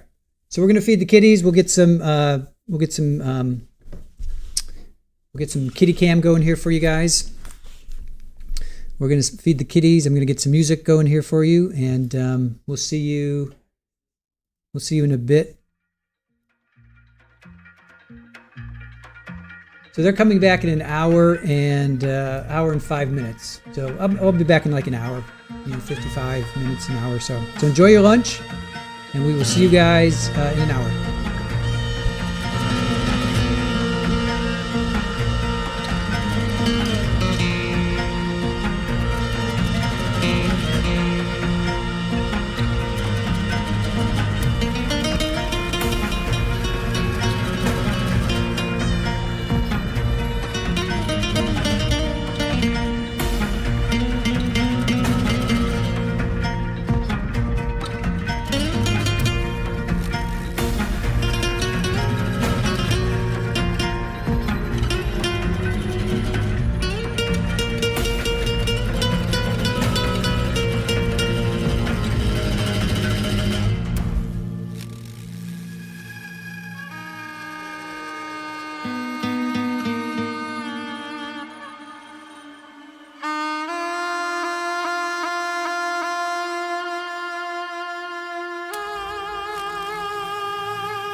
el misterio de la humanidad que nos da oportunidad. Eso es magia de verdad, el misterio de la humanidad que nos da oportunidad de vivir y soñar la realidad.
A veces pienso en ti y me llena de pasión. A veces pienso en ti, me entra miedo. A veces pienso en ti, me trae la ilusión que quiero, que puedo seguir mi camino.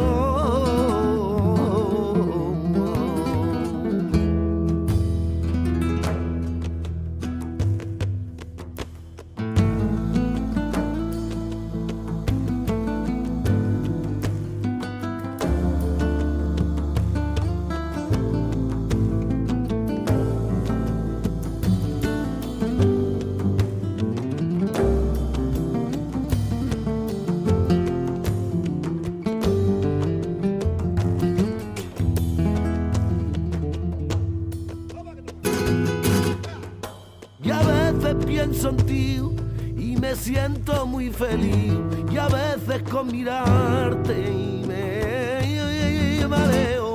Dicen que el miedo y el amor son los dueños del sentimiento. Si eso es verdad, por ti me muero, muero contigo, contigo muero.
siente nada.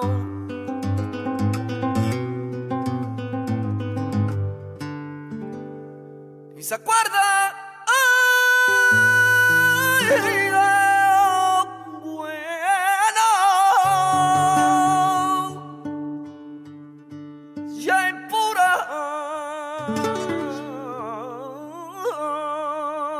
frialdad. Y en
día te quiero más. Mi corazón se alegra cuando te tengo en frente. Y cuando te veo me pasar.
tra tra trao, trao, trao, trao.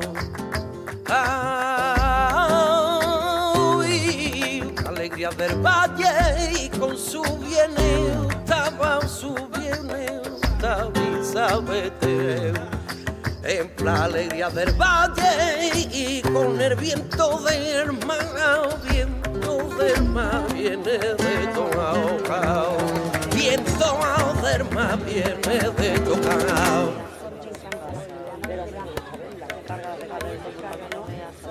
Ay, ay, tú que mandas capata, manda callao al pueblo entero.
Hello, welcome back from your lunch.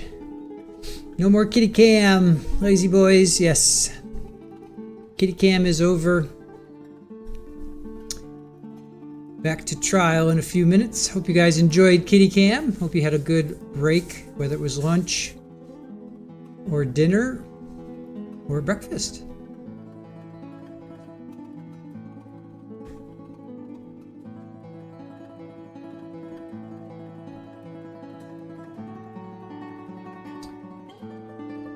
Let's see. 5 more minutes. 1:30 Eastern. 5 more minutes. Hope you guys had a good break out there. I had potato leek soup that Aaron made the other day over the weekend. Oh man, it was so good. And then I had some garlic bread that was left over from our Pizza Friday.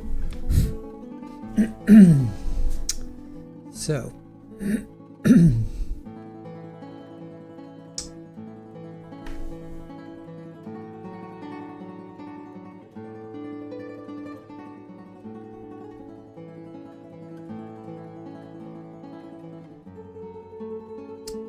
Nana took a 20-minute walk, froze your butt off. 40 degrees. That's not too bad.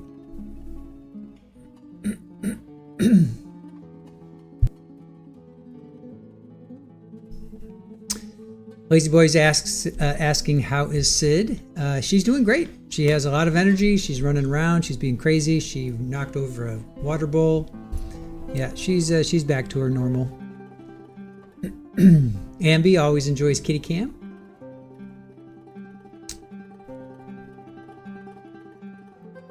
Yeah, 40 degrees is warm. I was outside for a little bit.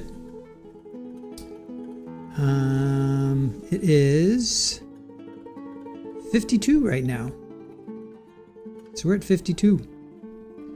I'll take it because our highs, well, we're going to be in the 60s tomorrow, but then 52 is going to be our, 59, 64. Yeah, then our high on Sunday is going to be 45. I saw Fort Lauderdale was going to be low of 39. Now, we lived in Fort Lauderdale for a long time, and 39 degrees as a low is pretty unusual.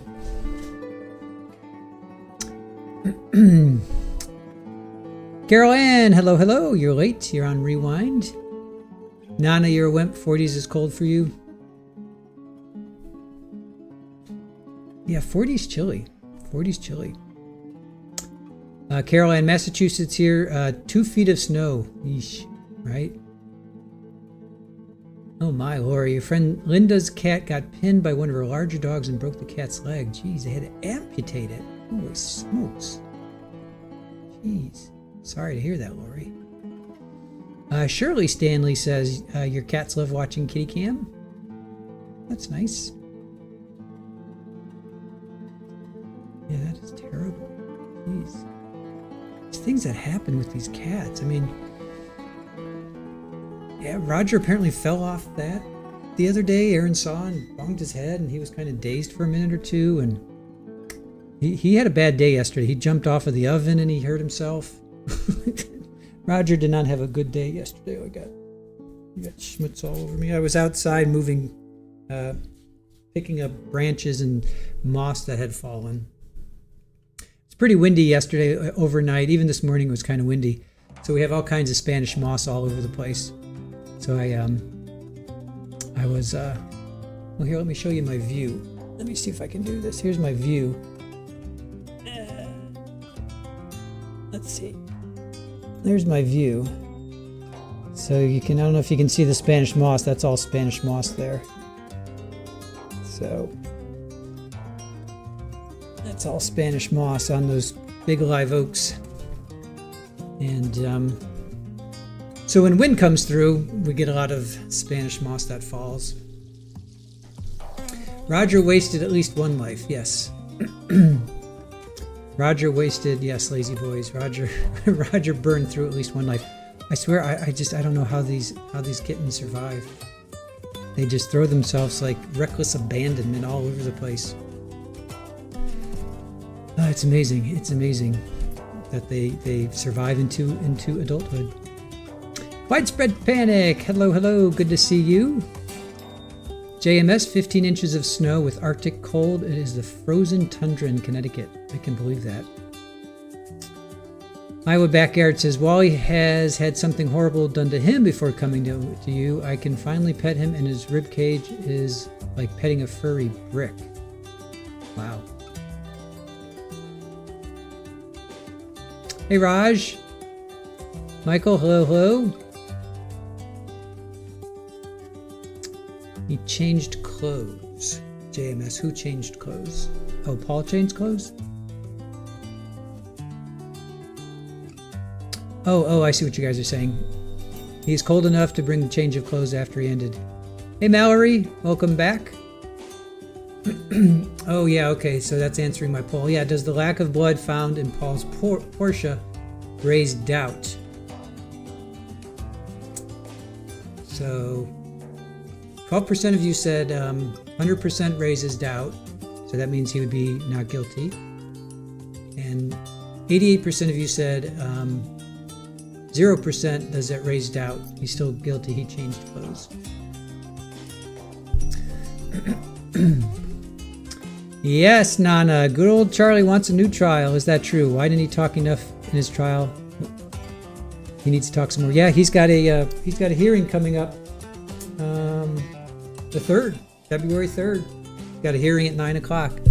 So we'll figure out somehow to stream that, whether we dual stream or we stream it after Paul here. I'm not sure. But yeah, Aaron did a Jadzia Dex. Welcome back. Aaron did a short. So go check out the short.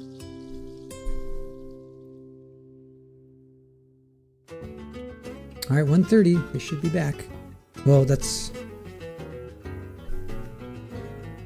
All right, sounds like they're back. That would become like a swipe stain. Correct. Okay. And I'm going to show some photographs. If I could have the front table for the Elmo.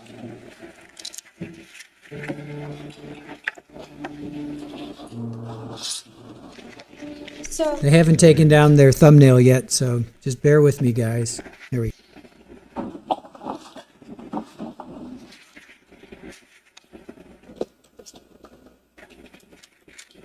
this is a photograph I think that the state showed you during your direct examination, correct? Yes. Can we identify it, please? I'm sorry, this is marked as D1-223. And you had identified that there was blood, I think, near the ground of this area? On the ground, yes. Okay, and is that next to the stool? Yes. All right. I'm going to show you. Actually, I'm going to put this stool back on for one moment. This stool wasn't the only stool in the kitchen area, correct? Correct. There were multiple stools? Yes. Okay, so I'm going to show you a different stool.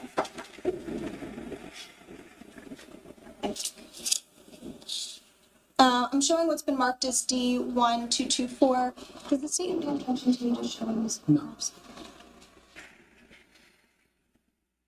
Do you recognize this as a different stool? Yes. Okay. And do you see any blood in this photograph? Yes. Can you use the pen to circle the blood that you observe? Sure.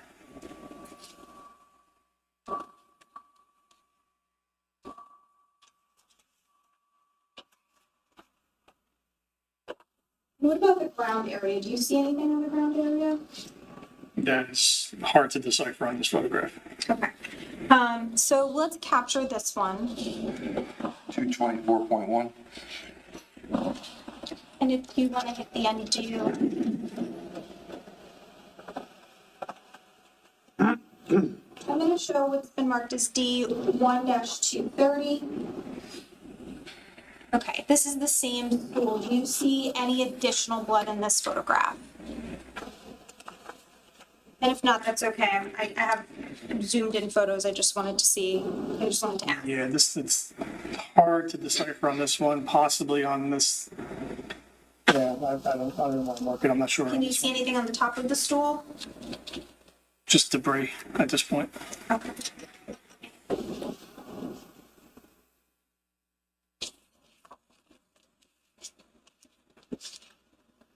Would you agree that there's like kind of a unique marking on top of that stool? It's like circle patterns. Yes. Okay, I'm gonna show you what's been marked as D1-214. In this photograph, can you identify blood in that photograph? Yes, that's much better. Okay.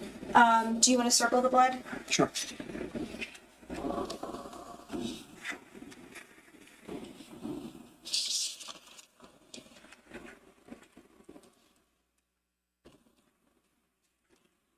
We captured that?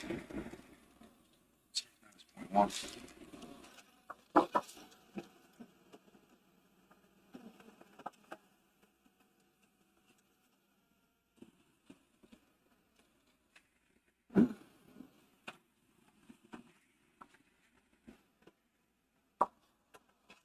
Look at this photograph, D1-227.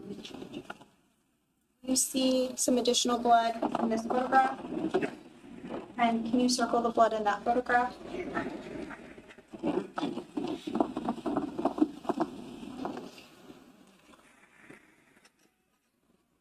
We capture that one? 27.1.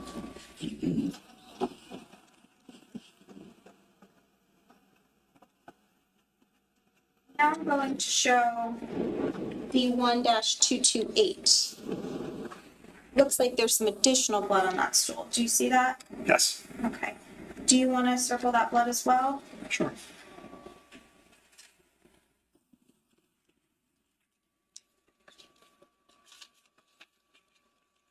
We can capture that. 228.1.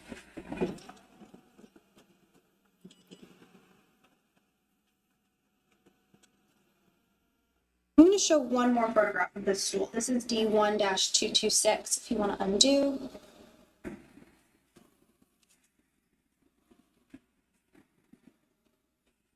I think we can just see a little bit more in this photograph. And maybe on the bottom of this here, if you want to circle where you can see the blood again.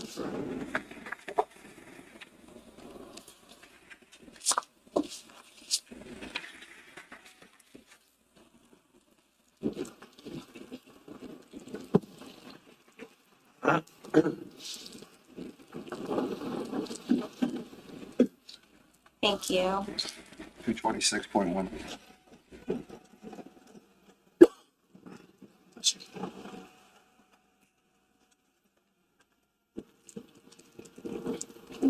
I'm going to show what's been marked as D1-231. Are we seeing blood on the ground there? Yes, this appears to be blood as well, yes. Can you circle, not a larger area, but can you circle or make it sort of like an outline of where you see the blood on the floor? Sure.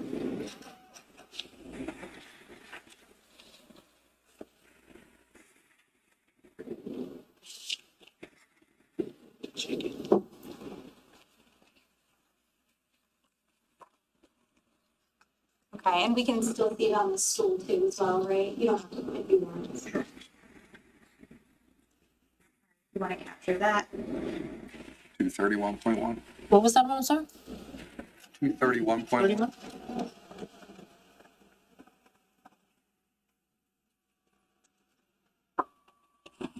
And then I have 1-235. This is a zoomed out version. Is there any Is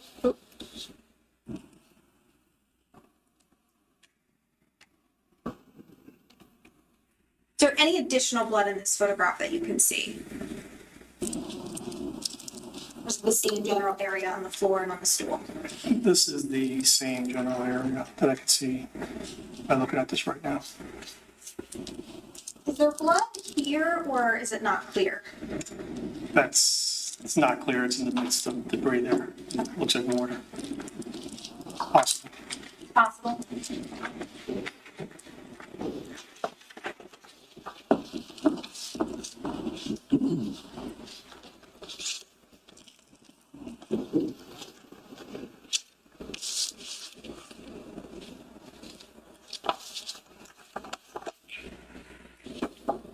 Now, we've already seen a few of these. I just want to breeze through them just to remind ourselves of some of the blood we've seen. So this is D1-241, and you talked about the blood stain on that sort of like door entrance into the kitchen area. Yes. Okay, so we've seen that, and I'm going to show D1-242, and we've seen this is the blood, like swipe, I think this way. Yes. On one of the cabinets. Yes. Okay. We've seen D1-244, and this is the blood that was on the bottom area of that cabinet, correct? Cabinets on that wall, yes. Yes. And there's this, I'm not sure what this is. It's like an appliance. Sure. And so D1-245 is sort of a zoom in of that, and you can see some additional blood there, correct? Yes. And the blood is clearly visible at the bottom there. Yes. And then finally, D-1-243, again, some additional blood, right? Yes. I think we've seen. So now I want to show, I think, some blood that we haven't seen.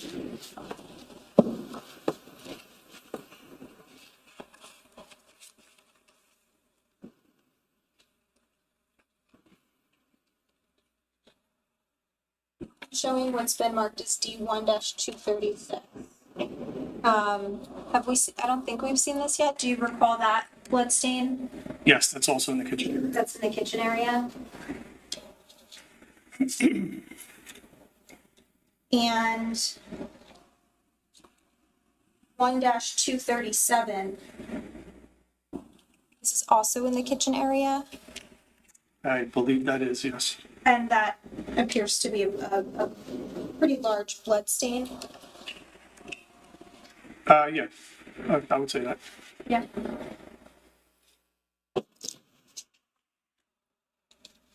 And D1-240. I think we did see this. This one, we saw this one, correct? Yes. It's marked. Okay.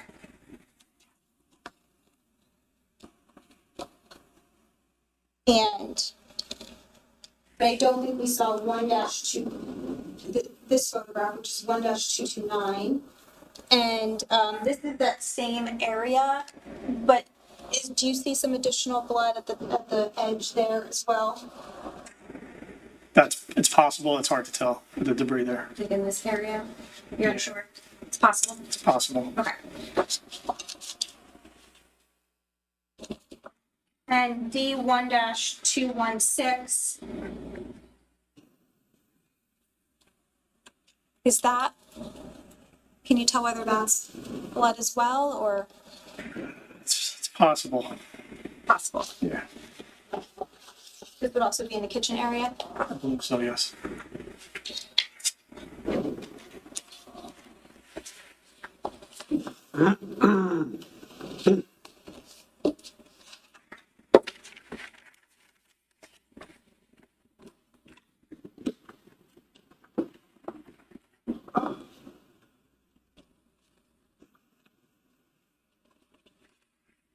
No, you were actually present on scene, right?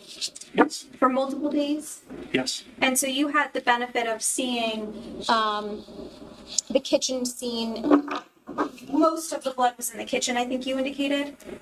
Most of the visible blood, I can't answer for the rest of the areas in the house that showed visible blood like the kitchen did. I think what you're saying is other areas, tell me if I'm wrong, you're saying other areas of the house could have had blood, but it was mostly visible in the kitchen? Yes. Okay. And you had the benefit of seeing the blood in the kitchen when you first arrived on scene, that first day, if you could see anything at that point, and then also multiple days that same week as fire, as like the debris was removed and things were cleaned up.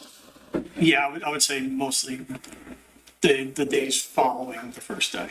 And so would you agree that the kitchen had a lot of blood? I would say the kitchen had the most observable blood. I don't know what you mean by a lot of blood. I can't answer for the rest of the house. I don't mean comparatively speaking to the rest of the house. I just mean from what we saw, it's a lot of blood. There's a significant amount of blood in the kitchen, yes. Significant amount, right? There's blood on the floor, there's blood on the cabinets, multiple cabinets, there's blood on the stool, there's a lot of blood. Yeah, it's safe to say that. And I think you indicated on direct, some of those transfer or swipe stains could be from a hand, it could be from stepping on it on the floor. There was blood on the floor, correct? Yes. Okay. And so,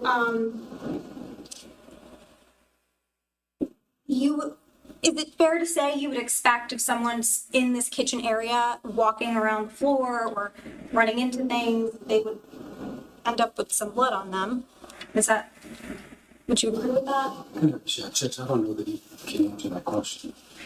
He's not an expert in that. He's an expert in just the staining only. So I'll sustain the objection to that form of the question. You can ask it differently. You testified on direct that you drew a conclusion based on some of the swipe patterns that you observed, correct? Yes. And the one conclusion you drew, you said, I think there was at least one person moving around the kitchen island. My conclusion stated that there was one mobile blood source. Blood source could mean a person, could mean a thing. It's something that has liquid blood on their person. So a mobile blood source, at minimum one, was moving around in the kitchen. And when you say a mobile blood source could be a person, can we assume it's a person, or are you saying it could be something else? My opinion would be a person. Okay. Now, are you able to tell, I think you said at least one person? Yeah, I can't say multiple. I would say a minimum one. A minimum one. Could So be it could be more, but you can't tell. Correct. And are there any other, other than that one conclusion, as we know, there's blood all over this kitchen. Are there any other conclusions that you can draw about movements, directions, things that happened in a certain order, or how many people were present? Any conclusions you can draw about any of that? No, just the stains that I identified with Detective Vogt are the stains that showed, I would say, movement or some sort. The other stains that were in the kitchen were mostly contact transfer, which is basically blood source coming into contact with a surface. So I identified stains that showed specific movement or evidence of movement in the kitchen. So that's basically my report surmised. And ultimately, there's a lot of transfer because the blood originates from the human body, right? Yes. It doesn't originate from a stool or a cabinet. So if there's blood anywhere in that kitchen, it must have been transferred there somehow, correct? From a living human, animal, yes. Based on your knowledge of this case, were there any animals in the house? Not that I recall. And you were asked by Detective Sergeant Mueller to do a brief blood stain pattern analysis in this case? Yeah, he asked me to analyze the blood. I said I would, yes. What does it mean that it's a brief analysis? Is that like distinct from a full analysis or distinct from a more thorough analysis? Yes, what I mean by brief was the fact that I could not locate any other visible blood in the house. So I'm thorough in the sense that if I'm going to examine a scene, I'm going to examine the entire scene. So when I say brief, I meant brief by limiting it into that one particular room and limiting it to certain stains that showed movement. I mean, obviously there was other stains in that kitchen that you identified and that photographs identify. So that's what I mean by brief. So essentially by brief, you mean like it was narrowly tailored to the kitchen area? Correct.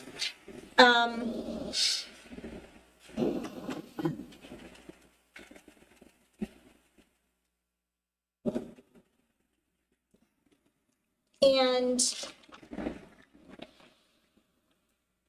I think we sort of talked about this, but there could have been blood in other areas of the house, but the fire could impact the ability to make observations of that blood? The fire and the actual suppression activity and the debris resulting from the fire, yes. All of those things. Yes.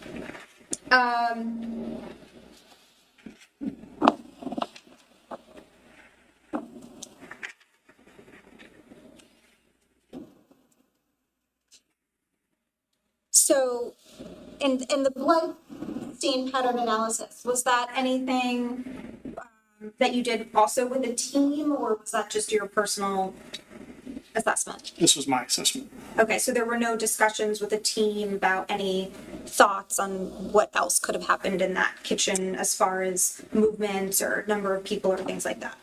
At that scene, no, it was myself, Detective Bode, and Sergeant Mueller was present as well.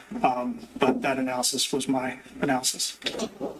All right, so moving on to the your cause and origin. So a couple of things I just wanted to clarify. In your report, you indicate that there was forced entry to the front door on the north side of the structure. Was that as a result of the fire suppression efforts or something else? I believe, to my knowledge, to my recollection, I would say I believe that was either fire or police personnel, first responders. Okay. And you also note in your report that the 4 vehicles in the garage were not damaged by the fire.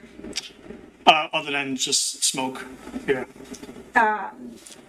That's the 2016 Maserati Gilby, the 2017 Maserati XL350, the 2006 Porsche Carrera 911, and the 2012 Mercedes-Benz, right? I don't recall the actual make and model of the vehicles, but it's in my report, yes.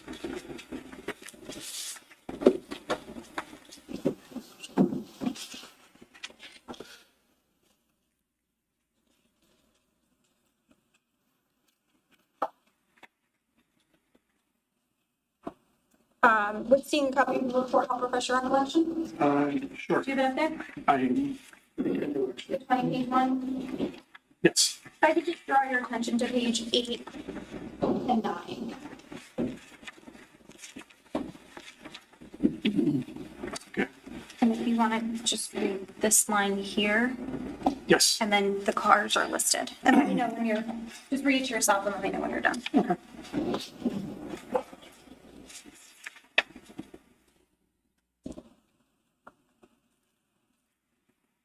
Okay, so did I correctly state that those were the four vehicles that were in the garage?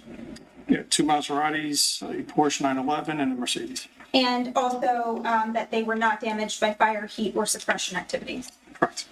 Okay. And you were also part of the debris sifting activity that was done by yourself and other firefighters and law enforcement? Yes, it was primarily completed by Monmouth County Fire Marshals and ATF personnel. I was documenting the event as well. I was present. Okay. Yes. And can you explain that a little bit? So you're sifting through debris and you're looking for any additional evidence? Yes. Once again, with fire scenes, you want to remove items. This is one of the general things that we would do, minus absent of crime scene investigation, where we don't like to remove things unless necessary. Fire investigations are a little bit different, where you have to remove certain pieces of debris so you can actually examine patterns that may exist on the structure. So systematically, the debris is removed. It's not taken out with a backhoe or anything like that. It's removed by hand, shovels, little trowels, gardening equipment. Slowly, systematically removing the debris so we can actually examine it.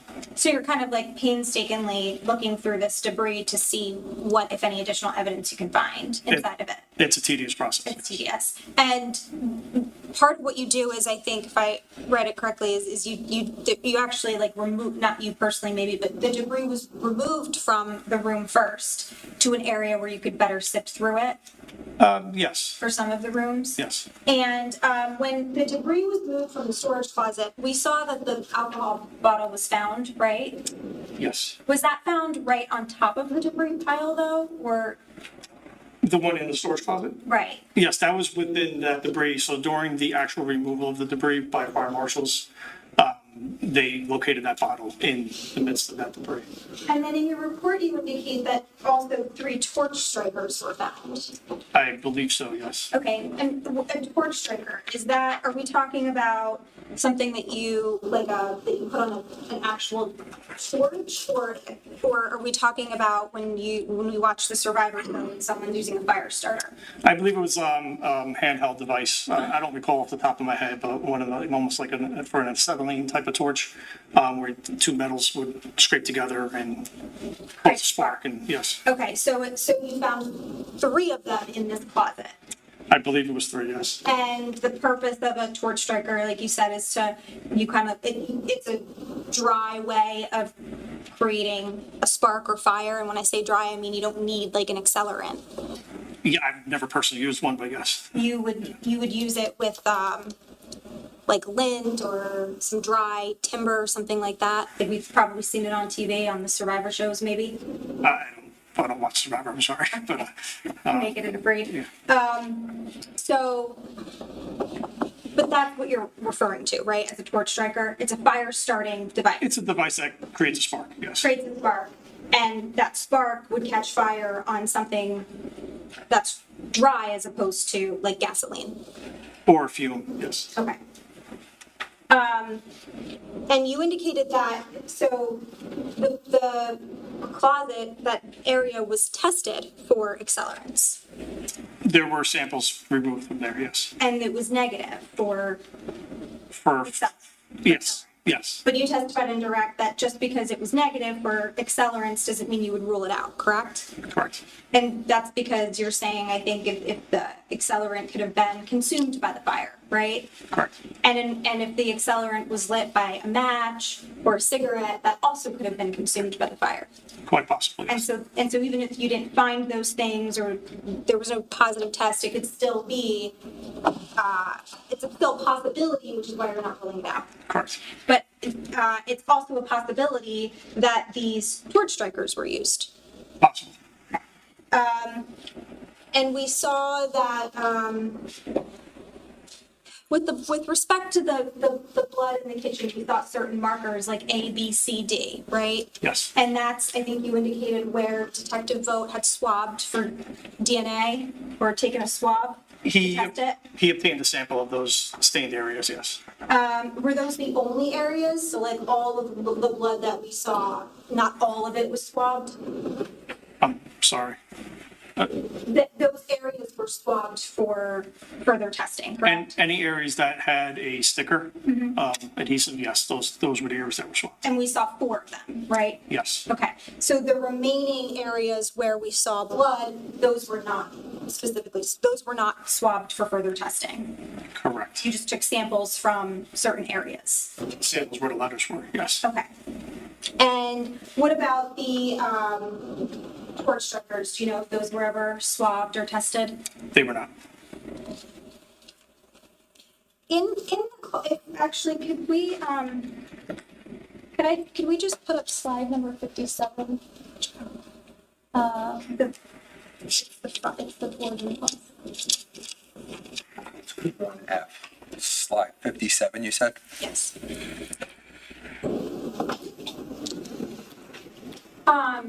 What we're looking at here, you explained earlier, is a lot of debris on the floor except for that sort of top right corner of the photograph, correct? Top right corner. Of the, just the like where you can see the actual floor. Yes. Just in the photograph, the top right corner of the floor. Yes. And the reason why you can see the floor is you explained it's a protected area. Correct. And the protected area means that it was protected by something on top of the floor, right? Correct. So in this case, I think there was a lot of debris, there was clothing, right? Yeah, it was hard to decipher what exactly was there. Okay. But there was something there, and that's why the floor is not fully damaged in that location. Correct. And is this a pretty well-known concept in the phenomenon of fire, that if you have something covered and it's protected, that it's not going to fully burn? Yes, it's considered a void or a protected area. A void or a protected area. Correct. Okay, thank you.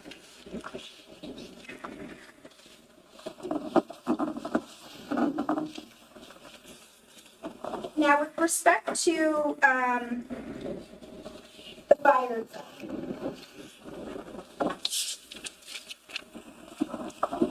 when we're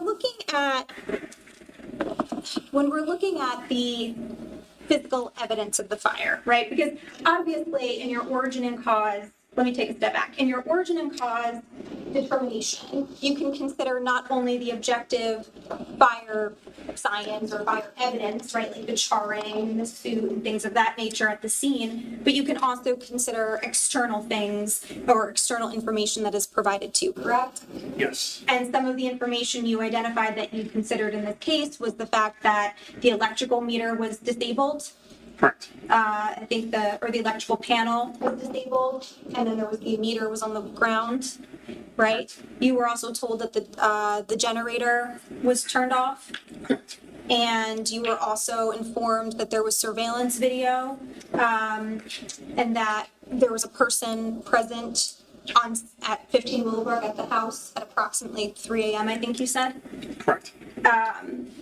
And so these are the types of things when you're trying to create a timeline that you're going to consider as well, right? Yes. So what we know is that the fire was discovered on November 20th at approximately 12:30 p.m. or so, right? Yes, I believe that's per the 911 call, yes. Closer to noon, 12:30, around that time. Correct.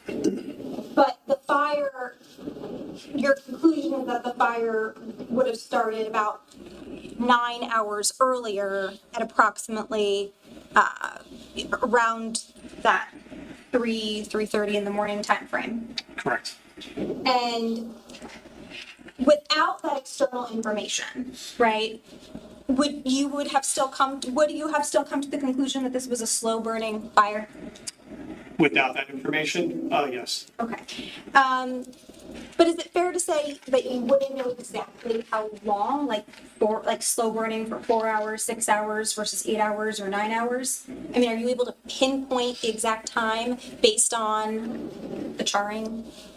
I wouldn't say the exact time, but you would utilize the 911 call at a minimum, which with a structure fire, you would expect a 911 call to The one come in. at 12-ish, 12:30? Correct. Okay. Yes. But without the external information about the generator and the electrical meter and the person on scene, if you determine this was a slow burning fire, you may not know whether it started at 3 a.m. or 4 a.m. or 5 a.m. Is that fair to say? Yeah, it would be very difficult to do that, yes. Okay. All right. So we know it's slow burning, right? We just don't know, again, without that external information. We know it's slow burning, but we just may not know exactly how long it's been slowly burning for. That's correct. Okay. But like you said, that extra information helps, right? Yes. And in this case, you testified on direct that there was a Verizon line that was cut. Yes. We saw the photograph, correct? And specifically that the Verizon line, that's what enables the smoke alarm or detector that would have went off, right? I believe so. That would be an electrical expert, not myself. So, if the Verizon line was cut at 3:42 a.m., right, which is information that I was assuming was relayed to you, then that would be the approximate time then or thereafter that the fire would have approximately started. I'm going to object to the facts on evidence. That's not the only time on the fires. Can I see everybody?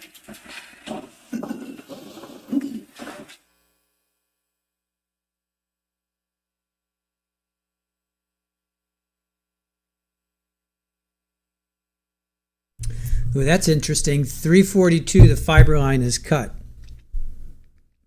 Those facts have not been entered in. 342. So this timeline's getting a little bit more challenging because I'm going to post this here. All right, so he arrives at 2:27, disables the generator and the meter around 3, so it takes him about a half hour to after arriving to do all that. Then Keith comes out, and then shots fired, the 911 caller around 3:26, let's just say 3:30.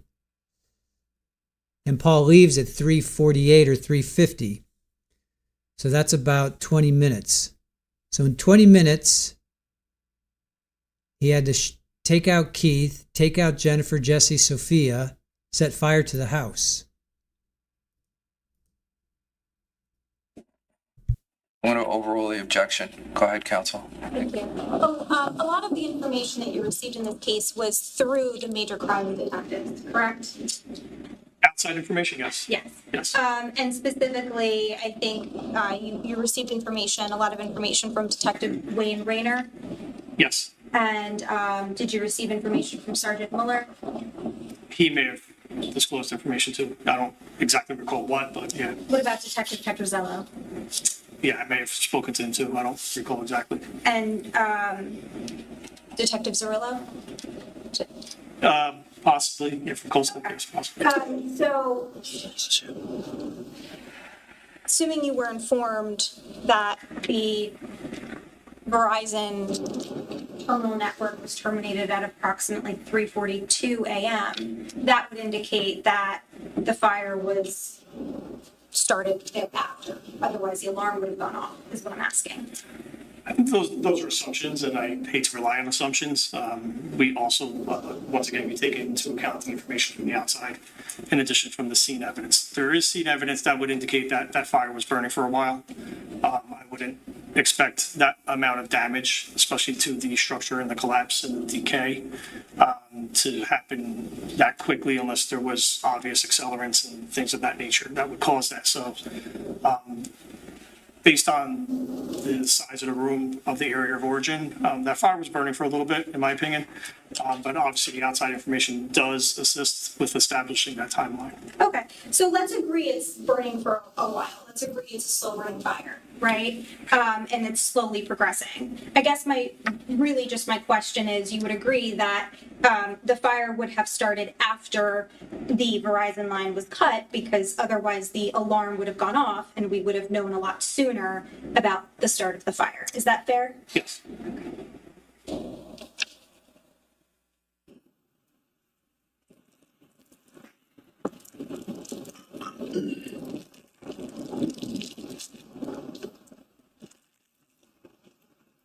And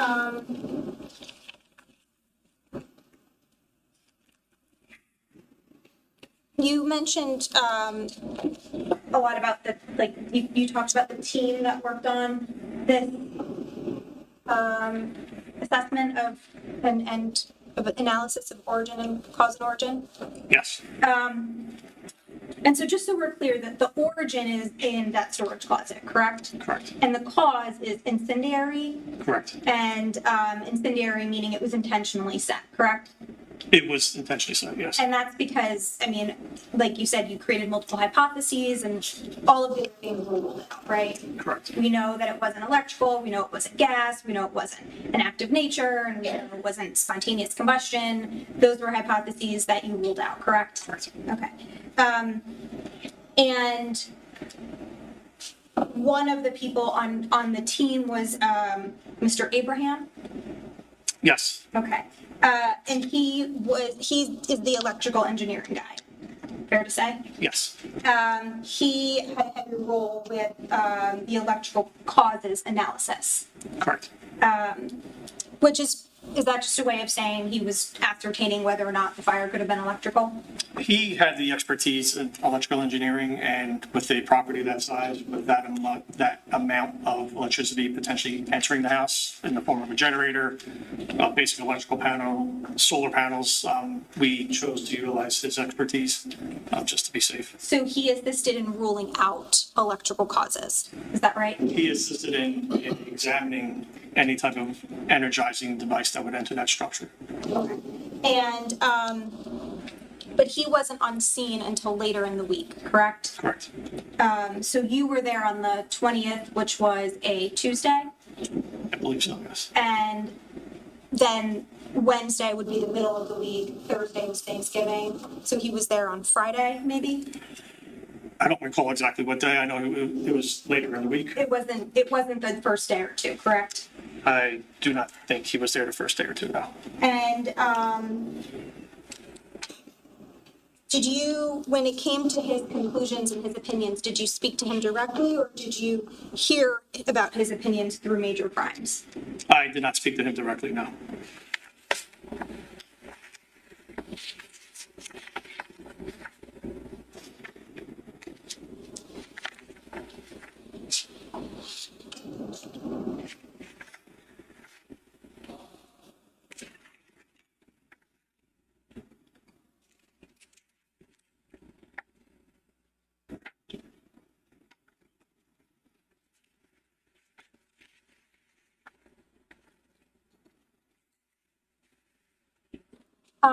Just one other question is, we talked earlier about blood transfer, right? Obviously, depending on what's happening, blood can transfer from any person to another surface, correct?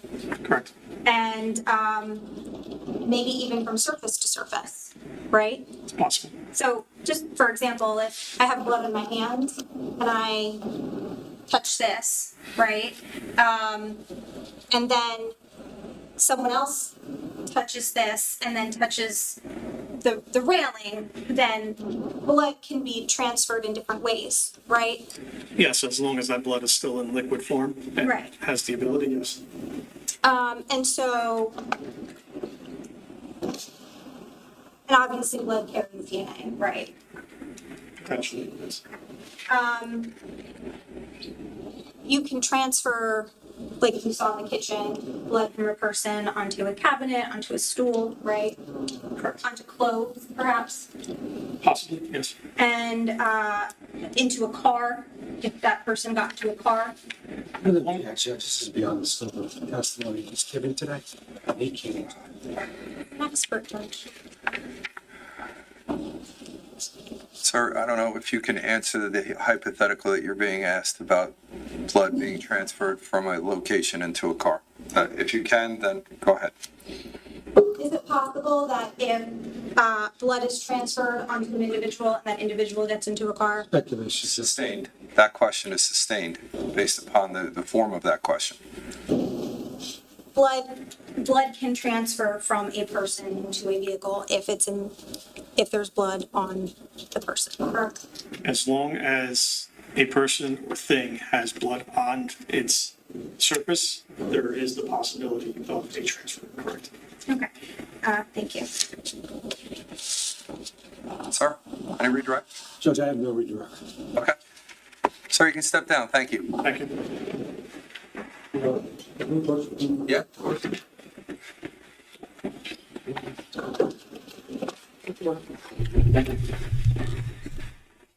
So yeah, that was her end game. So her end game was ultimately to get to all of that was, in my opinion, all of that was to get to the final moment there of like, can blood be transferred from somebody to a car surface? And he says, yeah, theoretically, if there's blood on the person. So that was her final. That was the final end game. A lot of steps today. I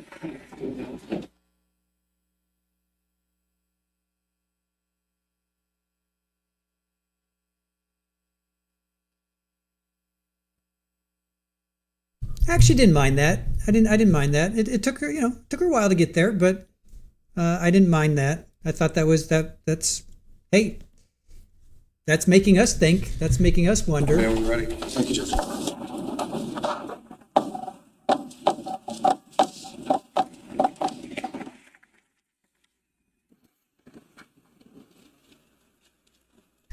That made me wow. Why is everybody looking in the back?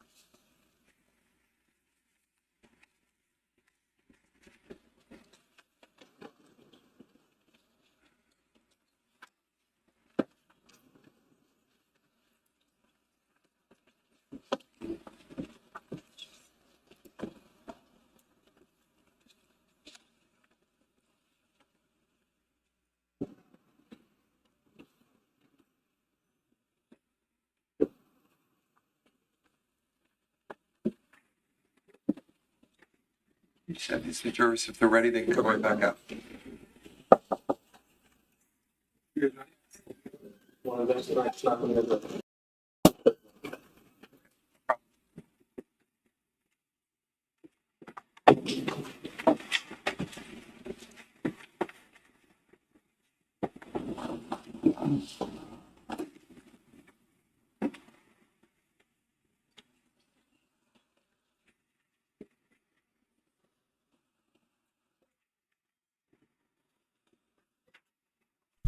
Wow, is this Corey? They're kind of looking at each other awkwardly.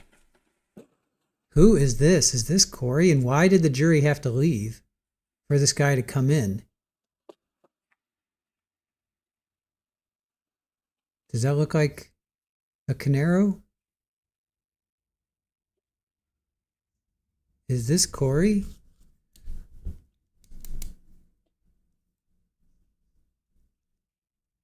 They're definitely like, huh. All right, we're gonna have to find out. Jury left for this guy to come in.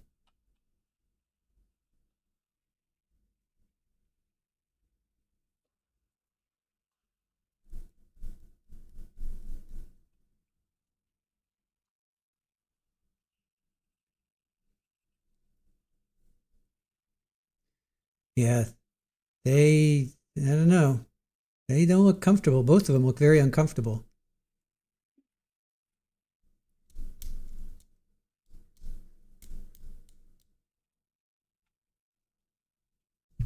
All right, well, I guess we'll just have to wait and see.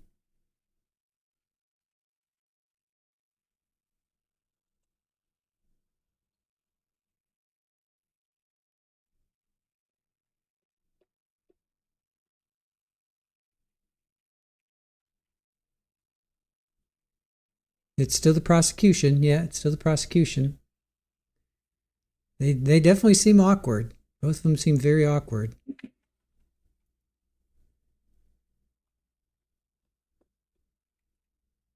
Yeah, Judge. If it is Corey, Judge has to give his third party guilt speech.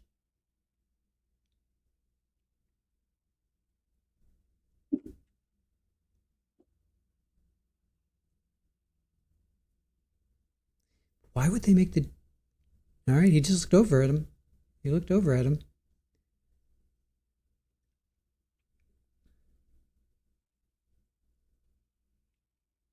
We don't know yet, Hellrider. We don't know. Witness is fidgety. The jury is out. He looks over at Paul.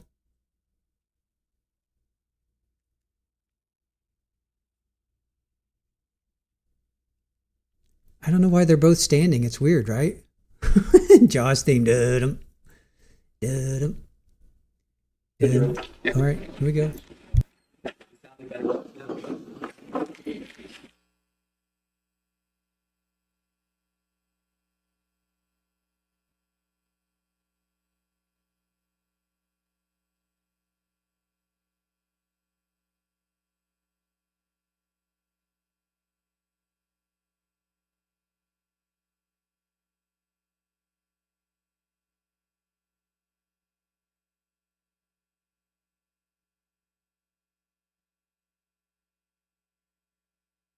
The state calls Robert Block. Okay, Mr. Block, if you put your left hand on the Bible, raise your right hand. Do you solemnly swear or affirm to tell the truth, the whole truth, and nothing but the truth, so help you God? Okay, once you sit down and you're comfortable, can you state your full name for the record and spell your last name, please? Yeah, Robert Block, B-L-O-C-K. All right. Prosecutor, when you're ready. Okay.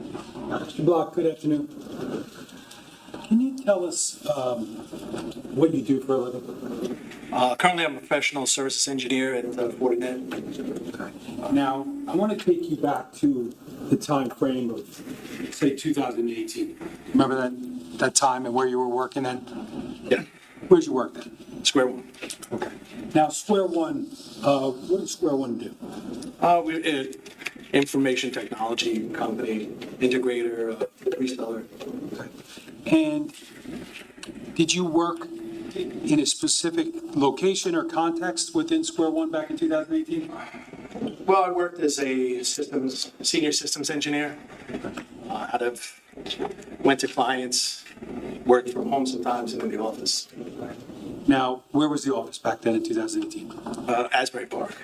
Had it always been there? No. No, when I started in 2004, it was in Homedale. So approximately how long as of November 2018 had you worked for Square One? 14 years. Now, who was in charge of Square One? Who owned it? Well, Keith was the president and Paul was the vice president. Okay, when you say Paul, what are you talking about? Paul Caneiro. Okay, you're nodding in that direction. Is Mr. Caneiro in the room? Yes. And could you just point him out? Sorry. Identifying the defendant. Now, taking you back to time frame of November 2018, I want to ask you about prior to that time period specifically, had you done anything with respect to infrastructure at Keith Caneiro's home? Yeah. I helped out with setting up some switches, firewalls, servers, things like that. And why were you helping out there? Because I worked for the company. Was it all company infrastructure? Yeah, that was company related. Yeah, I mean, he had two firewalls. One was kind of private for his private link. The other was for the companies. Okay. Now,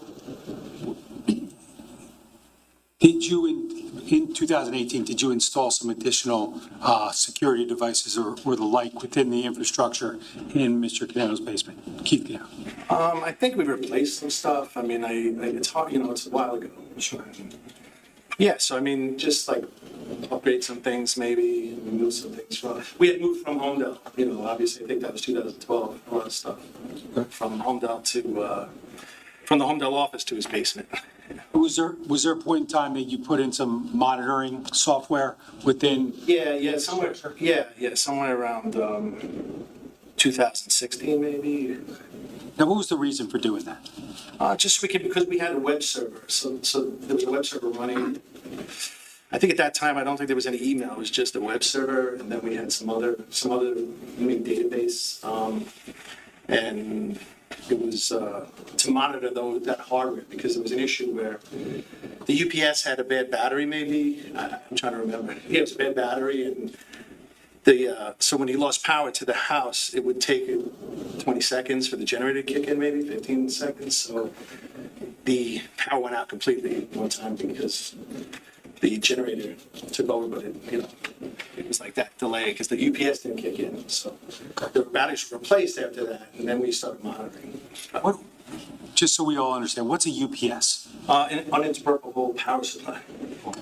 So were these things that you replaced or upgraded in prior to 2018 in Mr. Caneiro's basement? Yes. Okay. Now, with respect to the monitoring software, were you able to, once that stuff was installed, were you able to, check in on the firewall and make sure everything was all right? Well, yeah, we'd get an email alert if there was a problem, like if there was a power failure or if there was some other network connectivity issue or, maybe we did some other like monitoring, some what's called like SNMP, maybe it was a simple network management protocol is what we use to monitor devices and things. Okay. Now, I want to draw your attention to the morning of November 20th, 2018. Do you recall waking up that morning? Yeah. Okay. Do you recall whether or not you received an email with respect to something work-related? Yeah. So the Pulseway was the cloud-based monitoring tool we used, and that basically, there was an alert that the power. Actually, there was an alert that the server was offline, probably the firewall. I don't remember exactly, but it was basically when I got up to get ready for work, I noticed the email. Now, based upon receiving that email, did you do anything? Yeah, I text Paul just to ask him what, if he knew if there was a power issue at Keith's house. And then, now, with respect to getting that email, do you recall approximately what time you actually saw that email? I don't remember off the top of my head. It was sometime in the early morning because, I was getting ready to go out to the customers. So that would be when I saw the email. Woke up, probably checked the email, maybe after I got in the shower. I don't remember exactly. Now, when you received that email, was it an email that had just come through, or did it come through prior to? It came through early in the morning. It probably came through sometime in the early AM. I don't know, 4:30 maybe, 4:30, 3:30. I don't know. Sure. Now, do you recall back in 2018, or actually early 19, whether or not you were interviewed by detectives about some of this information? Yeah, I think that was early 2019. Okay. Can you recall giving a statement that was typed out? Yes. Okay. I'm just going to approach you and show you what the mark is. S346. Do you recognize what that is? Yeah. Okay, and what is it? A statement. Okay, and a statement of who? From me. Okay. Now, do you have your signature on the last page, page 5? Yeah. Okay. Now, I just going to direct your attention to page 2. I just want you to take a look, maybe read the first few sentences to yourself, and then I'll ask you a question.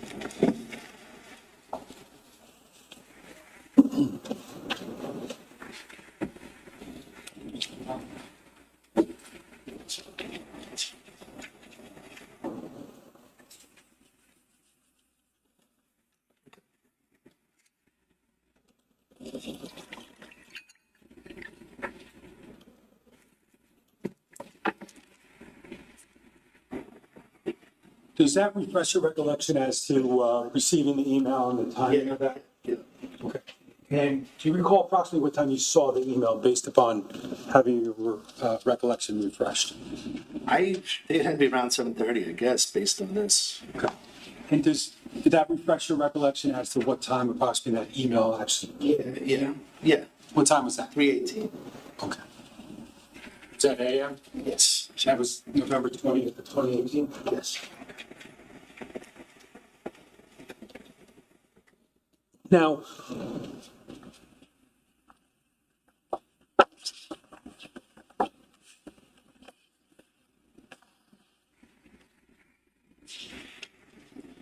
you indicated previously that when you saw that alert, you texted Paul, right? Yes. Okay. And why did you text Paul? Just from previous experience, like Paul would, if there was an outage, like a power outage, I think Keith would have reached out to him. Just my own, experiences in the past. So you talked about the fact earlier that Keith's house had a generator, correct? Yes. And did that assist with ensuring that power didn't go down often at that house? Yeah. That's the idea. Yeah. And so assume for a second that power goes out to the residents from the street, like the actual power goes off. Prior to the generator kicking on, what is the UPS's function? Just to keep the gear, live, give power to the, supply power to the, it's battery in there that basically would run when there's no line from the utility. Okay. So it would run for, I think what we had in there, maybe it could have ran for like 10 minutes. I'm not sure. I don't remember. It wasn't designed to like run for extended period. It's just to really handle that transfer from the line to the generator. Okay. Now,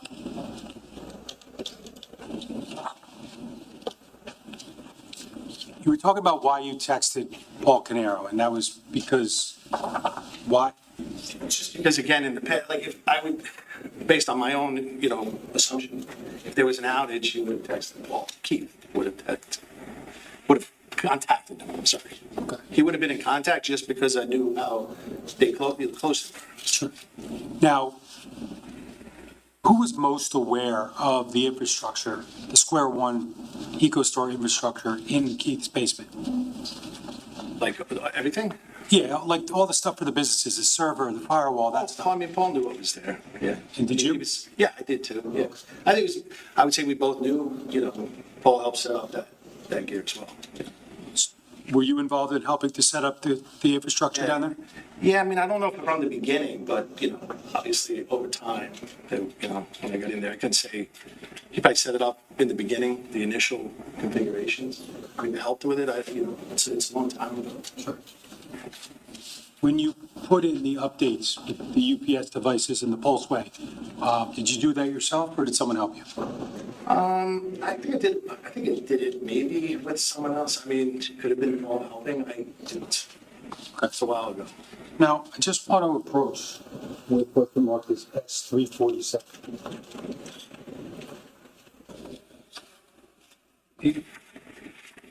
Just going to ask you to take a look at that to yourself, see if you recognize what that is. Yeah. Okay, what is that? Other text messages between me and Paul. Okay.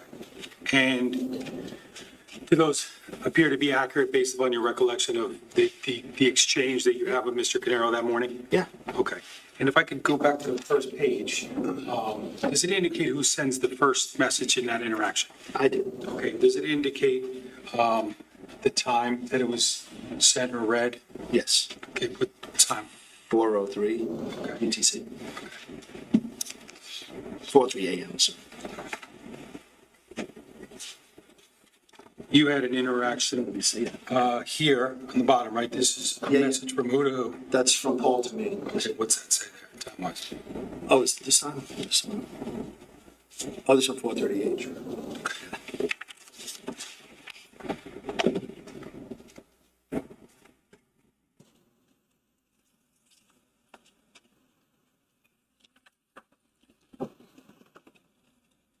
Should show you again.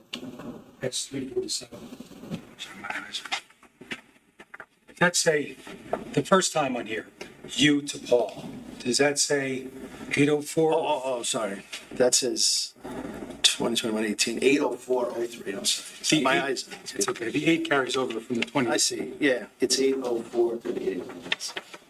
Now, the entirety of those messages that are in front of you, do they accurately reflect the interaction that you had with Mr. Caneiro that day? Yeah. Can I ask your permission to publish? I don't know whose witness this is. I don't think we have an objection, Judge. Okay, great. You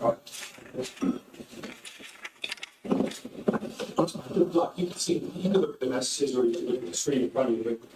What's on the screen in front of you, is that consistent with the messages that are on S347, the piece of papers? Yeah. Now, scroll down a little bit. This interaction is between you and Mr. Paul Caneiro, correct? Yes. And again, who sends the first message? I did.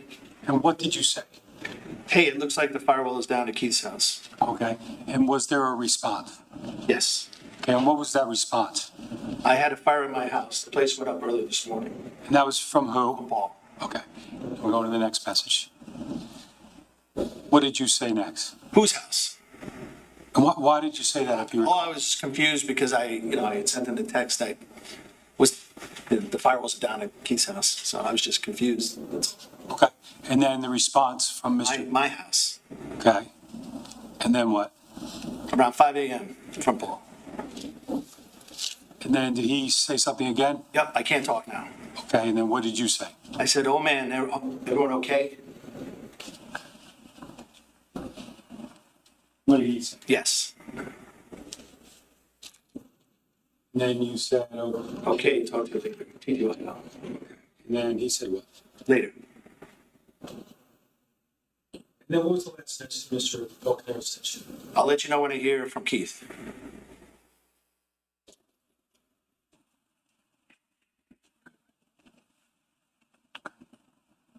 All right. He texted me during the night about the election being out. That was who's saying that? From Paul. Okay. And then what? 3 a.m. Okay. And then what did you say? Let me know if you need anything. I'm covering Duke 10 to 6 today.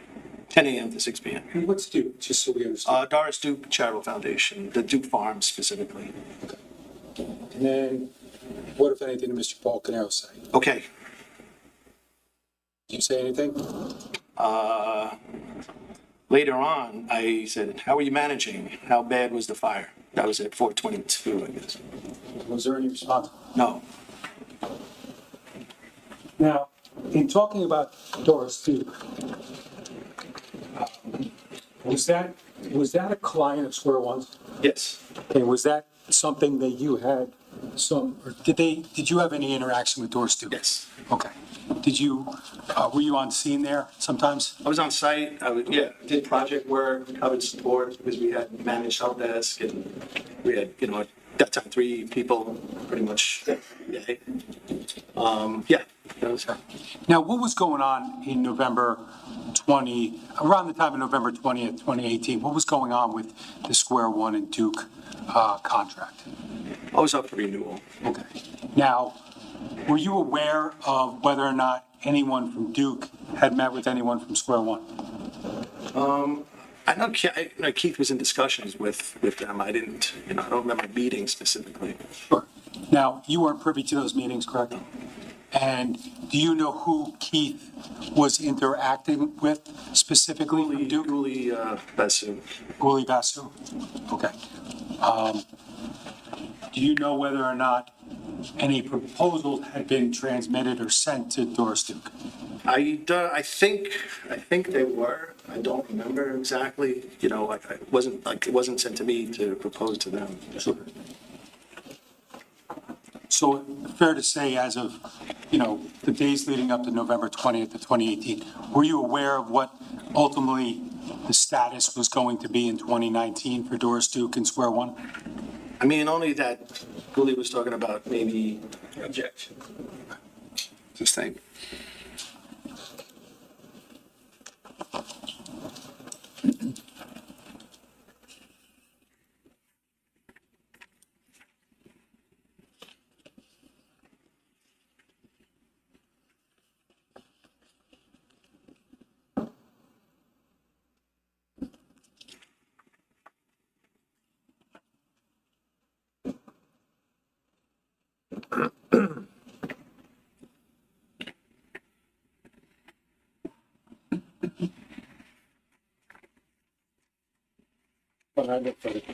Cross. Thank you, Judge. Mr. Block, good afternoon. So basically, Keith had the servers for the businesses in his basement. Okay. And your recollection is that you and Paul were kind of both involved in setting up the infrastructure? Yes. Okay. Now, I heard you answer before about being at Keith's house for work purposes or other purposes. The firewalls that you were setting up, did you set up both the firewall for the businesses and his personal firewall? Yeah, I mean, I think I did the business. I think it could have been Paul set up the personal one. I mean, but I had, access to it and, could manage it if needed to make changes. Okay. So, I mean, I can't really remember who set up. Right. If I had to, this goes back probably 10 years or more. So, right. I think it could have been Paul who set them up initially. But you could have had... I got his help with configuring them. I mean, I had access to them, yeah. Okay. You had access to them. I had to get in there. On the personal one, I don't think I ever really logged in there. Maybe, it was more like if Keith had a problem with his internet. If thought it was fire related, maybe they want me to take a look, but I wouldn't log in without asking. Were they both on the same... So I don't really know how this works. Were they both on the same UPS? Yes, but they had different internet circuits. Would you get the notification for either of them? I don't know if I got it from his home firewall. I think it was just like I said, more for the services and the firewall that was business related. Now, you were obviously mostly on site at different customers. At customers of the business, right? Yeah. You didn't spend a lot of time at the actual Square One office. Probably in Asbury Park a little more at that time. There was times more. I also helped with building that out. I helped Paul and some of the other guys. Just putting in some of the switches, the phones, making sure everything was working. But I spent some time in the office when I wasn't at client sites. Yeah, if I was working on documentation, things like that. Then in the office, project work, I'd be on site. Did you, being on site, would it be fair to say that you talked to Keith pretty regularly? Yeah, especially the last couple of years, I spoke to him a little more frequently, than I had previously. It's, from maybe to 2013, I didn't interact with him as much. From 2004 to 2013, much more after that, after Sandy, that time frame. How often would you say you were over at Keith's house around 2017, 2018? Probably, yeah. I mean, maybe once a week, if possibly. We would get lunch, do some, discuss some things that were business related, and then get lunch. Okay. Or I'd pick him up. He would drive to Duke. He came there a few times where he was covering. I would drive to his house. He lived in Middletown. I'd drive to Colts Neck, and then he would drive to Duke. Gotcha. Yeah, so we spent time in the car, talk, things like that. Obviously, I think you said in the statement that Mr. Decker showed you that you knew that Paul was over at Keith's house pretty often around that time, right? Yeah. And that's because both Keith would tell you that, and also you would see Paul there, right? Yeah. Okay. Yeah. And then Keith had another brother named Corey, right? Yes. Were you aware that there was a time period when Corey was living in the basement of Keith's house? I was not, no. And did you ever see Corey at Keith's house? I don't remember. I don't remember seeing him there when I was there. Maybe one time, but it's a while ago. You said that the UPS would keep the servers on for about 10 minutes? Yeah. Yeah, something like that, yeah. And you got the notification at 3:18 that morning? That's when the email came through, yeah, but I wasn't looking at my email, yeah. Well, the thing is, is it your understanding that the email would be generated when the servers lose connection? Is that the moment in time that email would be generated? If they lost connection, if they lost internet access, I would get a notification. Okay. It was just even if it was just temporary for 10 minutes. I think there was 5 minutes, it would be okay because there was that area where it would check and then it would wait 5 minutes. If it couldn't connect, they would send the alert. So, but at that point, something like this, I wouldn't. If power was out, this whole house, I don't think that email was really, telling us anything. Sure. At that point. I mean, maybe 18 in the morning. Yeah. And because if it was the result of power out, it's not like you'd be able to remote in and access it. Yeah, well, I couldn't either, right? Right. And Paul would be. I tried. Yeah, I did try in the morning. I tried to jump on the firewall and I couldn't connect. Right. But you wouldn't have been able. No. That's true.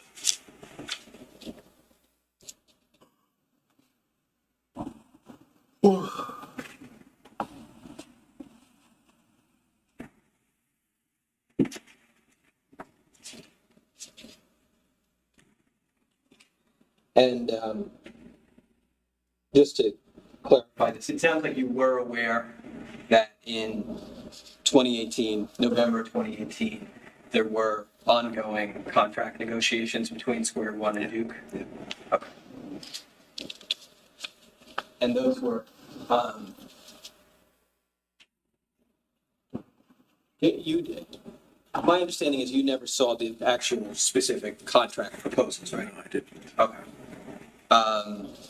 Did you believe at that time it was contemplated that you would stay on as a Square One employee? At that time? Yeah. I think so. Okay.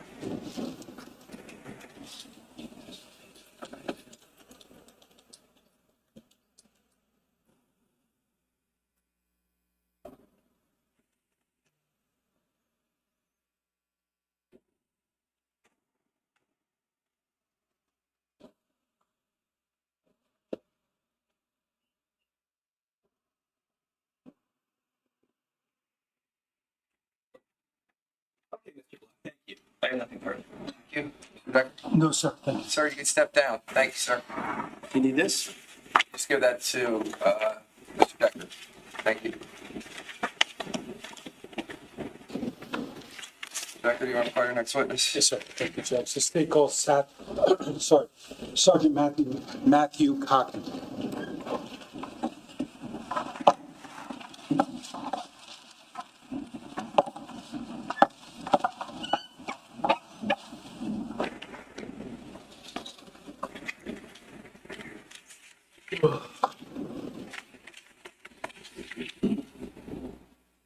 You're going to get coffee in a minute. Yeah, I need something.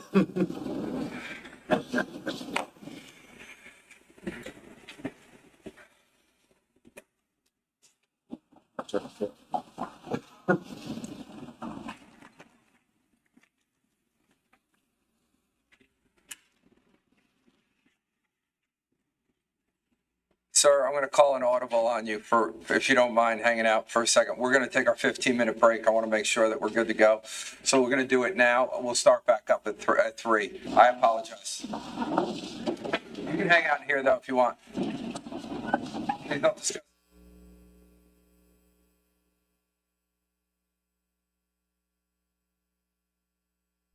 Yeah, one of the jurors was taking a little snooze maybe. He said, oh boy, I need it. I need some coffee. You're going to need coffee soon. He's like, yeah, I'm going to need it.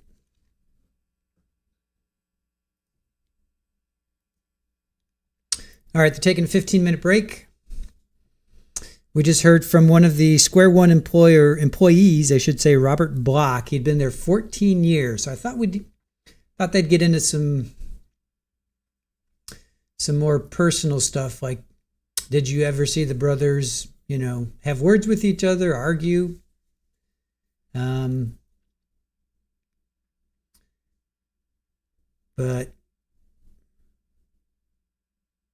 no, there was cross. There was cross, Brett. It was short, but there was cross. All right, so let's go through this. So Robert Block, Square One employee, which is the computer business that Keith started. Sorry, I think I was going to sneeze and it turned into a yawn. Yeah, cross was quick, Brett. Surprisingly quick. Ugh.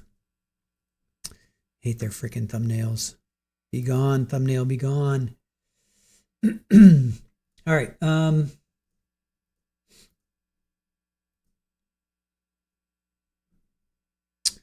right. Robert Block, Square One employee, which is the computer company that Keith set up. And he had 90%. He eventually sold 10% to Paul. So Robert had been there 14 years. So I thought we were going to hear some dirt, but didn't really happen. Other than he helped set up Keith's servers. So when Keith's house, I guess, was being built, he and Paul were there as well.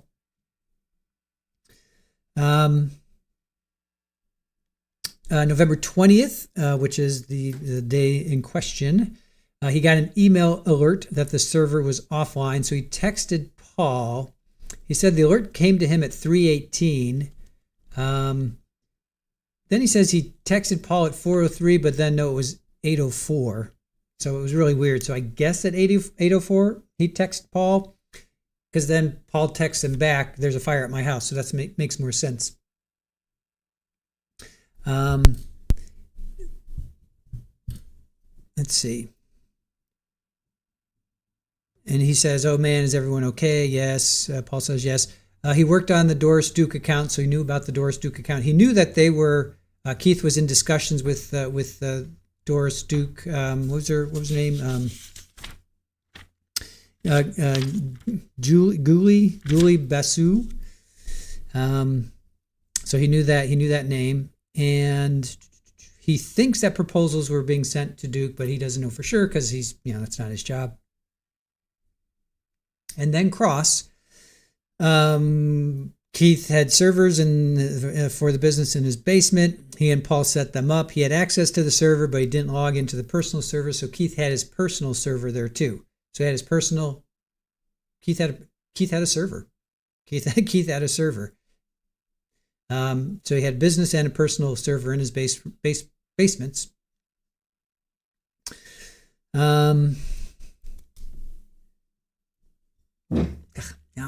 Now I'm yawning. Dang it.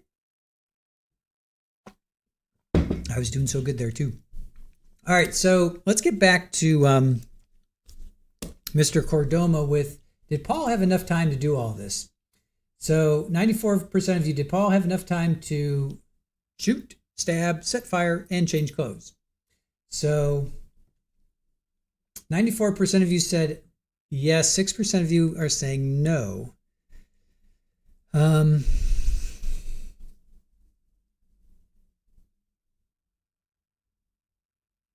So Paul arrives. Oh, wait. Here, I have the timeline. Let me get to the timeline.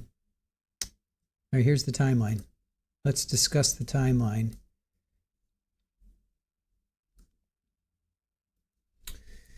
All right. So 2:27. Let's just say 2:30. Oh man, I'm sorry. Wake up. I mean, I'm awake. I'm just okay. 2:30. Paul arrives at Keith's house.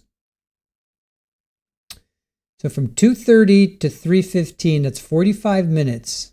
That's when the power goes out. So it takes him 45 minutes to park his SUV, get to the house, and dismantle the meter and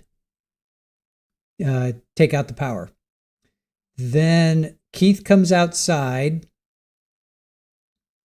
say at 3:20, 3:26, so 5-6 minutes later, the 911 hears. Thanks, C. Gilmore. 911 is called. The neighbor hears the shots. And here's interesting at 3:42. Okay, so then he goes back inside and he takes out Jennifer, Jesse, and Sophia. And then the Verizon, the fiber is cut. So between 3:30 and 3:42, it's like 20 minutes. No, yeah, 3:30. Yeah, that's 20 minutes, 22 minutes. That's more than enough time. That's more than enough time to take out those three.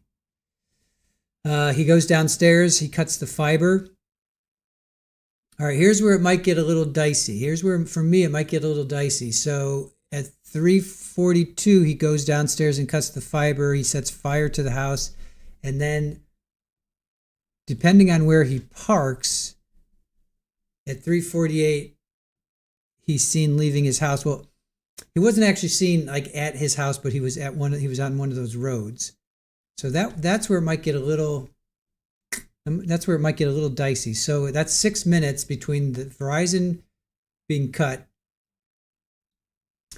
Presumably a fire's already started, or he's starting a fire. Fire takes about a minute or so. Let's say it takes about a minute to start. Then he's got to get to his car. I'm presuming he's running to his car. He's not going to walk. I do need some fresh air, Betty. Yeah, probably some fresh cold air.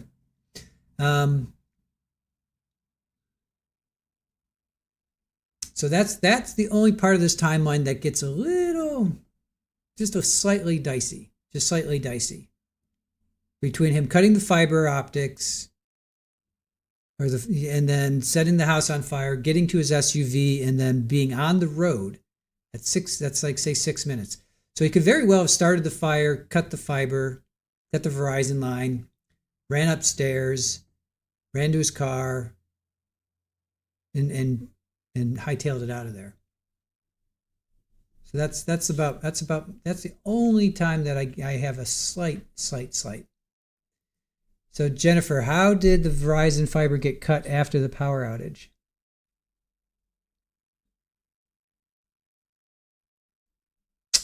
Well, that throws in a whole nother. I didn't even think about that. Well, it's not on. It must not be on electricity then.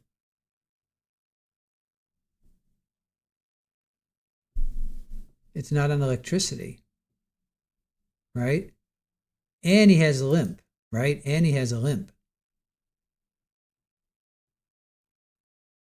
See, this is where it gets a little interesting here. This is where it gets a little interesting. He has a limp. You can't deny that he has a limp.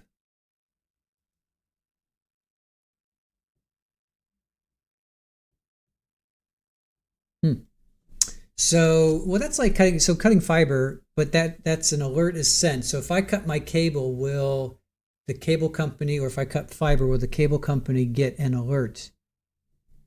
Or do you have to have electricity for that to happen?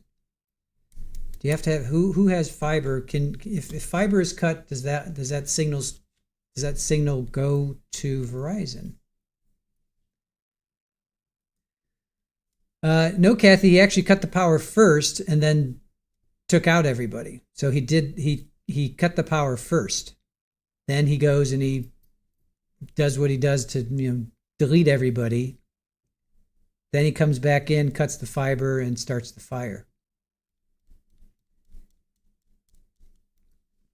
Your fiber requires power. Yeah.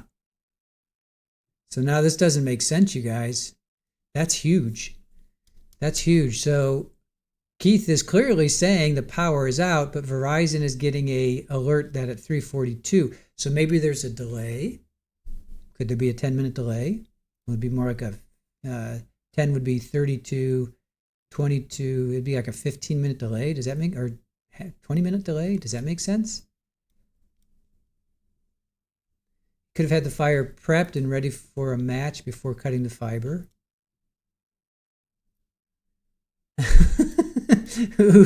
Paul has asked, okay, who's going to take one for the team and cut their Verizon fiber?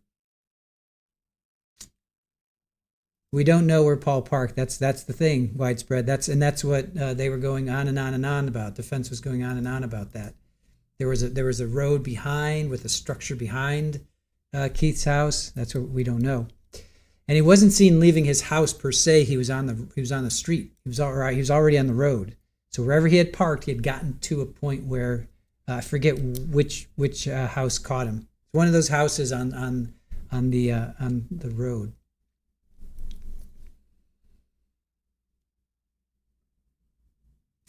All right, cutting the internet, i.e. losing connection, might go to your ISP, and then you get a notification eventually of an outage. Yeah, that's the only thing. I mean, that's the only thing. Let's see, Mallory. Power outage would take out the fiber. There could just be a delay between the outage and the alert going out. I don't think it's that complicated. The fiber would have gone down with the power. All right. And Jane says, Keith had battery backup. Does that make a difference? Well, he took out the generator, right? Would that be the battery backup? Is the generator, is that what you're talking about? The battery backup would be the generator? Or the servers had a battery backup. Brad says, fiber does not require power. It's a small box plugged into a fiber optic cable and has a battery. All right.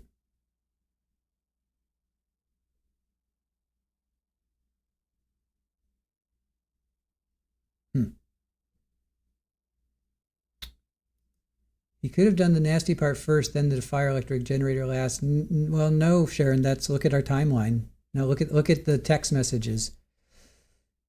Keith texts Paul, I use the manual switch, not even sure what to do. The generator says AC failure.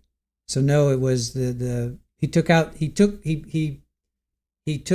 electricity first to lure Keith out. So Paul cut the power. He took out the generator and the meter first. That lured Keith out. So he did that first.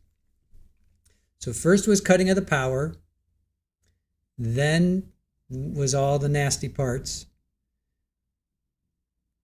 Then the Verizon fiber is cut, or there's a delay saying that it was cut, and then the fire is started. Well, they don't know exactly when the fire starts. They just say it was early hours.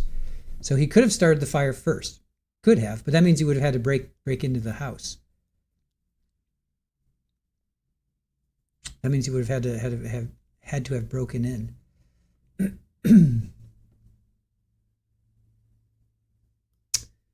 Tulip says, do we know the fiber optic cable was cut? Yes. Yeah, they showed it in, I didn't take a screenshot of it, but they showed it. That was one of the photos that Cordoma took, that it was cut. And he testified that it was cut. So the fiber definitely was cut. And I didn't take a photo of it, but it was definitely snipped. Of course we are, Sally. That's what we do here. Of course. That's what we do. We have to analyze this from 7 ways to Sunday, or 6 ways to Sunday. We have to analyze it. Absolutely. Analyze it, overanalyze it, analyze it again.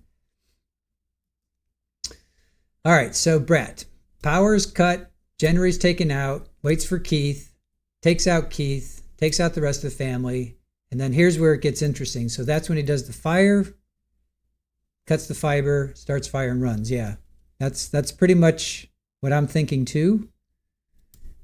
He could have even started the fire and then cut the fiber. So those last three could have been done, prep the fire, cut the fiber, start the fire. Those three might be a little interchangeable. Obviously prepping the fire first, but cutting the fiber and starting the fire could be interchangeable.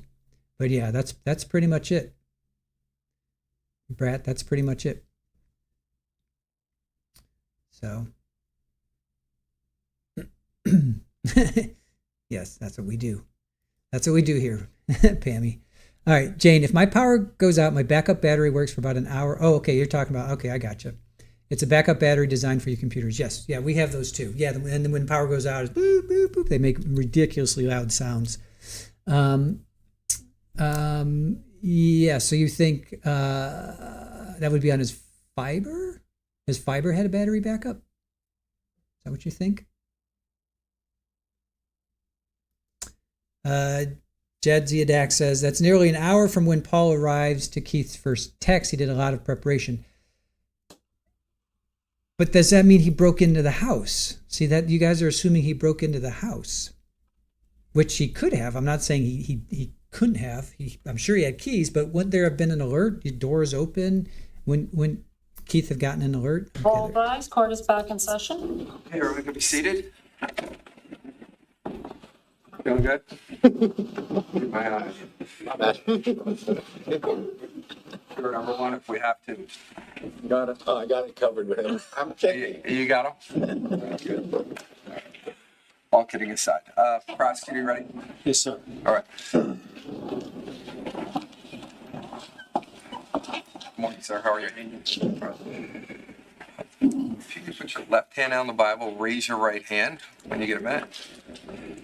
Do you solemnly swear or affirm to tell the truth, the whole truth, nothing but the truth, so help you God? I do. Once you get seated and comfortable, can you state your full name for the record and spell your last name, please? It's Sergeant Matthew Cocking, badge number 7180, spell it Cocking. Perfect. Prosecutor, go ahead. Thank you, Judge. Good afternoon, sir. Good afternoon.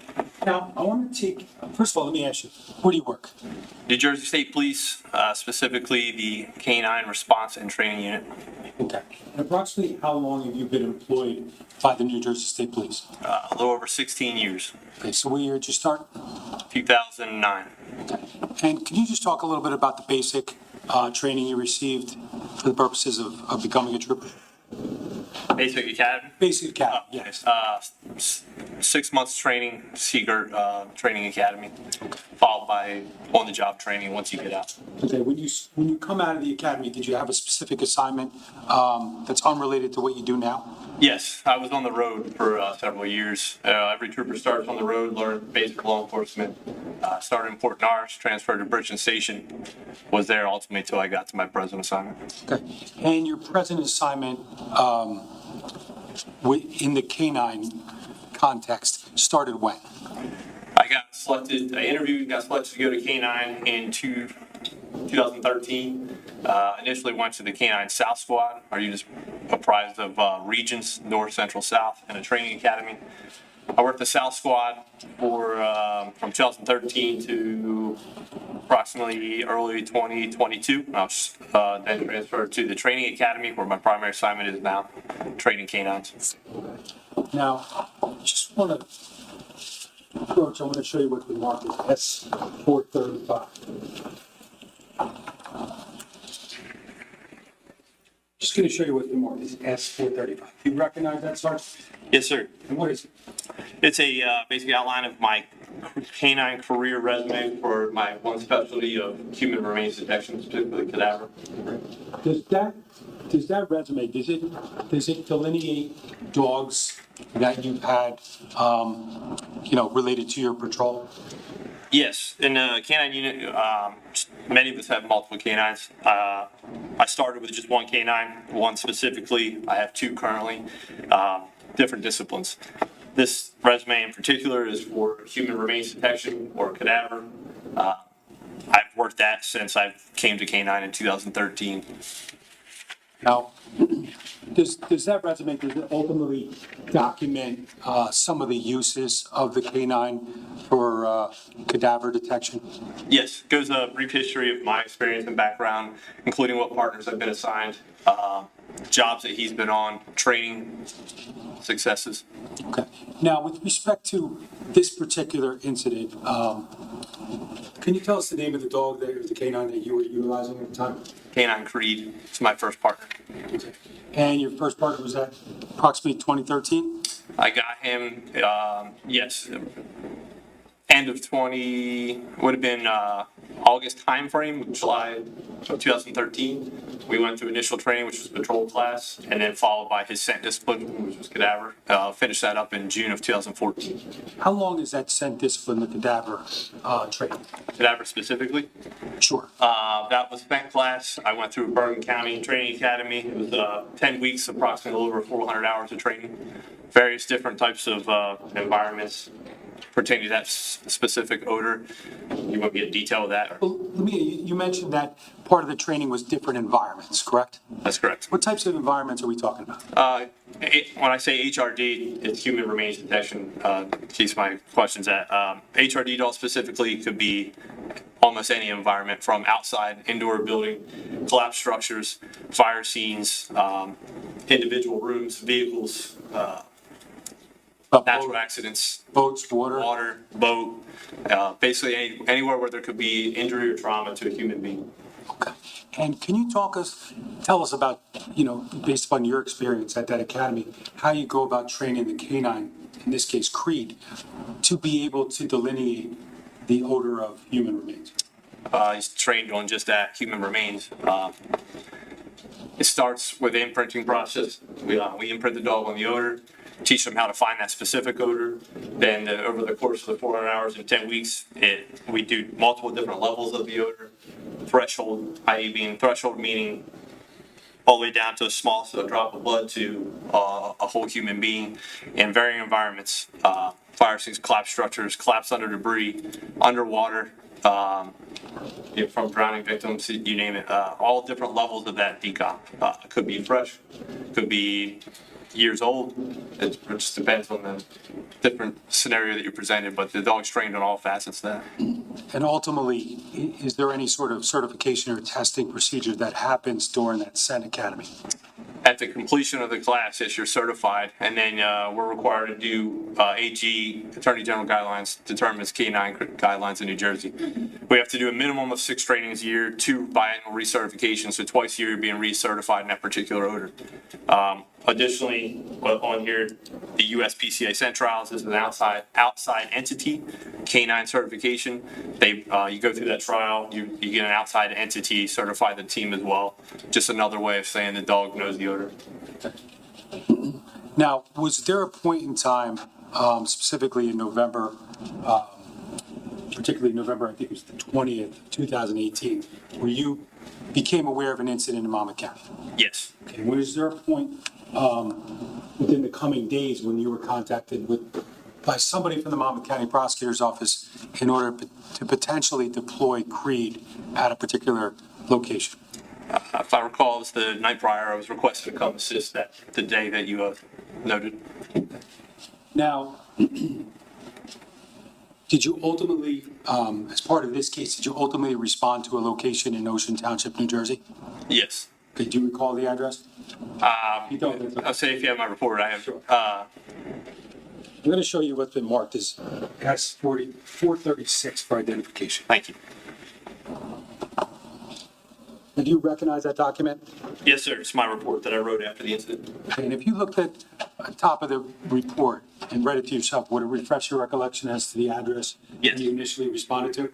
27 Tilton Drive. Okay. Now, to be clear, your response to 27 Tilton Drive, was that the first location that Creed was utilized for purposes of this investigation? Yes, that's correct. And when you responded there, did you meet with personnel from the Monmouth County Prosecutor's Office? That's correct. And was there a point in time when you were specifically asked to deploy Creed in a particular location outside of the home? Yeah, that day I deployed to multiple locations, that being the first one. It was just, all that was relayed to me was they had a suspicious fire, suspected possible criminal in nature, and just asked me to assist finding any evidence that could assist the case at multiple different locations. Do you want me to go through? So specifically, I'm going to ask you about a vehicle that was located in the driveway of 27 Tilton Drive.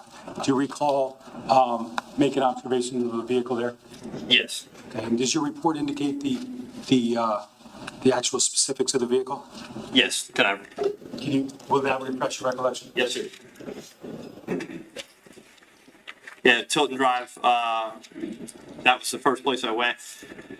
Ultimately, I was asked to use my partner to search the vehicle, the exterior of the property, and the interior of the property. I started with the vehicle first, which would be a white Porsche, New Jersey registration, Delta Charlie Juliet 3105. Now, how do you go about or prepare Creed in order to deploy him in a vehicle like this one on that day? Day over, you're referencing training. No, I'm sorry. Yeah, I should be more specific. You bring the dog to that location. Oh, for the search. Yeah, for the search. Understood. And that white Porsche Macan. How do you actually deploy Creed there? Yep. First thing I do is I gathered all the information like we spoke. I then do a quick safety walk, mainly just to make sure it's safe to deploy my partner. He's not going to injure himself. After that, I typically standard 5-foot lead, unless I need a longer lead, job specific. I put an orange vest on him. It's just a visible orange vest that he uses when he's working. Okay. And ultimately, where does he start with respect to that vehicle on this date? I think it's November 23rd of 2018? Yep, on this date, I decided to do the exterior first. And exterior sniff is just me detailing the vehicle as I go around. Once I do the exterior, then I proceed to the interior of the vehicle. Now, did you ultimately run Creed around or let him run himself around the outside of the Macan? Yes, I did the outside of the vehicle without any changes in behavior, anything probably getting from the dog that I noted of importance. Then I opened, reference my report, I believe it's the passenger door.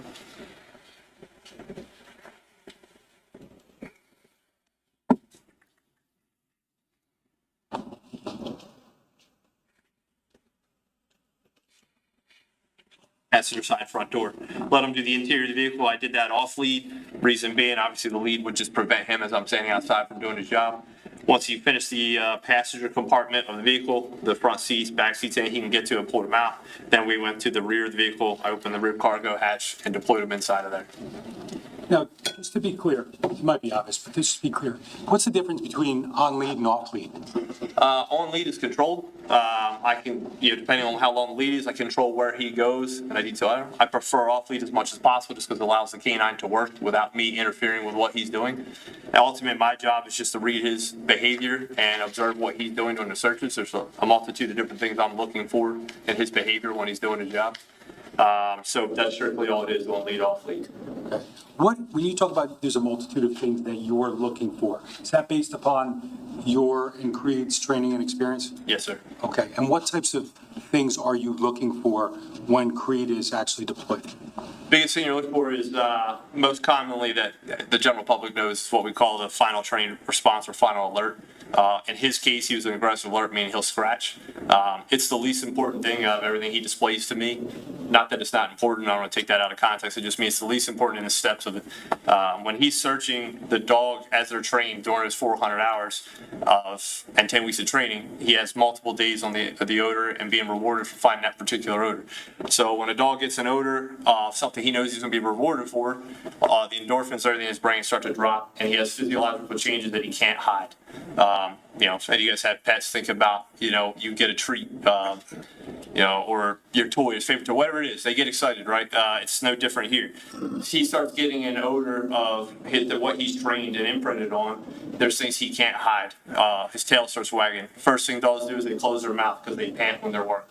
When they start taking the odor through their nose, the first thing they do is close their mouth because they're taking all available odor through their nose because they're trying to differentiate what they're smelling. That's called they do shallow breaths. It gets real fast, rather than when they get excited. Another thing they do, the tail wags. They start bracketing. head spin when they go by on odor. All those physiological changes a dog cannot fake. They can't make it up. It's not nothing they can control because the endorphins are now taking over in their mind. They're getting close to their reward. So that's the order of things that I'm looking for as a handler. Dog may be interested in something, he'll move on. If it's an odor he's trained to go to source, and he'll follow all the way as close as he can get to source before you'll ever see that final or trained response. Does that answer your question? Certainly. Now, you deployed him, I think you said next, into the rear cargo area of the push Macon. And what, if any, behavioral changes did you observe at that point in time? I'm going to reference the report again, if that's okay.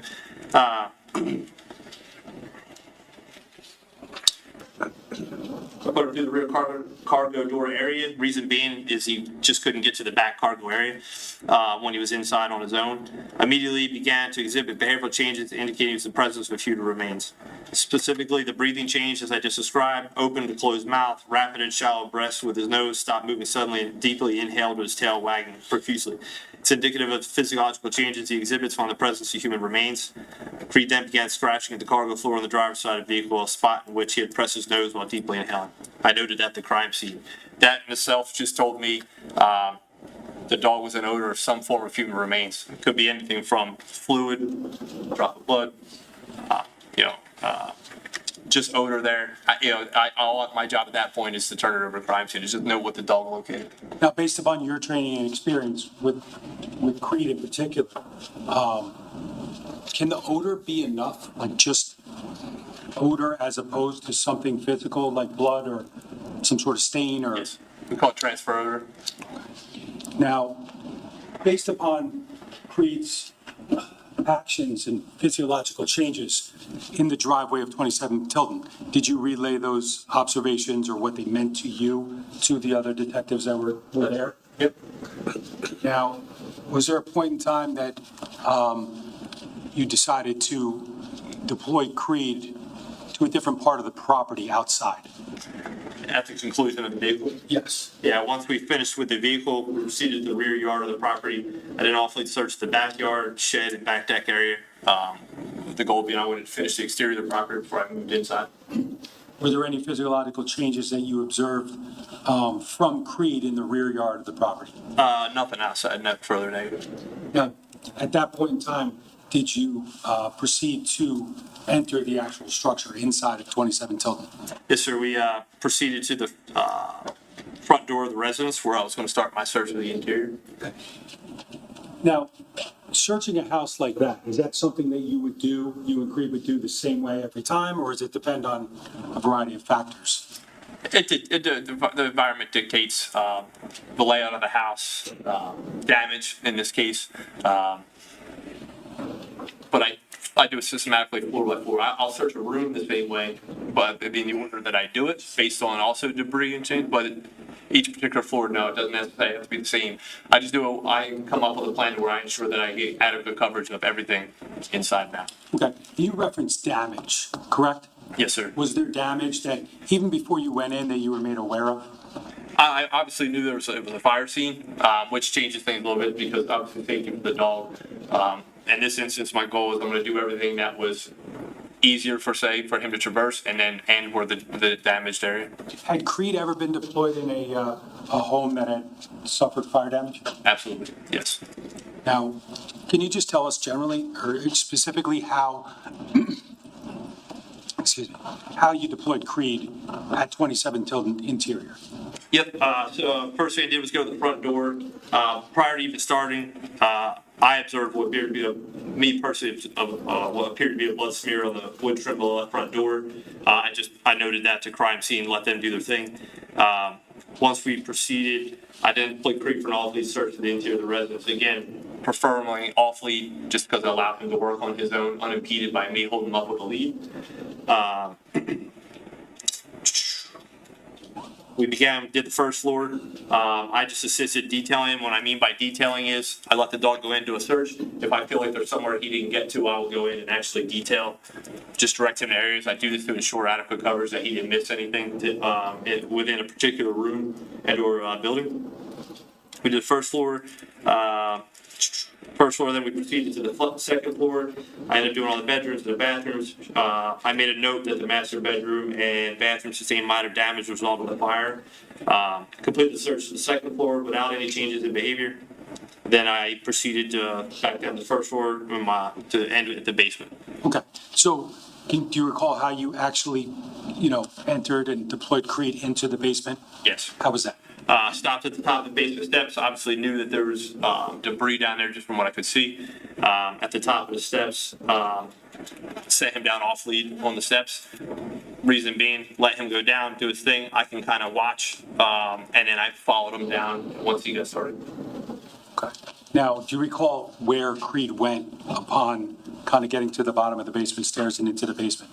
Yep. Yes, sir. Immediately began searching the rubble in the southeast corner of the basement, which is the heaviest damaged area. He went through on his own first. Okay. And did you follow him there? Yeah, yes, sir. I could see him from where I was at, and then I proceeded to him, yes. Okay. And what, if any, observations did you see within Creed's behavior? Again, I noted in my report, it was what was perceived to be the origin of the fire.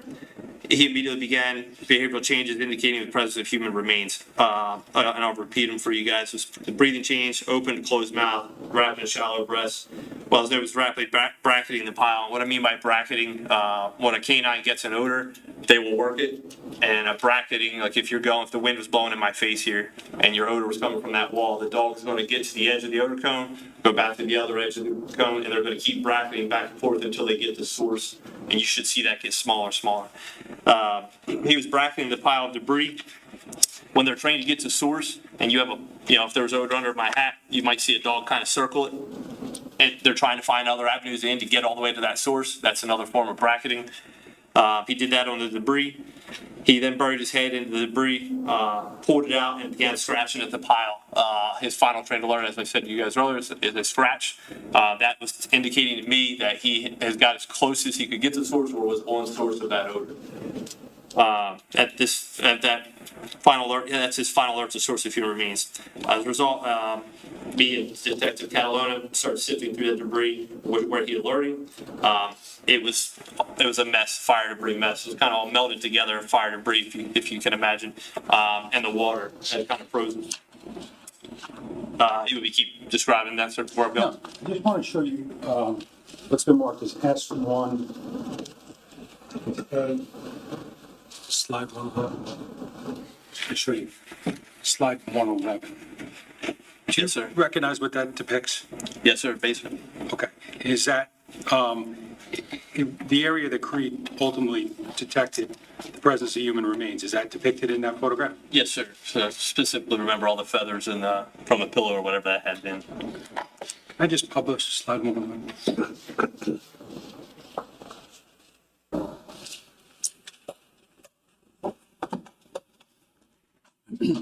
The photo that's on the screen, is that the photo I just showed you? Yes, sir. Okay. And again, could you there's a little pen up there, a stylus. It should be in front of you. Okay. Could you just kind of circle the area based upon your observations of where Creed was ultimately showing those signs of interest? Yes, sir. I just touched the screen. Yes, you can. Sorry, I'm a dog guy. I just know with the generalized area, I remember the feathers were exactly in that pile, but I remember the feathers specifically. He was bracketing this whole pile. You can continue. Yeah, I mean, if you'd like further explain that. No, at that point, I noted it to the crime scene detective. We started sifting through, and ultimately what he was alerted, we found a piece of a plastic container. Again, it was all melted together from the heat and frozen with the water from the firefighters putting the fire out. The plastic container, we observed a piece of plastic with a blanket and clothing within the burned rubble, which had melted and frozen together in the fire. It was determined the clothing appeared to be jeans with possible blood stains on it. Detective Catalona photographed and documented the area. I directed Creed to search the remainder of the basement. He completed the remainder of it without any further changes in behavior. Can we keep going? No, I think after the dog had indicated to that area, was there a point in time where the pile of debris was actually taken by Detective Catalona, I believe, somewhere else? Yes, sir. I went back upstairs to the first floor with Creed. The only thing we had left was the garage. We completed that search of the residence. That way it was completely done. Search of the garage was completed without any changes in behavior. When I say without any change in behavior, so you guys understand, the behavior change like I described is what I'm watching. So when the dog doesn't respond at all, it tells me there's no odor available for him to smell in that particular area, and we move on from that area. So we finished the garage. Detective Catalona and Trooper Kyle, who was there assisting me, they moved the pile of frozen and the debris in which he had earlier alerted into the garage would be analyzed further. There's two reasons. One, to analyze it further. Two, I wanted to bring Creed back down to the basement after we had that known odor, removed it to see if he would find anything else. Did you do that? Yes, sir. What happened when you brought him down to the basement? I'm sorry? What happened once you brought him back down to the basement? I brought Creed back to we did the garage. I brought Creed back in the garage, released him for another off-lead search. Creed began searching the garage, clearing the exterior walls. Again, we brought that known in. I did the entire room again. He did the walls, brought him back over to, after clearing the exterior walls, he approached the debris on the floor again and provided the same physiological alert as he did when he was downstairs. So at that time, pulled him off, got the same alert as I got before. In order to ensure that nothing of evidentiary value was missed, or we removed the debris, I brought Creed back from the basement and same with search the second time. He provided the same physiological alert, the same area of the basement that I have circled here. He was secured in my assigned troop car, and crime scene started doing their thing, analyzing the clothing further. In the basement, didn't surprise me, alerted again. So odor travels, especially at a fire scene like this, odor will travel with water. It's melted, so that whole area may smell like odor. He's going to alert to it again. That didn't surprise me at all. At that time, crime scene decided they took over to see if there was anything else and any further evidence. Now, what you just described about the actions at 27 Tilden, did that ultimately culminate after taking him back down to the basement? I understand. I'm sorry, once you took Creed back down to the basement, was he done? Oh, yes, at that specific address? Yes, sir. Now, I think just for purposes of understanding, I'm going to mark this as S1A, slide 111.1.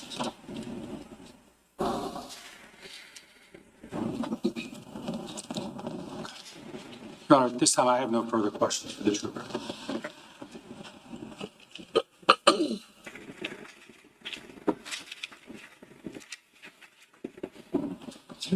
Good afternoon, sir. How you doing?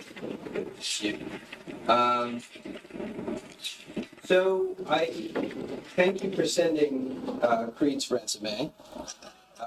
It looks like Creed is actually very good locating human remains. Or I just would be retired now.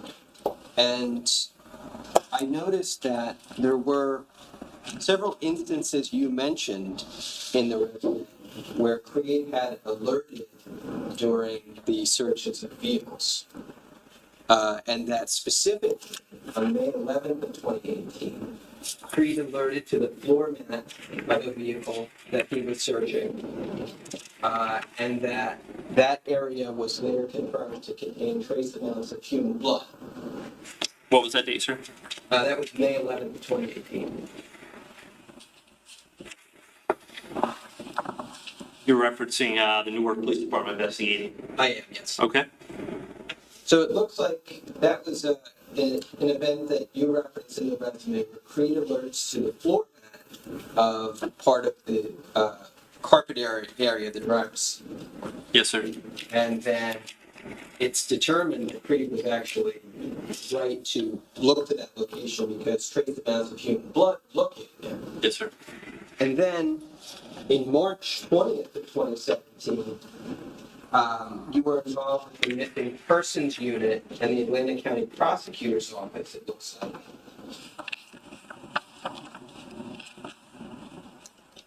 And once again, there was a vehicle search that Creed participated in, right? Yes, sir. And again, Creed alerted to a section of the vehicle's interior floor area, and it was determined that Creed was right again in the sense that there was the presence of blood determined to be in that location as well. Yes, sir. Now, obviously, you testified that there doesn't have to be blood for Creed to have alerted at scenes, and that the odor of the whatever it is that he's smelling can be enough. It doesn't have to be actual biological material, right? Well, it could be transfer odors. What is? I'm guessing what you're asking. Maybe. I guess what I'm saying is it doesn't have to be actual biological material on a location for Creed to alert, right? Well, it doesn't mean that there's not biological material there just because you can't see it. Sure.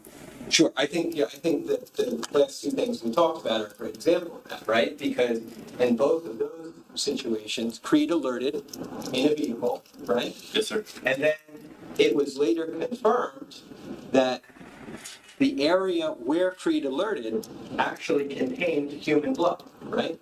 Yes, sir. And now, when we say it was later confirmed, obviously that's not really your role in an investigation. Creed alerts, other forensic law enforcement personnel come in afterwards, right? Yes. And they say, okay, Creed alerted here, we're going to look here, and we're going to see what we can find based on that alert, right? Correct. The locating tool. Right. Canine is a locating tool. Now, Creed, it sounds like, was trained to do this by some kind of conditioning, essentially, such that he gets or got a actual physiological response that he interpreted as positive when he smelled human remains. Do I have that right? Yeah, I mean, there's a lot more to training, but yes, underlyingly, yes, he's rewarded for following the proper and correct. Okay. So it's like, it's not as if we would imagine Creed sometimes would smell human remains and just not signal to you. Your understanding of the way Creed worked is that anytime he smelled human remains, he would signal or express interest. Correct. Which was the response he can't control. Gotcha. Because it's conditioned. Correct. Now, Creed goes to 27 Tilton with you. You search the entire first floor of 27 Tilton, right? That's correct. Creed doesn't alert anywhere on the first floor, right? Correct. He's taken everywhere that was available for him to go by yourself, right? Yes, sir. He went into the bathroom, correct? Yes, sir. Creed actually has been able to determine the odor of human remains coming from underwater, right? So Creed, also in your resume, it looked like Creed was taken to a location where he found a body that was 6 feet under the water. Correct. And I mean... That's gases that come off of a body. Okay, sure. But obviously, those gases have to come up through the water, make their way to the surface, come out into the atmosphere essentially, and then he's able to smell, right? Correct. Now, when you're in the bathroom, right, sometimes you know that there are, obviously we have running water, right? We have drains and toilets and things like that, right? In your experience, I would imagine you have training or actual on-the-job experience of people trying to secret items of evidentiary importance by either flushing them down the toilet or washing them down the sink, right? Mm-hmm. Is that yes? Yes, sir. Obviously, Creed, because he can smell human remains coming up from water, we imagine he'd be able to smell human remains if they were, say, in part of the catch of a drain of a sink, right? Yes, it's possible. But Creed didn't alert in the bathroom on the first floor of 27 Tilton, did he? No. And Creed was taken to the second floor of 2017 as well, right? That's correct. And Creed doesn't alert anywhere there either. That's correct. And we know that Creed was taken by yourself to all of the available rooms on the second floor, right? Correct. And that included bathrooms. Correct. And it included bedrooms. That's correct. And it included every bedroom on the second floor, right? Yes. Okay.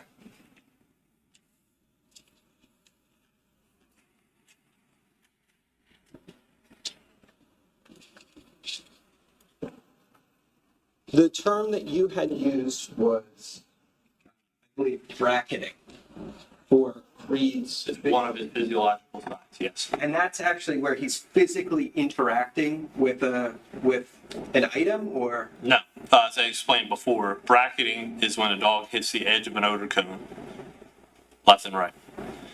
For example, like I said, if it was under my hat and he was trying to get the source, he could circle all the way around it. That's also a form of bracketing. They're trained to go to the source of the odor when they get the odor. Gotcha. Odor has to be available for them to smell. So once they're in odor, that's when you're going to see that bracketing. Okay.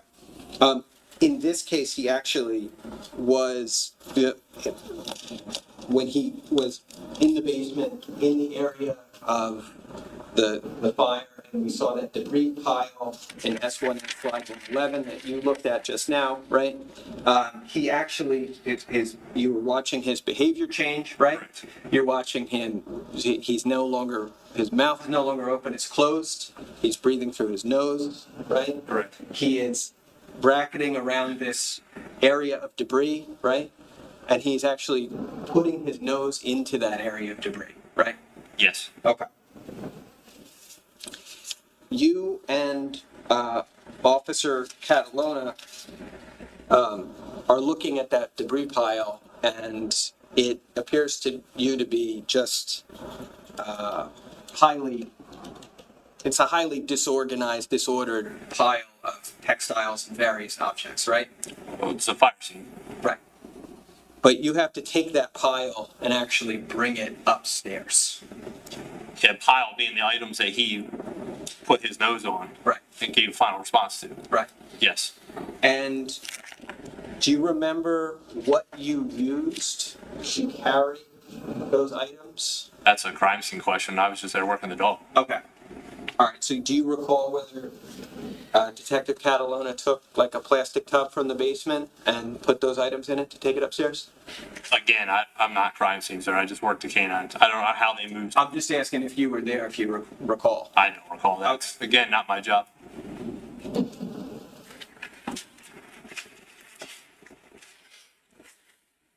And obviously, you know, in terms of what is the dividing line of your job, when Creed alerts, that's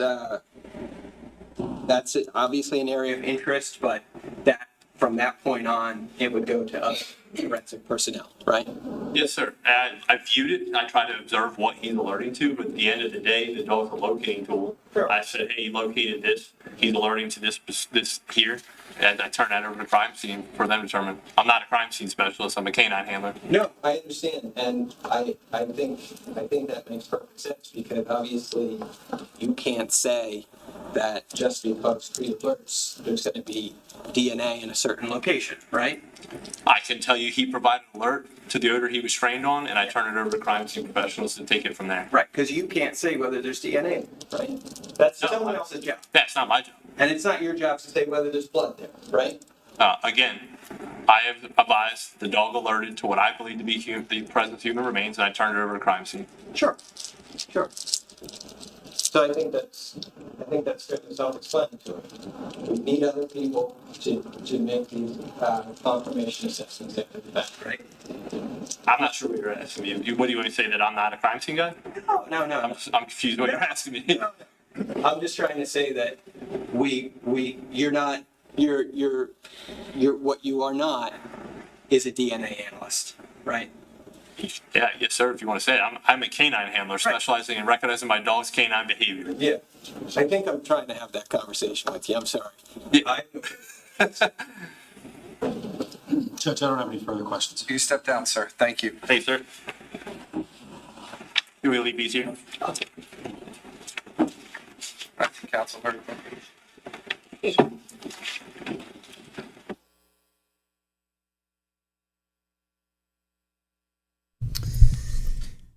All right, Creed. Creed has unfortunately passed on, but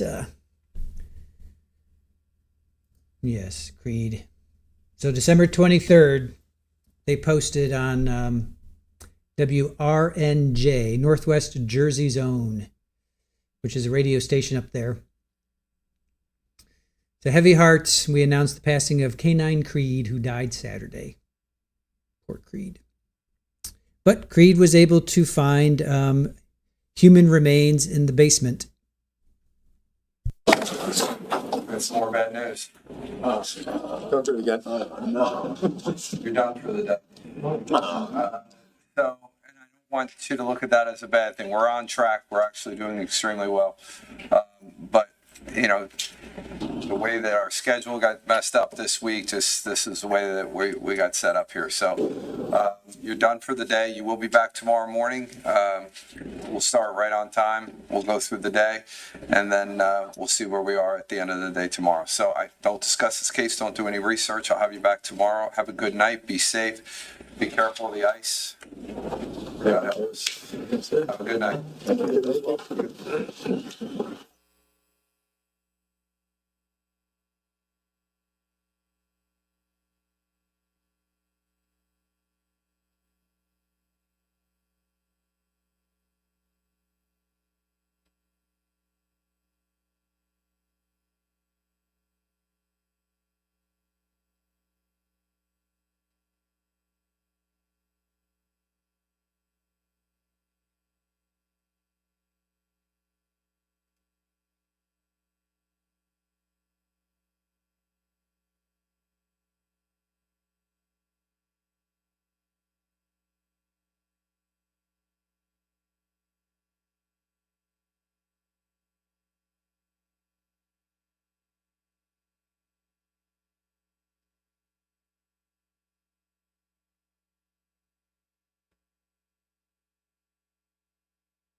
All right. Anything we need to put on the record? No, sir. Okay. Everybody have a good night. See you tomorrow.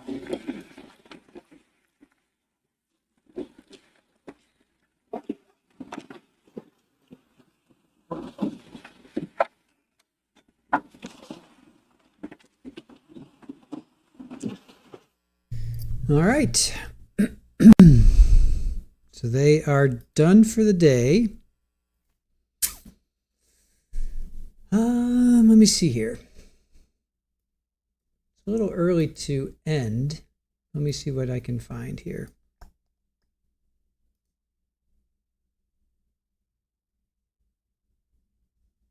Is there anything that we didn't see in our deep dive? Let me just check.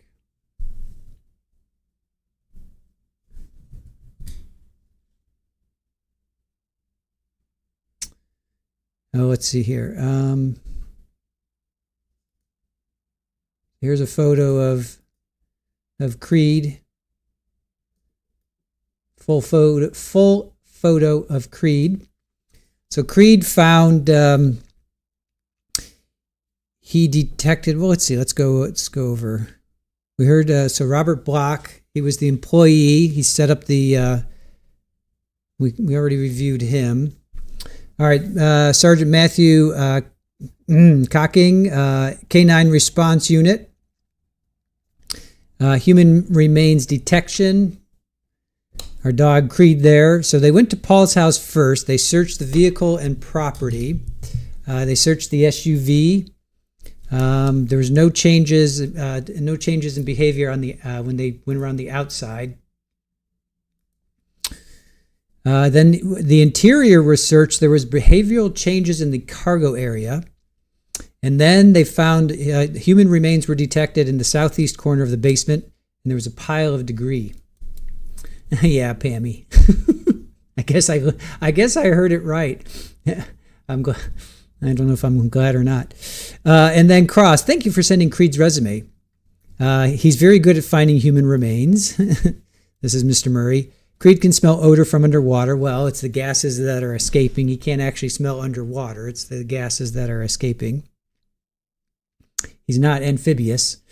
It's possible to smell bathroom drain, but Creed didn't hit until he made it down to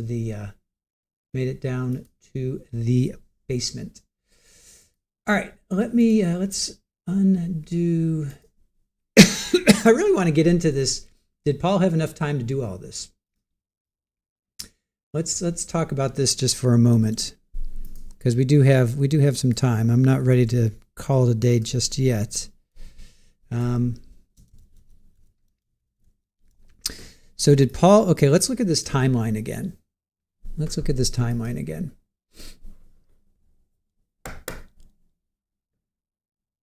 Okay. All right, Creed, thank you for your service. All right, I want to look at this timeline again.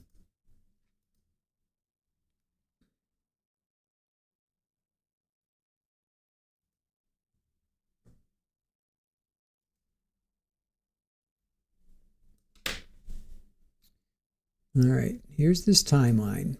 Let's check this out again. All right, and everything to me makes sense.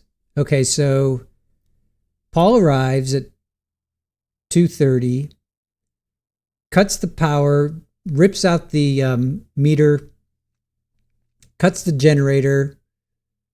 Oh, Joanne, thank you for the 5 Trial TV Live gifted memberships. Did we get anybody? Seriously, Chloe, Phyllis, Angela, and Ida Adams.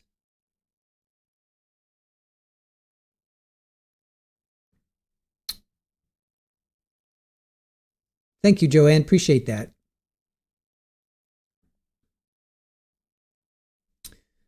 All right, so Paul arrives at 2:30, roughly 2:30, cuts the power, pulls out the meter. Keith goes out gets shot at 3:25, 3:26. We can even say 3:30. So here's where it gets interesting. So Verizon's fiber is cut at 3:42. So, and then Paul is leaving Keith's house at 3:48. So that's only 6 minutes. So Paul definitely had time to shoot Keith at 3:30, go back inside, take out Jennifer, Sophia, and Jesse in 15 minutes. Definitely can do that. Goes downstairs at 3:30 to 3:40. That's 10 minutes to do that. Goes downstairs, cuts the fiber, starts the house on fire 5 minutes. See, then he's got to get to his car though in 6 minutes. He cuts the fiber. He's got to get to his car, and his car wasn't seen leaving Keith's house. It's seen on a road. So he needs at least 5 to 6 minutes to get to his car, and then see, that's where I have the problem.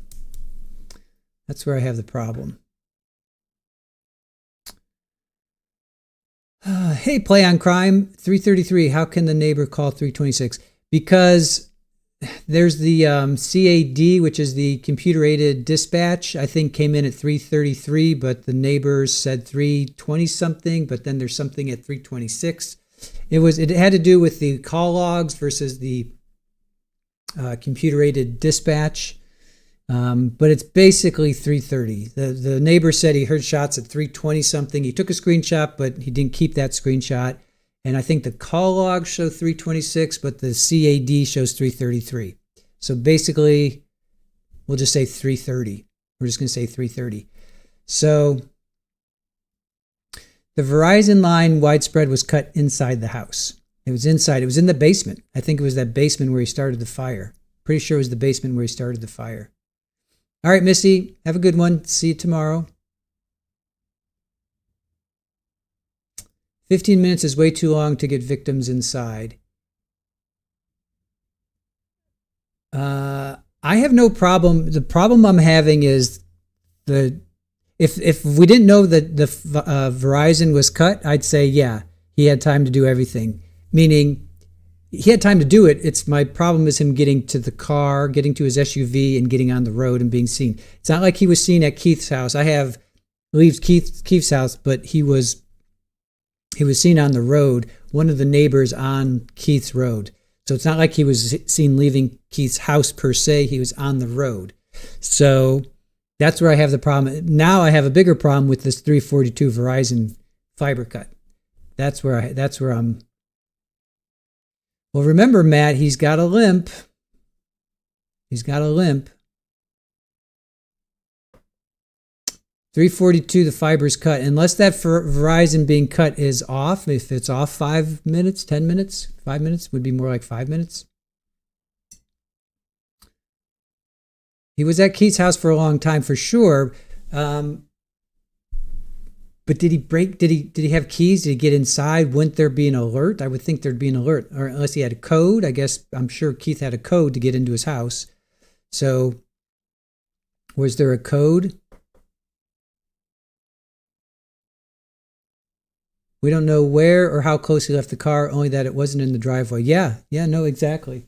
He was definitely not in the driveway, Brad, for sure. He did not park in the driveway. So that's the thing. All right, play on crime. Keep in mind, Verizon, as I understand it, has two connections, one to the house, one from the main connection to the house. So one to the house, and then one. Yes, so he cut it in the house. They showed the picture; it was cut in the house. I think it was this. I think it was the storage unit, or no, maybe not. Let me see if I can find that. Let me see if I can find that. And we can replay it.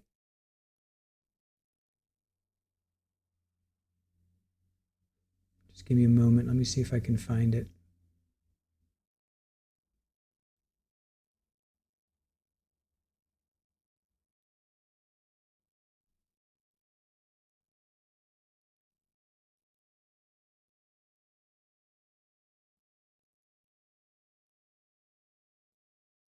All right, that's the meter.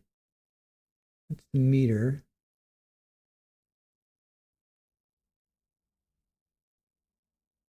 All right, hold on. So I should have taken a picture of it. It's funny, the things I don't take pictures of them, like I always regret not taking a picture of it. Because it always comes back to, I'm like, oh, we should have, we're talking about it. We should have taken a picture of it. I'm just reviewing the testimony, see if I can find this. Oh, wait, what's that? All right, that's not it. Ah, okay, hold on. I think I got it.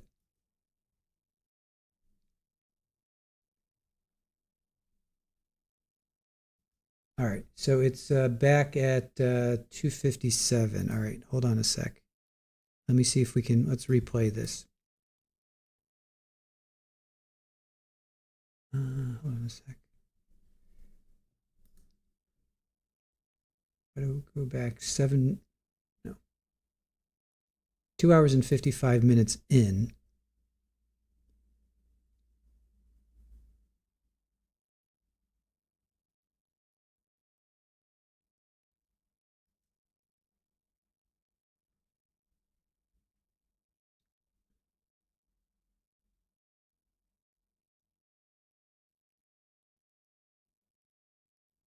All right, just bear with me. I'm going to find it, and then we can replay this section.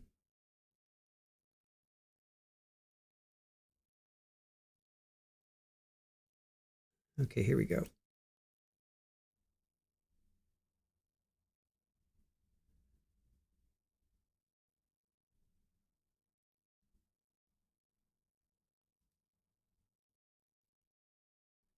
Hey, come on, play for me. Come on. All right. Yeah. All right, hold on. Now, also in the basement, were there any other observations made by you and other members of the team with respect to potential power, the lack of power, or things like that? Yes, fire personnel actually observed, made observations, made note to me, that there were wires that were cut in that storage utility room, wires that resembled communication data lines, communication wires for the residents. Just want to show you slide 35. Do you recognize that? Yes. What is that? This is the, we called it like a hub of location of where the data communication lines were located in the basement in that storage utility room, just west of the actual storage closet area. Slide 36, please. What are we looking at here? So in the center of this picture, you see what's identified as a Verizon box. At the bottom portion of that box, you'll see a black wire there. That black wire is cut, severed. Slide 37. What do we see there? That's just a close-up of that wire. Oops. All right, so there's the wire that's cut.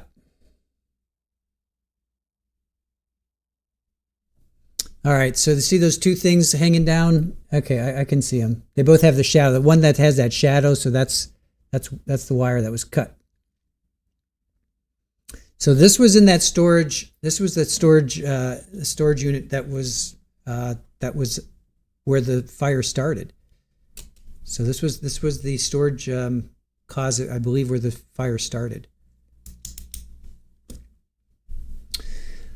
All right, Audrey, have a good night. Silver Fox, have a good night. Thank you for joining us.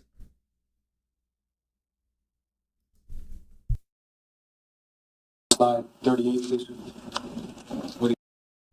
All right. So there's it cut. So then to go back to our thing here, our timeline. So this cable was cut at the same place, the same location as the fire started. So that obviously he starts the fire, cuts the cable, but then he has to get out. So that's what I'm getting hung up on. If he does all this around 3:42, he has to leave. He has to get out of the house, which he can get out of. He just run up the basement steps and out the door. That's a few minutes. But then what I'm getting hung up on is he's got to get to his SUV and then get on the road all in 5 minutes. Is that doable? It depends on how close he parks. I guess it just depends on how close he parks. They don't know. That's the thing. Oh, no, I'm sorry. They do know. What am I saying? They do know. Iowa, it was 3:42. The Verizon fiber, well, that's what the defense came back with. The defense, because State didn't bring that up. State did not bring that up in their direct. It was cross. It was the defense that brought that up in cross. And then did he have time to change, right? So did he have time to change? I'm assuming he's got blood all over him. So how did he do all of this in 6 minutes? How did he cut the fiber? I'm guessing the fire's already started. Let's say the fire's already started. He cuts the fiber, and then he cuts the fiber. Then he gets out of the house. Remember, he has a limp, so runs, sure, adrenaline, I get all that. He gets to his car. Where's his SUV parked? How close was his SUV? Maybe a minute away. And then, yeah, I mean, it's possible. It's tight. It's tight. That came from defense. That came from the defense play on crime. It was Miss Mastalone that brought it up. It was Miss Mastalone that brought it up. Yeah, Iowa, then there's that. Wondering how they came up with that time. Then there's that. Jenny G, why do you think 6 minutes isn't enough time to get to his car and on the road? I think it's plenty of time. I don't know where he was parked. I think that's where I'm thinking, where was he parked? I guess, and how quickly could he run, limp? Where was he parked? Was he parked, on the other side of the that tree line? There was that tree line. So it would only take him maybe a minute, half a minute to run from the house to that road behind the tree line. And then, I'm just saying that's the only part. That's the only part where I'm like, because I was all cool with this timeline. And then with that fiber being cut at 3:42, then I'm like, it just throws just like a scintilla. It's not doubt. I'm not doubting it. It just puts that one little hair of like, that's 6 minutes for him to get to his car and then get on the street, get on the road. I mean, it is possible for sure. I mean, it's absolutely possible, especially if he's all hopped up on adrenaline and he's like, is there a photo of the property? Yeah, let me see if I can find it. Oh, there's definitely a photo of the property. Let me just, let me pull it up. Let's see here.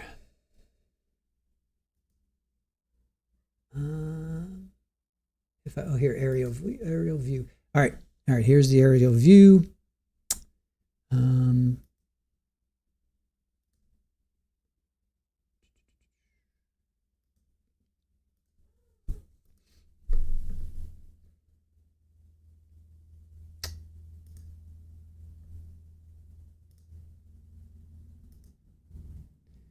All right, so here's the aerial view. Dear Riker, what's up, kiddo? She's like, she runs around like purring. All right, here's the view. So there's that road that Mr. Murray was going on and on about. So I think he parked there. I think he drove down that road on the right. I'm sorry, the left. On the left. He drove down that road on the left, and he made it through that tree line. There's the what do you call it? The solar panels. Let me zoom in a little bit. So there's the solar panels. So he parked on that road. That's what I think. I think he parked on that road on the left, went through that tree line, and then went over to the house, because that's maybe 100 yards. It's maybe 100 yards. What's up, kiddo? Hi. What's up, kiddo? So that's, I'm thinking that to me, it would be the best place to park, because that's maybe 100 yards. No, that's my water. Get out of there.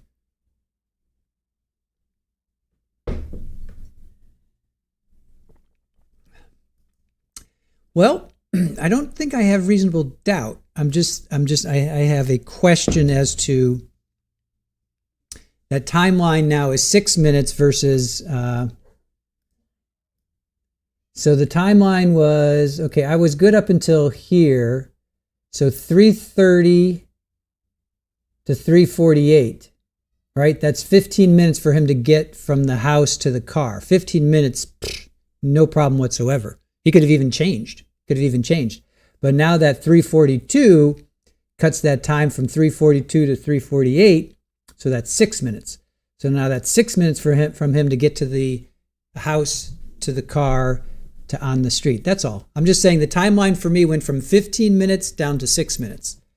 So I still don't have doubt per se. I'm just saying that just cuts that timeline from 100 yards. Google says 11 to 14 seconds. Now, who's running that? Is that a 50? How old was he back then? He's like 58, 59. So this was 8 years ago. So he's 51. Yeah, I think he could hoof it in about, I'd say even 30 seconds. I'd give him 30 seconds. That still gives him enough time, right? That still gives him enough time. All right. So he cuts the Verizon. He cuts the Verizon that's the communications. That's the data and communications. I think that was for maybe the fire alarm not to go off. Maybe that was for the fire alarm. So he cuts it at 3:42. He gets out of the house by 3:42, even 3:43. We'll even give him. That gives him 5 minutes to get from that house to this road here on the left, and then take off. Plenty of time. Plenty of time. Yeah, plenty of time. Yes, Bella. Creed was a good boy. Creed was a good boy. Hey, Sherry, how are you? Good to see you. Jed Ziadax. Yes, you could sprint 100 yards, but he was 51, 52 back then, because he's 59 now. So he's full of adrenaline. He just took out an entire family, his brother, and his niece, nephew, and sister-in-law. So he's hopped up. He's full of adrenaline. So you could sprint that. I would say, yeah, in 20 seconds. I would say 15 seconds. Because I'm thinking the first 50 yards, you're like, yeah, but those last 50 yards, he's huffing and puffing. But he has a limp. Don't forget, he has a limp. He does have a limp, so don't forget that. We don't know how good a shape he was in. We don't. But he had a limp. Don't forget. He did have a limp. He certainly would not be strolling along. That is for sure. He would be run full tilt. No question about that. Totally agree with that.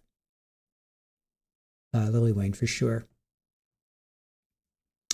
Austin Potamus says, in houses that expensive, many people have security and fire systems that automatically call a private dispatch center, that, like Brinks, that will call 911 if they can't get a hold of the owner. Yes, and that's what happened with Paul's house. Paul's house alarm, he said he was awoken to alarm, and the alarm contacted whatever, help, I've fallen and I can't get up, Brinks, whatever. Yeah, no, 100%. Absolutely. So that's why he cut the power. That's why he cut the fiber optics, because he didn't want the smoke alarms, to tell people, to alert. Yeah, absolutely. That's for sure why he did that. If that's a real limp, well. Oh, here I've got a picture of his family. He and his family. Rafa. All right, hold on. Where's his family?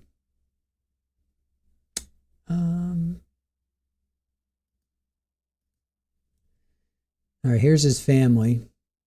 So we're also trying to figure out if his wife Susan and his daughters. So I don't know how bad his limp was. I did see him limp into. He did limp into. Just came in.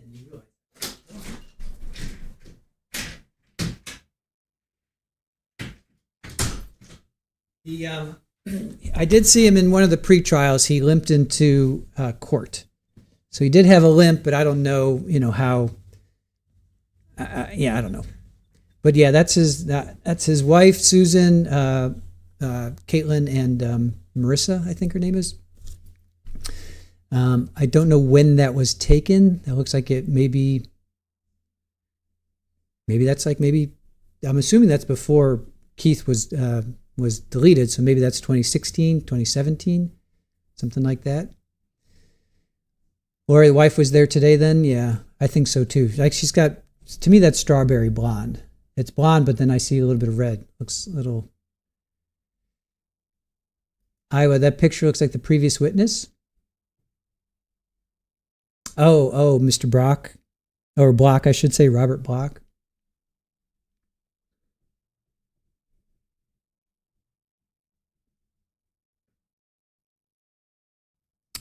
Let's see, CCGTV. He cut the power off for sure, and then Keith texted him because he was the handy one. Yeah. So I've seen somebody who looks like Susan in court. I don't know. I mean, she was there today. Someone was there today. Oh, here, let's see if we can find a picture of her. Because remember at one point I said, oh, who's that? I don't know if I'll find her. I'm like, who's that between the two deputies? I don't know if I'll find her or not. See, again, I should have taken a picture. I kick myself for not taking screenshots when I should be taking screenshots.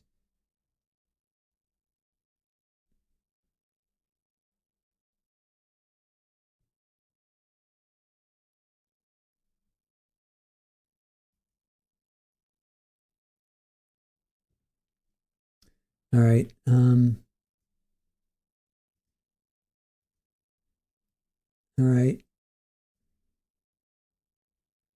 Do you think she's in there? Do you think she's one of those people in the front row there? I think she might be behind the one officer sitting down. Let me see if I can find another.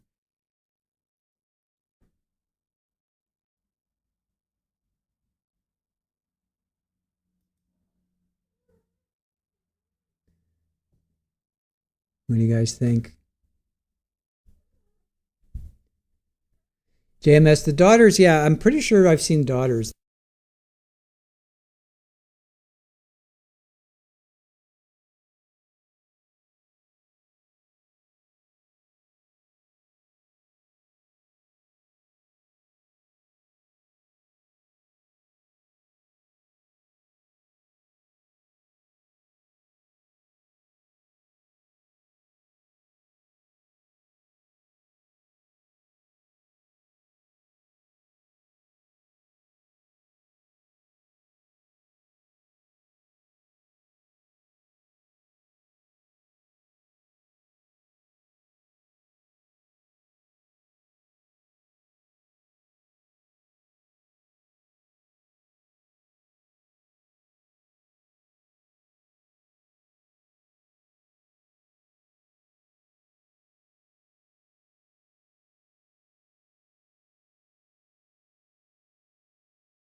That officer's always in the way. I know at one point she was like right in between them.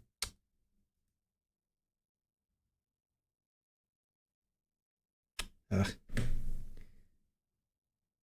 Not giving me a preview or whatever. All right, anyway.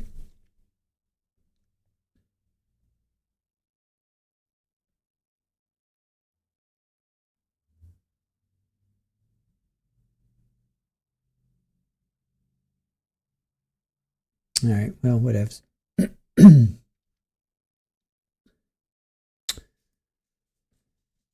All right.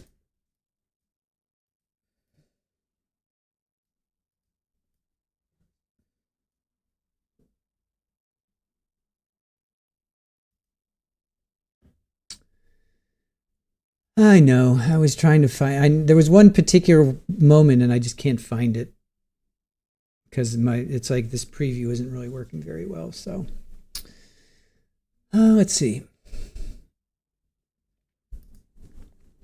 Groovy Cheryl, timeline looks good to you. Yes, he could be about seconds slower than normal, but I just can't figure out why his car was seen if he wasn't there. Well, Groovy Cheryl, that's what they're saying was like, that was the first thing Mr. Murray said was, are you sure that he was, can you say for certain that he was there? No, I think the windows were tinted and, you don't know how many people were in the SUV.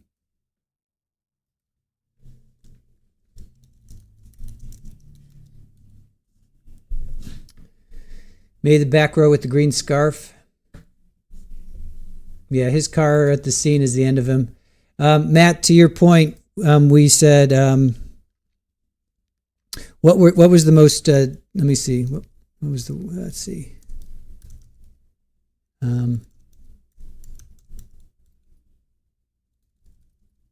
What was the most damning evidence? Let me find that poll again. What's the most compelling evidence presented? So the pile of bloody clothes in the basement, 29%. Paul turning off the DVR, 27%. Video showing SUV at Keith's, 24%. Angry texts and phone calls, 20%. So, again, I think I said this at the beginning of the stream. That's four things that are pretty much in alignment. You know, there's not one that's like 80% or even 70%, and another one's like 5 or 10%. That's four pieces of evidence that are within 10 points, 9 points of each other. And we haven't even heard the DNA yet. We did hear the canine. I didn't even think about a canine. So we heard canine cadaver hit today. We haven't heard from the ME.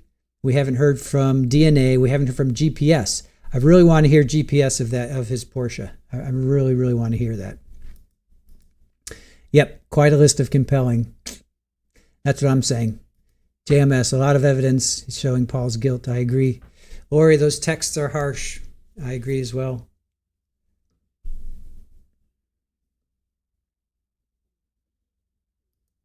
Yeah, well, then there's that. Was that Corey that was driving it? How many people were in it? That's what Mr. Murray said. You know, since the windows were tinted, how could you see?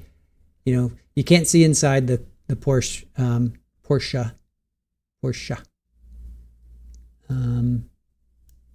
See what else. Terry, hadn't Paul just moved back home 1 month before this happened, slept in separate bedrooms, something like that. Yeah, they were getting divorced. They were separated. He had just moved back in. Don't forget, he went out to dinner with Gisela, Restrepo, and Giselle. Yeah, not Gisela. Giselle Restrepo, and her daughter, like 2 or 3 days before, he went out to her birthday, to her daughter's birthday party. So very awkward, very awkward. All right, Mallory, getting on the train. I'm going to end soon, Mallory. I'm going to end soon. Hellrider, yeah, Emmy's going to be interesting. It's always to me, how do I say this? Because to me, the Emmy is always the most, very, very much so, the most interesting, the saddest, but it's also the most compelling in the sense of you can really, really find out, like if somebody's, shot, where they shot from the person laying down, where they shot from, person, on top of them, where they stabbed from underneath, it really helps clear the picture, for me at least. Matt, yeah, love to hear his GPS on his car. They have that. We don't know yet. I'm hoping they do. They haven't brought that in yet. That's another thing they haven't brought in yet, but I'm hoping if they can, and the Porsche for sure, it was like a 2016, 17, something like that. Of course it had GPS on it. I don't think Porsche made any SUVs without GPS tracking, or OnStar or whatever. Right? I don't think they started making SUVs until after OnStar was even a thing. So to me, they absolutely have it. And if they don't, that's going to be a bummer, because that will for sure, that will be yet another nail in that coffin. Hellrider, see, remember we talked about that? It wasn't me driving. Yeah, for sure. All right, Linda, see you tomorrow. Take care. Have a good night. We'll be on at 8:15 tomorrow. 8:15 tomorrow morning, Eastern. JMS, the phone call between Keith and Paul, and then Keith and his family being eliminated, and the fires happening the next day. Yeah, that was part of it. That was part of it. The phone calls, angry text and phone calls. That was 20% of you thought that.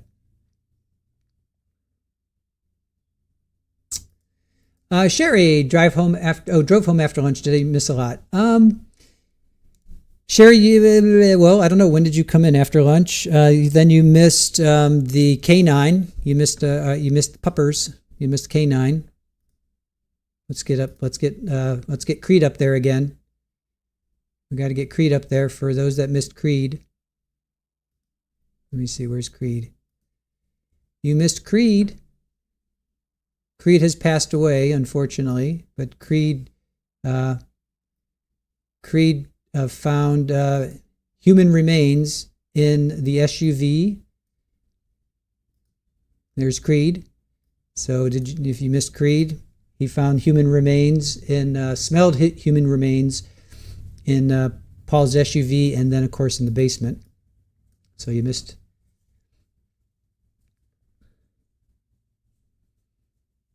Awesome Potamus about Sarah Grace Parker. We'll watch it. I want to watch it for sure. We did a deep dive on her and everything. Was it streamed? If it was streamed, then we'll cover that maybe tomorrow. What's tomorrow? Wednesday? No, it'll be Thursday. We'll have to. I want to show that. We'll see if it's out there. I don't think it was streamed, but yeah, we're definitely going to cover that.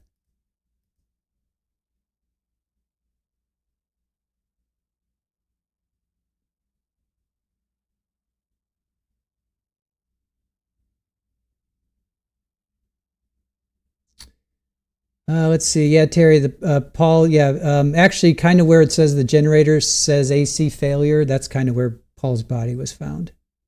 We were not going to show it, but he was covered with a tarp, and it's kind of where it says the generator says AC failure. I think or maybe it's. Is it underneath me? I think Aaron moved his body down, moved the photo down. Anyway, yeah, this photo had Paul's body in it, but we didn't want to show that. Robin, are the kids sticking by him? As far as I know, they are. As far as I know, they are. It was the same thing as Kevin West, his family, his mom, his dad, his son and daughter are sticking by him. So as far as I know, Robin, yeah, I think they are. I think they are.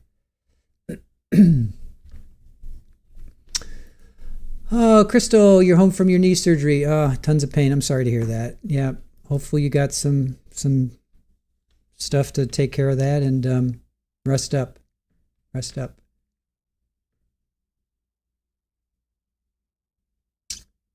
JMS, Andy Murray trying to bring up the DNA with the K-9 officer was, yeah, he's not a DNA expert. He just collects the data. He's just a data collection. That's all he is. All right, Fanny, wishing you all evening safe, stay safe and warm. See you all tomorrow. Thank you, Fanny. Appreciate that. Thank you so much. Really appreciate that. Thank you for those kind words. And we will see you tomorrow. We'll be on at 8:15. 8:15. He had Keith unalived outside. Why did he go back inside? The only thing I can think of, Amby, is that maybe Jennifer got up as well. The kids got up. Everybody was up. And Keith's like, hey, I got to go outside. Generators, power failure, blah. So maybe everybody got up and they heard the gunshots, and Jennifer looked out the door and she's like, Keith, are you okay? Are you okay? And she sees Paul. What else are you going to do? I mean, I don't know. That's maybe.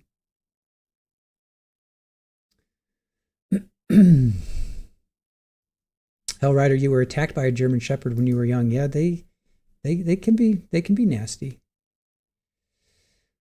Nick Walker, recap. All right, we can do a brief recap. We've got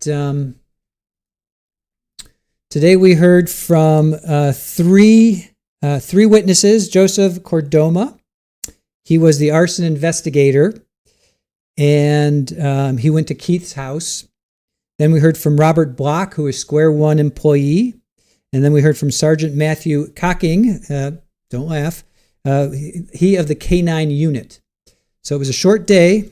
They ended around 3:30. So let me review my notes.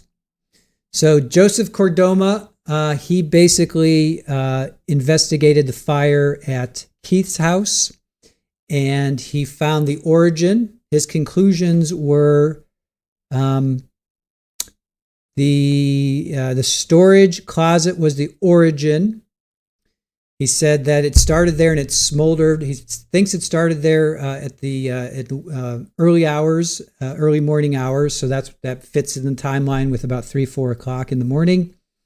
He thinks that it consumed all the oxygen, and then the ceiling crumbled, and then of course more oxygen came in, and that inflamed it. That's why there was a lot of smoke, and then eventually the house, and that's why the house caught on fire, obviously. But that's why it took so long for anybody to be alerted, because it just kind of smoked and smoldered.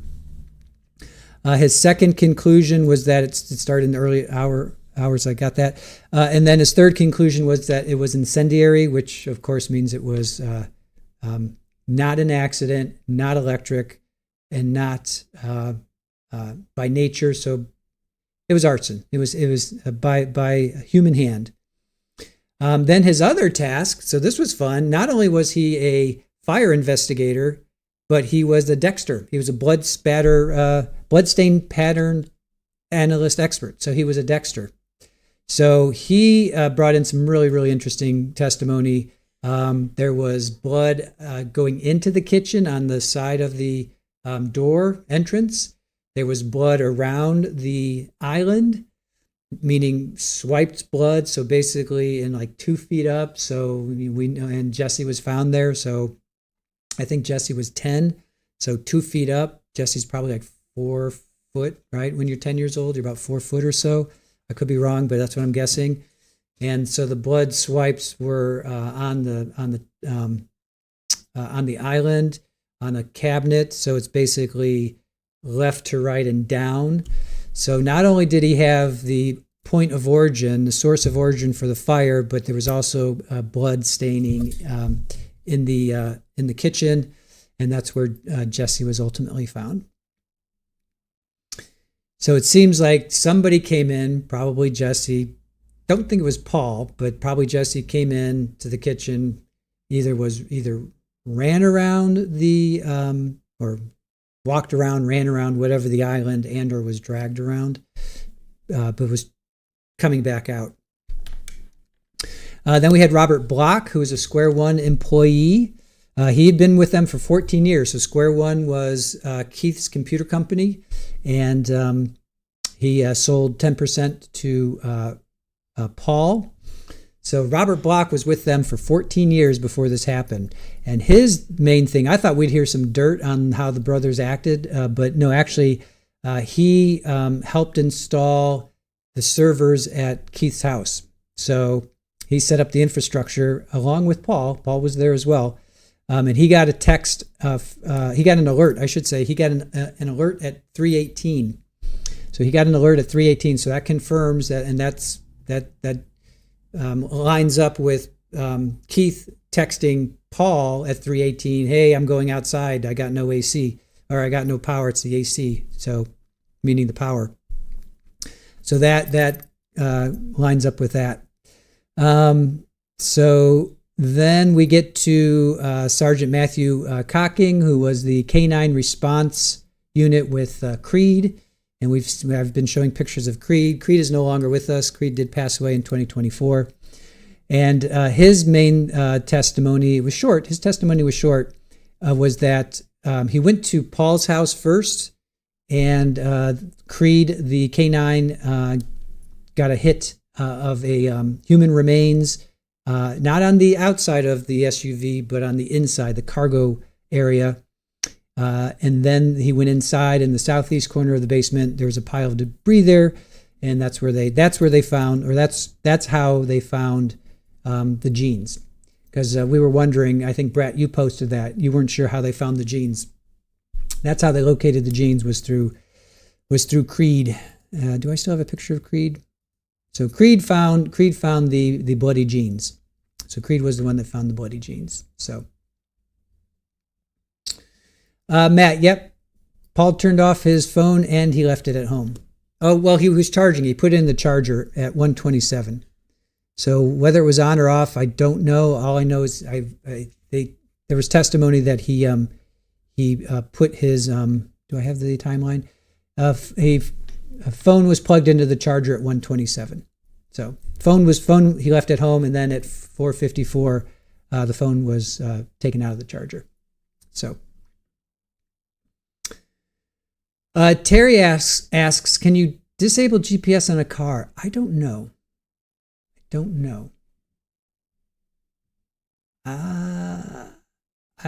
know. I'm not sure if you can or not. So, Nick, I hope that helps. That pretty much brings you up to date. Yeah, Lori, for sure. Yeah, no, it's very very sus, very sus. So, all right, what else, guys? It's 4:30 here on the East Coast. I think I may be closing it down here. Matt says, thanks. Kids probably saw a dark figure in the house, but it's pitch black. Oh, yeah. Yeah, that's another, Matt, that's a really good question. Did he have a flashlight? He knows he's going to cut the power. How does he see what to do? He must have had a flashlight, right? Because not only did he need a flashlight for outside with the generator and the meter, but then he also for going inside. Yeah, he must have had a flashlight. He must have had a flashlight. All right, Nick, cool. Yeah, you're up to speed. You're up to speed now. Lori, someone asked if Corey will get all the money. He gets half. I think he's already gotten half. Got 1.5. He should technically get the rest of that 1.5. He should. Especially if Paul's found guilty, he should. Tulips, you can disable GPS, but it's not easy, just like pulling a plug. Yeah, I guess if you get into you get under the hood and you just find the right connection. I guess you could. I suppose you could. Let's see. Jenny, I would say it's really difficult to turn off GPS in a vehicle, and if you did, then that's really sus. Yeah, we really need to know. We really, really need to know. Hold on, let me pull this one up. Chris says timeline still works for you. Hellrider did find out what it was started with. They think, no. They thought they couldn't rule out the accelerant. So they didn't find specific proof of it, but they did find some empty bottles of alcohol. So Pammy says, Google says GPS can be disabled, but it goes into a variety of different ways. Did not go any further.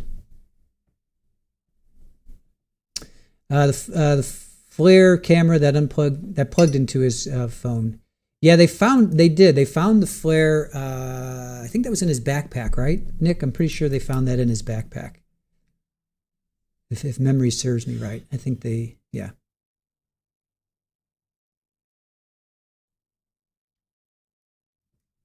Jadziadak says he might have worn night vision goggles. That's true. Now that gives me Silence of the Lambs vibes. Yeah, no, you're right. He very well could have had night. Hey, you know what? That's a really good point. Think of all the the ammunition he had and all the armaments. Think about that. Remember he had like 20 weapons, 20 firearms, like 10 rifles. He had an Uzi. He had thousands and thousands of rounds of ammunition. Excuse me. He had a vest. He had a flak jacket. He had the FLIR, right? FLIR, FLIR. What's that? FLIR. I forget how they pronounce it. But yeah, night vision goggles. That would not surprise me. Think about it. Yeah, you don't need the flashlight. Oh, with the FLIR. Okay. Oh, so you don't? How's that work? How does FLIR work? FLIR. I thought it's like infrared, right? Isn't it like infrared? Yeah, it's infrared. So can you use that to FLIR for goggles? Oh my God, you can. Holy crap. You guys, you can. There they are. Of course. That's it. Yep. You absolutely can. You absolutely can. Yeah, it's night vision goggles for sure. Huh. Wow.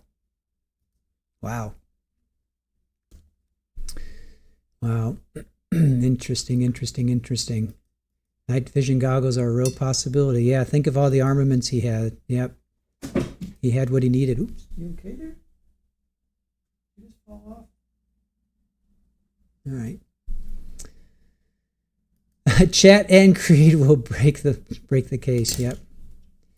Sounds like their fortune ammo wasn't going off. Yeah. When his house was on fire, for sure. Just a dark figure attacking. Cindy, good to see you. Colleen says, yes, I searched for lost horses with the flare. Firefighters used it to see in the houses. Yeah. Yeah. I bet we're right. I bet we're right. Yep. Yeah, there. It's absolutely.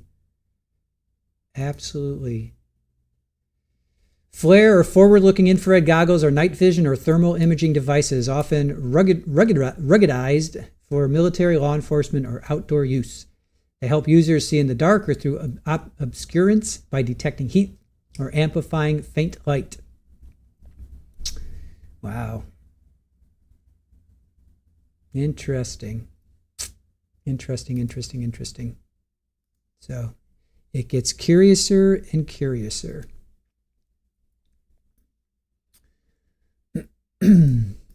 Yeah, that's true, Terry. It was a short day, but we heard from 3 witnesses. Sometimes we only get through one, right? Super Bowl. We get through. There's been some days where it's only been one witness. So, what did Pammy say? Pammy said, "Oh, here we go. Yep, with his armory and such, night vision is not a big stretch." I don't think so either. I don't think it's a big stretch at all. Yeah, I agree.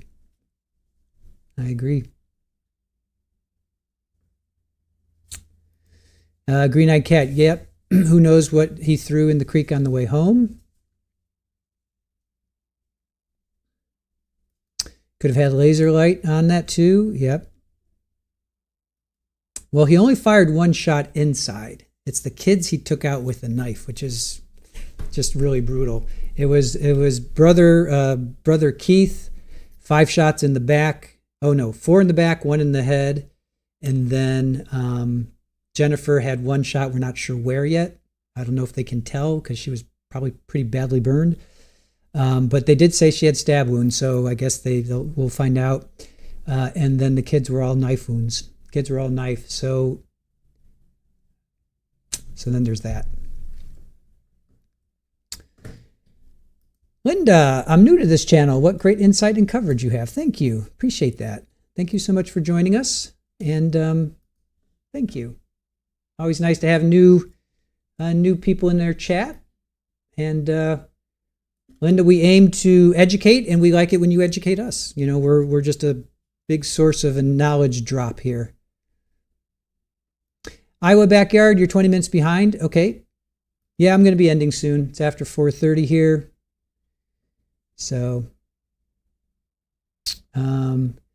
Keith running away. Yeah. And don't forget, there was that tree that was right by Keith's body. Remember, we showed that the other day. That tree was like, at least at like this degree. I think they struggled. I think they knocked into that tree. Remember, Keith had all kinds of bruising on his left side.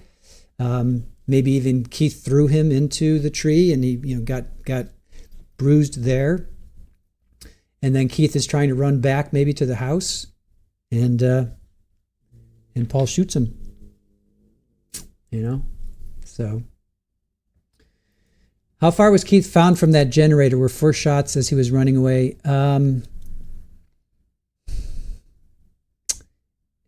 Keith was found, I think, pretty much where I am, like where I'm positioned right now. And I think the generator was to the side. So maybe 50 yards. I wish they would show us a diagram of that. Here, let me see if I can, let me go back to, all right, thank you for your duty, Creed. Let me go back to his, all right, hold on. Let me go back to the aerial view. All right, so Keith is found, I think it's the top. All right, see the solar panels, and then go over to the right. I think he's found, like, see that tree line? Those trees around the house, I think he's found there. And I think I think the generator is on the south side. So Keith is found on the north side. I'm not 100% sure. I think the generator is on the south side, on the back side where the office is, I think. And then he's found on the north side of the property where where that structure is, right by the garage, right up there. I think that's where he's found. So, and I think the generator, so maybe he didn't even make it to the generator. He may not have even made it to the generator. He may have come out and Keith is there. I'm sorry, Paul is there and Keith's like, hey, what's up? And then they fight. Or not even fight. He may just shoot Keith in the back right there and then. There may not even be a struggle. He may just shoot him right there and then. But Keith may see Paul and Keith's like, what are you doing here? Oh, I got your text. And then he just shoots him. Like he's walking back. He could have been just something as just terrible as that. They may not even struggled. They may not even had a struggle. So, Jadziadax, welcome. I only found this channel at the start of this trial and love it.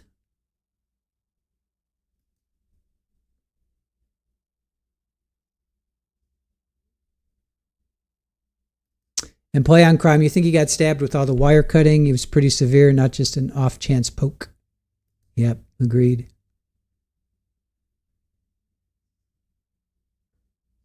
Yeah, with the goggles, no less, right? Yeah, Lori, I'm thinking they may not even have argued. They may not even have argued. Keith may have come out of the house. Paul's there. They may not have even seen each other. They could have just been ambushed. Could have just been ambushed. Could have just been an ambush, straightaway ambush. You know? Pammy thinks that he stabbed his left hand as he attacked the rest of the family. It's possible. Widespread. You have in his mind that he's left-handed. You have to watch for that again. Yeah, I'm not sure. The damage was, everything was on his left side, except he had one thing on his his right outside foot. He had one thing on a little bit of damage on his right outside foot. Everything else is on his left hand, his left underneath his armpit, his abdomen, his rib cage, I guess, and I think his arm. I think everything is on his arm. So now I'm thinking they may not even have struggled. He may have just been waiting to ambush. He could have just been waiting to ambush. Now that I'm thinking about it, wow.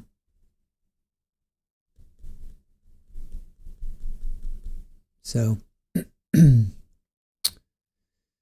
right. Yeah, so this is the garage. So the garage is here. And then the generator, I think, is on the other side. So. All right. All right, you guys. I think that's about it. I'm going to pack it up. Green-eyed Cat, just make some chicken noodle soup from scratch after your surgery tomorrow. It's delicious. I held back some poached chicken to make chicken pot pie when you're feeling better. Yes, here's to a successful procedure. I think it'll all go well. We're looking forward to having you swift recovery. Green-eyed Cat, do you want to say what it is, or it's just a? I'm not going to say what it is. If you want to say what it is, then that's fine.